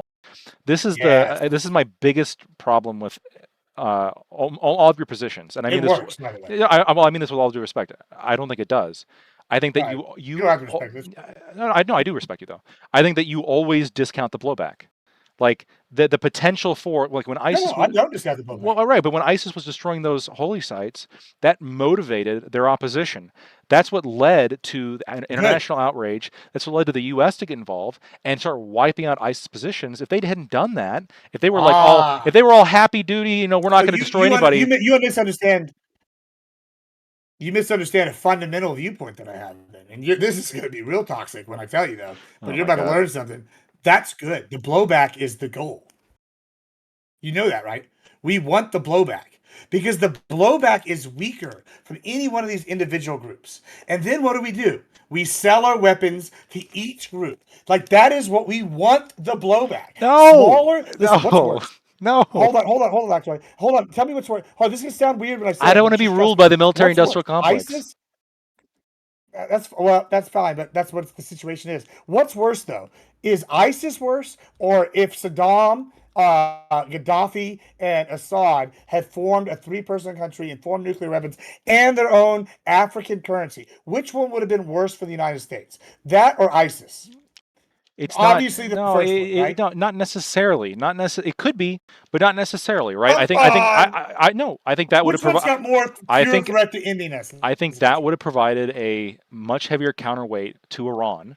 I think that it would have some kind of, because again, one of the problems with opposing multipolarity for opposing multipolarity's sake is you may push countries that would otherwise be a pole into the orbit of other countries, which is exactly what I think happened with Iraq, where we pushed Iraq into the orbit of Iran. What do you do? What do you do to that? What happens when you do that? What do you do when that happens? It empowers the opposite pole. Because no. Do you think China's No, it is. You destabilize the next pole. No, not necessarily. Do you think that China is better off because of the war in Ukraine? Do you think China is better off because of the war in Ukraine? Possibly. It's like 50-50. No, they are. I think that was situational. They're so much better off. They signed a gas deal with Russia because Russia could no longer sell their gas. Sure, China got stronger. That's what I'm saying. But you got to take out powers one at a time. Yeah, but hold on. I agree that China's the greater threat. Right. But you can't take out China before you take out their support system. You don't listen. But you're building their support system. You're building their support system. No. You have to. This is what you do: is you destabilize one country, then you let the next country try to move in, and then what you do is that's a trap. Then they come in, and then they get destabilized, and then they're sucked into powers there. Now you have powers in each country crossing. It's like a nasty Venn diagram of it's like an evil onion. Each layer you pull back is nasty. But it's never. I'm just saying. Okay, I understand what you're saying, but it's like that's what you do. My analysis is different. Then you go for China. For me, it's never about the number of enemy polarities that we're considering. We're talking about the overall threat posed to American world hegemony, as long as we're hyper-fixated on this specific interest. And if we're talking, I talk about North Korea all the time, right? And the Ukraine war has benefited North Korea more than any. North Korea went from has 2,000, 3,000%, and they're part of the Chinese sphere. Right. And what I've said about North Korea is that they're scary because they're at 0 and they're still doing this shit and they're still growing, right? And so you're in some ways you're right, but the problem is what do? First you get rid of Iran, then you get rid of Russia. And what's next? North Korea. Then you go for you don't go for China first. China's too strong. You take out each one of the little. But China's becoming right. But here's the thing, right? you're not pulling Russia out of the orbit of China by if there's a specific war to remove a country from a different country's orbit, which is I think is sort of happening with Venezuela, then you can make a good argument that we should be doing this for America's self-interest, right? Because now Venezuela is part of our little expansion pack. They're part of our little bitch nations. They're no longer part of Russia or China's bitch nations, right? Okay, I can follow that line of logic, but we're not doing that with Russia. With Russia, we're not pulling them away from China to put them in our expansion pack. We're pushing them into China, and now they've dramatically. Now you're saying it's on purpose. I think it's a horrible long-term strategy. I think it gives China a tremendous amount of power. I think it makes them a more all our formidable enemies foe in one the future. nasty basket. Yeah, if you unite your enemies, doesn't that potentially make them a bigger threat?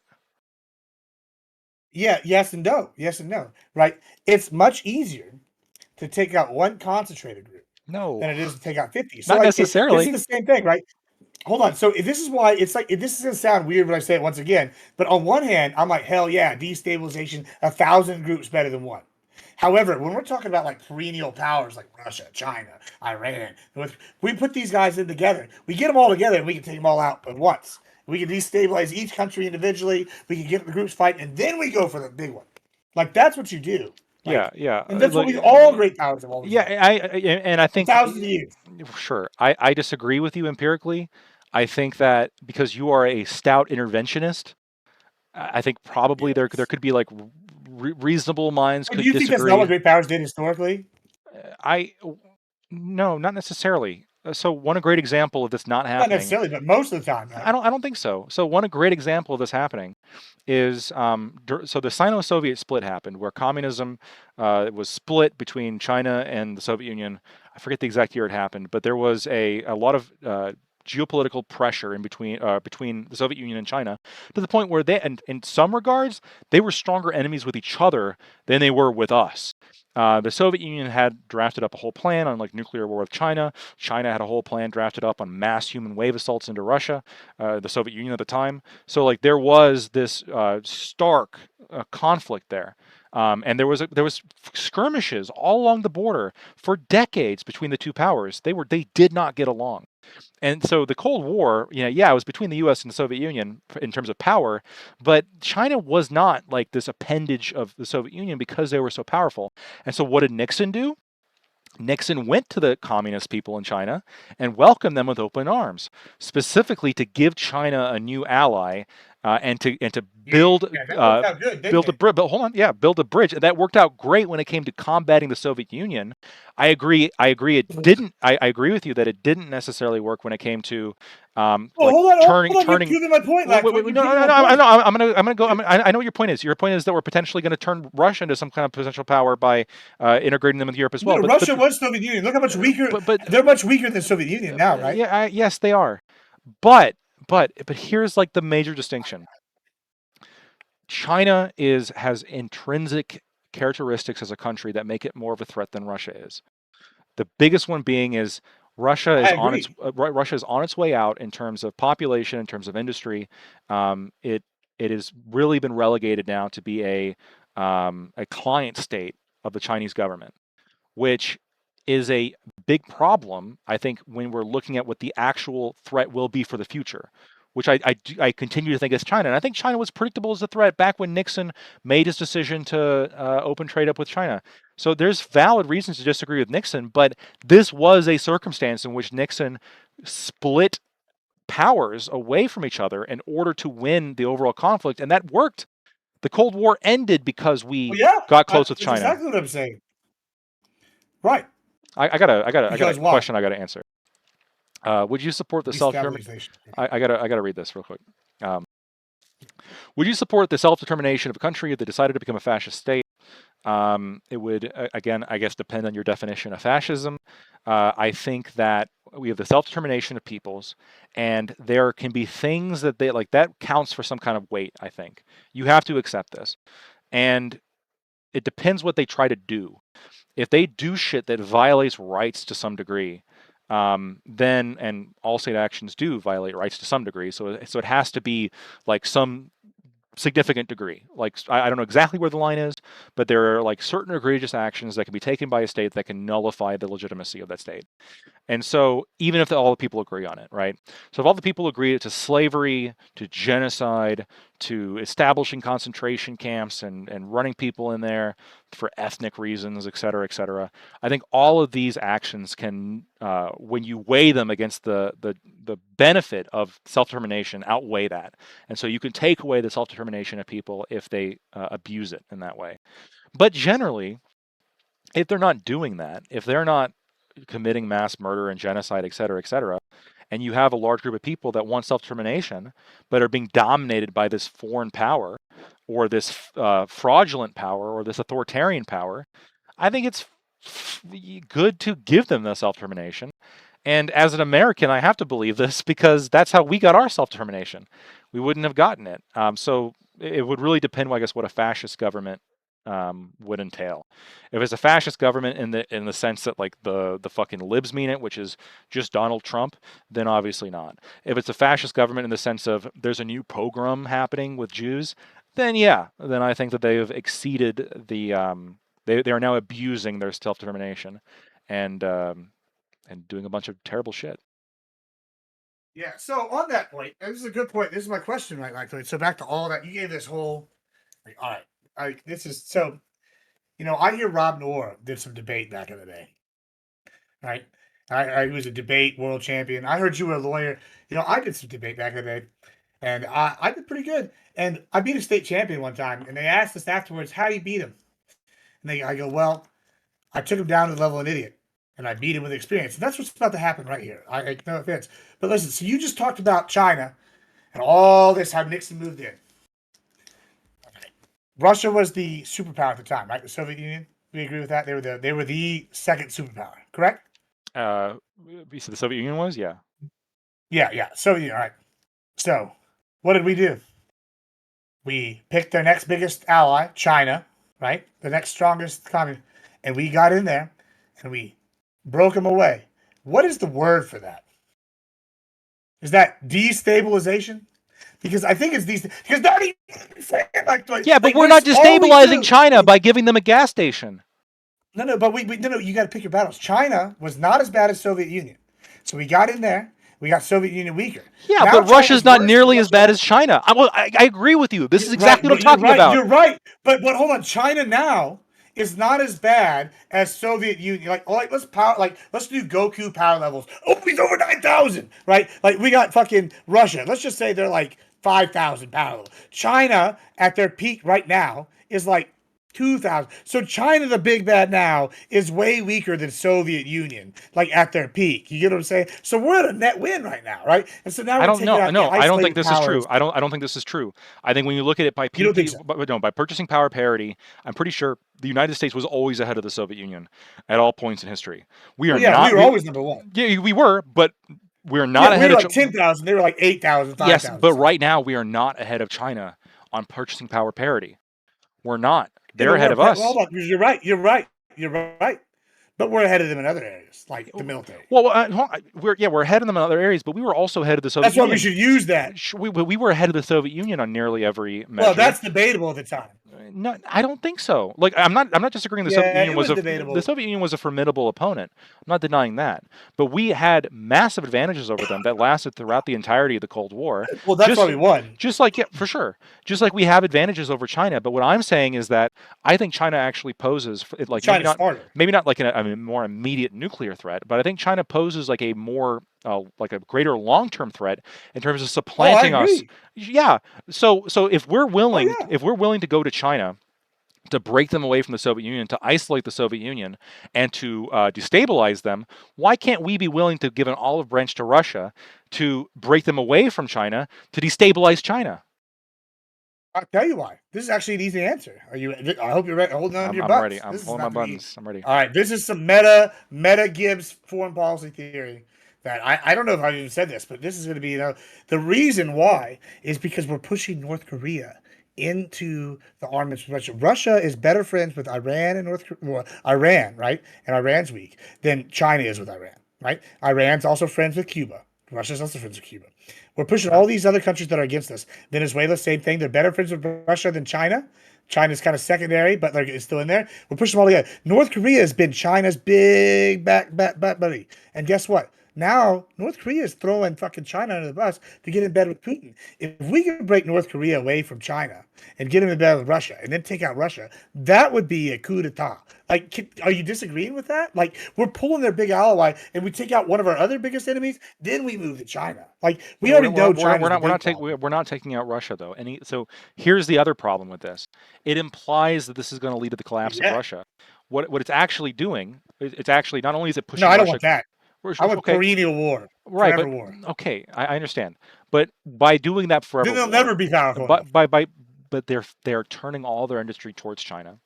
They're fueling China from their natural resources, and believe it or I mean, then we have mother balls if they do that. Yeah, you might because China tunes their economy, and then we stop the war when we're ready to invade China, and then all of a sudden their economy crashes. 6 months later, Russia's not just going to cut off all the gas as soon as we stop funding Ukraine. That's not going to happen. Like they are now. No, I'm saying China turns their economy into supporting Russia.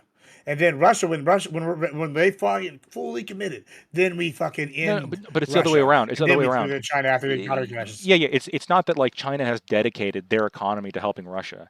It's that Russia has dedicated its economy to fueling China to survive. That's what it is. And the more that we push Russia into China, the more that we give China a cheap source of natural resources to fuel their industry, and the more we make them a threat. And this Ukraine situation is doing just that. All the sanctions are doing just that. And the worst part about this is we're not even going to fucking win the Ukraine conflict. We're losing. Russia's gained every year gains more land than they did the prior year. Yeah, they gained like a mile. 10 miles. No, oh, wow. I think it was like 2,700 miles. Ukraine's like the size of oh wow, it's a huge ass country. I'm not saying the size of Alaska. Yeah, it is. You're right. Ukraine is a big country, but that's my point. When you look at a big country, those are just tiny land gains, but the land gains are overall pretty big, and they're accelerating, and they're going to keep going. I mean, what do you think? Do you think Russia's our enemy? I think Russia's our enemy, right? Russia, China, Iran. There's no way we're gonna be friends with them. They want what they want. I think we've made Russia our enemy at this point. I think China I think China is destined to be our enemy. I don't think Russia is. Okay, I'll build a bridge. I think that we could be friends with Russia. You ready for it? You ready for how? You're to kill the leadership and replace them with pro-American annexation forces? No. Okay, all right. This is with their current leadership. All right, you ready for this? All right, I'm ready. Go ahead. You know what? We could just swap. We could just be like, you know what? Let's just join teams. But fuck them. Fuck the NATO. They've been sucking on our teeth. Let's just join Russia. The China. If the EU imperialism's done, Venezuela's now Texas. Greater Texas. Ukraine's now greater fucking Nutsakakov or whatever it is over there in Russia. And China. You know what? Tibet. We you know what? That's fine. Taiwan. You know what? We're gonna keep Taiwan. You can have South Korea. I don't know. Either way, it'll be fun. Or whatever. They can pick something. Vietnam, maybe. We'll go help in Vietnam. They can take out Vietnam, Cambodia, and they'll be okay. I'm just saying, fine. If we're going to do this, let's just fucking switch sides. It's one or the other. It's either we're fucking against Russia and China, or we're on team Russia and China. For one, I'm okay with that. We'll take the Western Hemisphere. They can have the East. Done. Are you okay with that then? That's a solution. Look, I don't disagree. Oh, so then you don't like them? No, stop. I don't disagree. That would be a solution. I don't think that we have to give away the goose to come to some kind of reasonable understanding. I don't think that we have to just give the entire Eastern Hemisphere away. I think the best solution forward is to keep NATO, keep this kind of military alignment, and then try to integrate Russia in with the European economy as much as possible, and avoid specific antagonizing actions, especially regarding NATO, and also not supporting coups, or at least the leaders that have arisen after coups. Probably would be a good idea. Oh, and not dumping shit tons of money into people that are shooting and killing Russian soldiers. That could be another way that we could prevent them from joining teams with China. We should just like honestly, we should just unleash the fucking PMCs, and we should just let our like companies like Exxon and them take over. You know the and just government start hiring pays those people, PMCs. right? Good. Well, With hold taxes, on. with We can your let taxes. hold on. But this Trump's handling this. What did he just fucking legalize? Did you see? Weed? No, not Letters weed. of note. Okay, explain. Go ahead. Yeah, this is legal piracy. Why can't we just get Exxon to put together a group of people and then just go take out a country? They're legal. They're legal citizens. What they want to listen? If it's fine for me and you and 10 other people to get together and go take over a Venezuelan boat, why shouldn't I don't know, Exxon or I don't know, BP? I don't know what another American oil company is. I guess Valero's now an American company. Valero decide they go buy, a mill like I don't know, Blackwater, and then be like, you know what? I'm sick of this bullshit in Guatemala. They got oil. Let me take it over. Like, what's wrong? From your perspective, I guess know there from would my be no. perspective, no. No, well, I right, but here, like for me, I'm like kind of concerned with It's legal now. Letters of note. Look, I'm concerned with things like oversight. I'm concerned with things like casualties. I'm concerned with all these things. Letters of marque. It's letters of marque. Right. No, you're not though. You're not. I understand that for you, No, the word is letters of marque. I'm sorry. Sure. No, fair enough. But for you, you're not really concerned about these things like oversight or casualties, right? You're more concerned about just like, I don't give a shit about oversight. Yeah, well, exactly, right? And so from your perspective, I guess letting Exxon run the wars would be the most prudent decision. I disagree. Efficient. I disagree. I think that I would disagree with Exxon running the wars. I think that. Well, okay, fine. What if it was an Exxon? What if we have letters of marque, right? It's not just Do you know who's our Exxon. biggest ally in Africa right now? Hold on, yeah. What about like with Africa? Rwanda. Rwanda has taken over all the French contracts for security, and they're the biggest suppliers of troops to the UN, and they're our biggest ally in the Africa. What if we just gave a letter of marque to Rwanda, and Rwanda was like, you know what, Venezuela, you've been acting up, and they were the ones who taking it. They're like, they take over for us, or they're like, oh, Somalia, y'all acting up, we're here, and you like, would you be opposed to that? Like, it's U.S. backed global policy. Yeah. I mean this will be the last New question. international law. Oh my God, no. It's so based. I don't know. That's what's happening right now. We're on the cusp. You know my issues. You know my issues with this. I care about all Well, the I care about the lip cuck shit too a little bit, right? Like I don't want people to die, or I want there to be some like idea of not letting people die. I don't like the idea of the corporations coming together to launch invasions of other countries. That seems to be kind of bad. I thought you were a libertarian. What about a corporate country? Oh They can just take over Somalia. No. You're telling me if Walmart took over Somalia tomorrow, that the people there's lives wouldn't be better? I don't know if it depends what Walmart has intention. Like if they take over Somalia and then use them as like a industry source. If they take over Somalia tomorrow, every person becomes a citizen of Walmart and an employee, even if they don't work there. And they make it a giant free market. So you have Walmart, they can put their banking, they can write their own tax laws, they do all this shit. Then they can make it like basically libertarian. If you want to be Exxon, we can put your base there, and you don't have to pay taxes no more. And then you could be an employee of Exxon and an employee of Walmart, but a citizen of Walmart. Wouldn't this tell me their lives wouldn't benefit? It would be a libertarian utopia. And you're over here like, no, I don't want a corporate state. I hate corporations.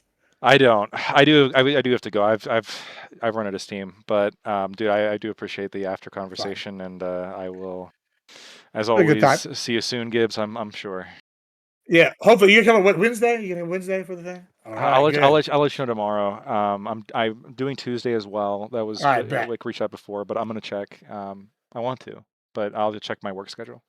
Good. Just let me know. All right, it's fine. All right, yeah. All right. You be good. Sounds good. Catch you later, Gibbs. All right. My eyes are just fucking killing me, dude. Oh my God.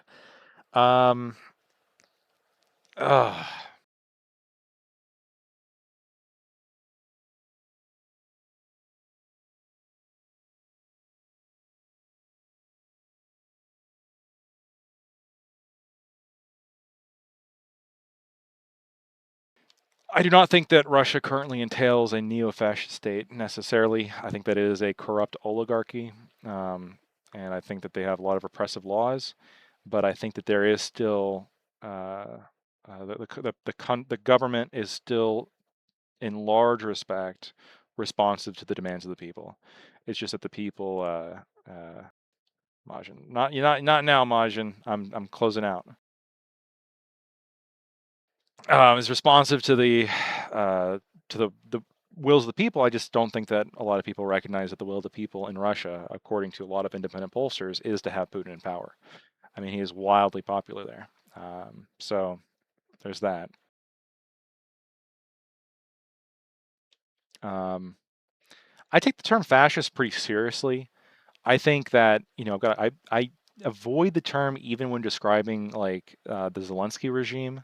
I refer to them as like authoritarian. I refer to them as dictators. Like I'm more comfortable referring to them as like that. But to me, fascism is there's like more baggage with that, right? There's a kind of a whole ideology, a fascist ideology that comes with that I think is beyond just like a strongman leader, kind of autocrat. And I think that is more of what Zelensky is, I think, as opposed to having a coherent kind of ideology. I think there's a lot of nationalism. I think there's a lot of bigotry. I think there's a lot of authoritarian tendencies, but I don't necessarily think that he is. I don't know if he's a fascist. All right. So, Diat. Testicle Johnson, thank you so much for subscribing at tier 1. I really appreciate you. I don't know if you're still in the chat, but thank you. Lactoid's getting pressed. Lock in, Lactoid. Don't let them wear you down. Lactoid, grant nothing. Double down. Bro, I mean, you fight when you can, but it does that. I think that's my biggest weakness, is I just run out of energy. Some other people can just fucking go and go. It's crazy. Like Gibbs, like he's doing these fucking 2-day streams, and he's already fucking high energy, and he's going for these fucking 2-day streams. How do you live through that? How do you fucking survive for that? And I think this is like basically Pisco's job, full-time job at this point. So I guess that gives him a little bit more time to kind of recharge from the shit that he does. But he still does a lot. And yeah, I give him credit where credit is due. Fair enough. It could be stimulants. Who knows? But I am going to raid on out now on this impromptu debate. We're gonna raid on out to my friend Gibbs because he's still streaming, and I'll catch you guys later.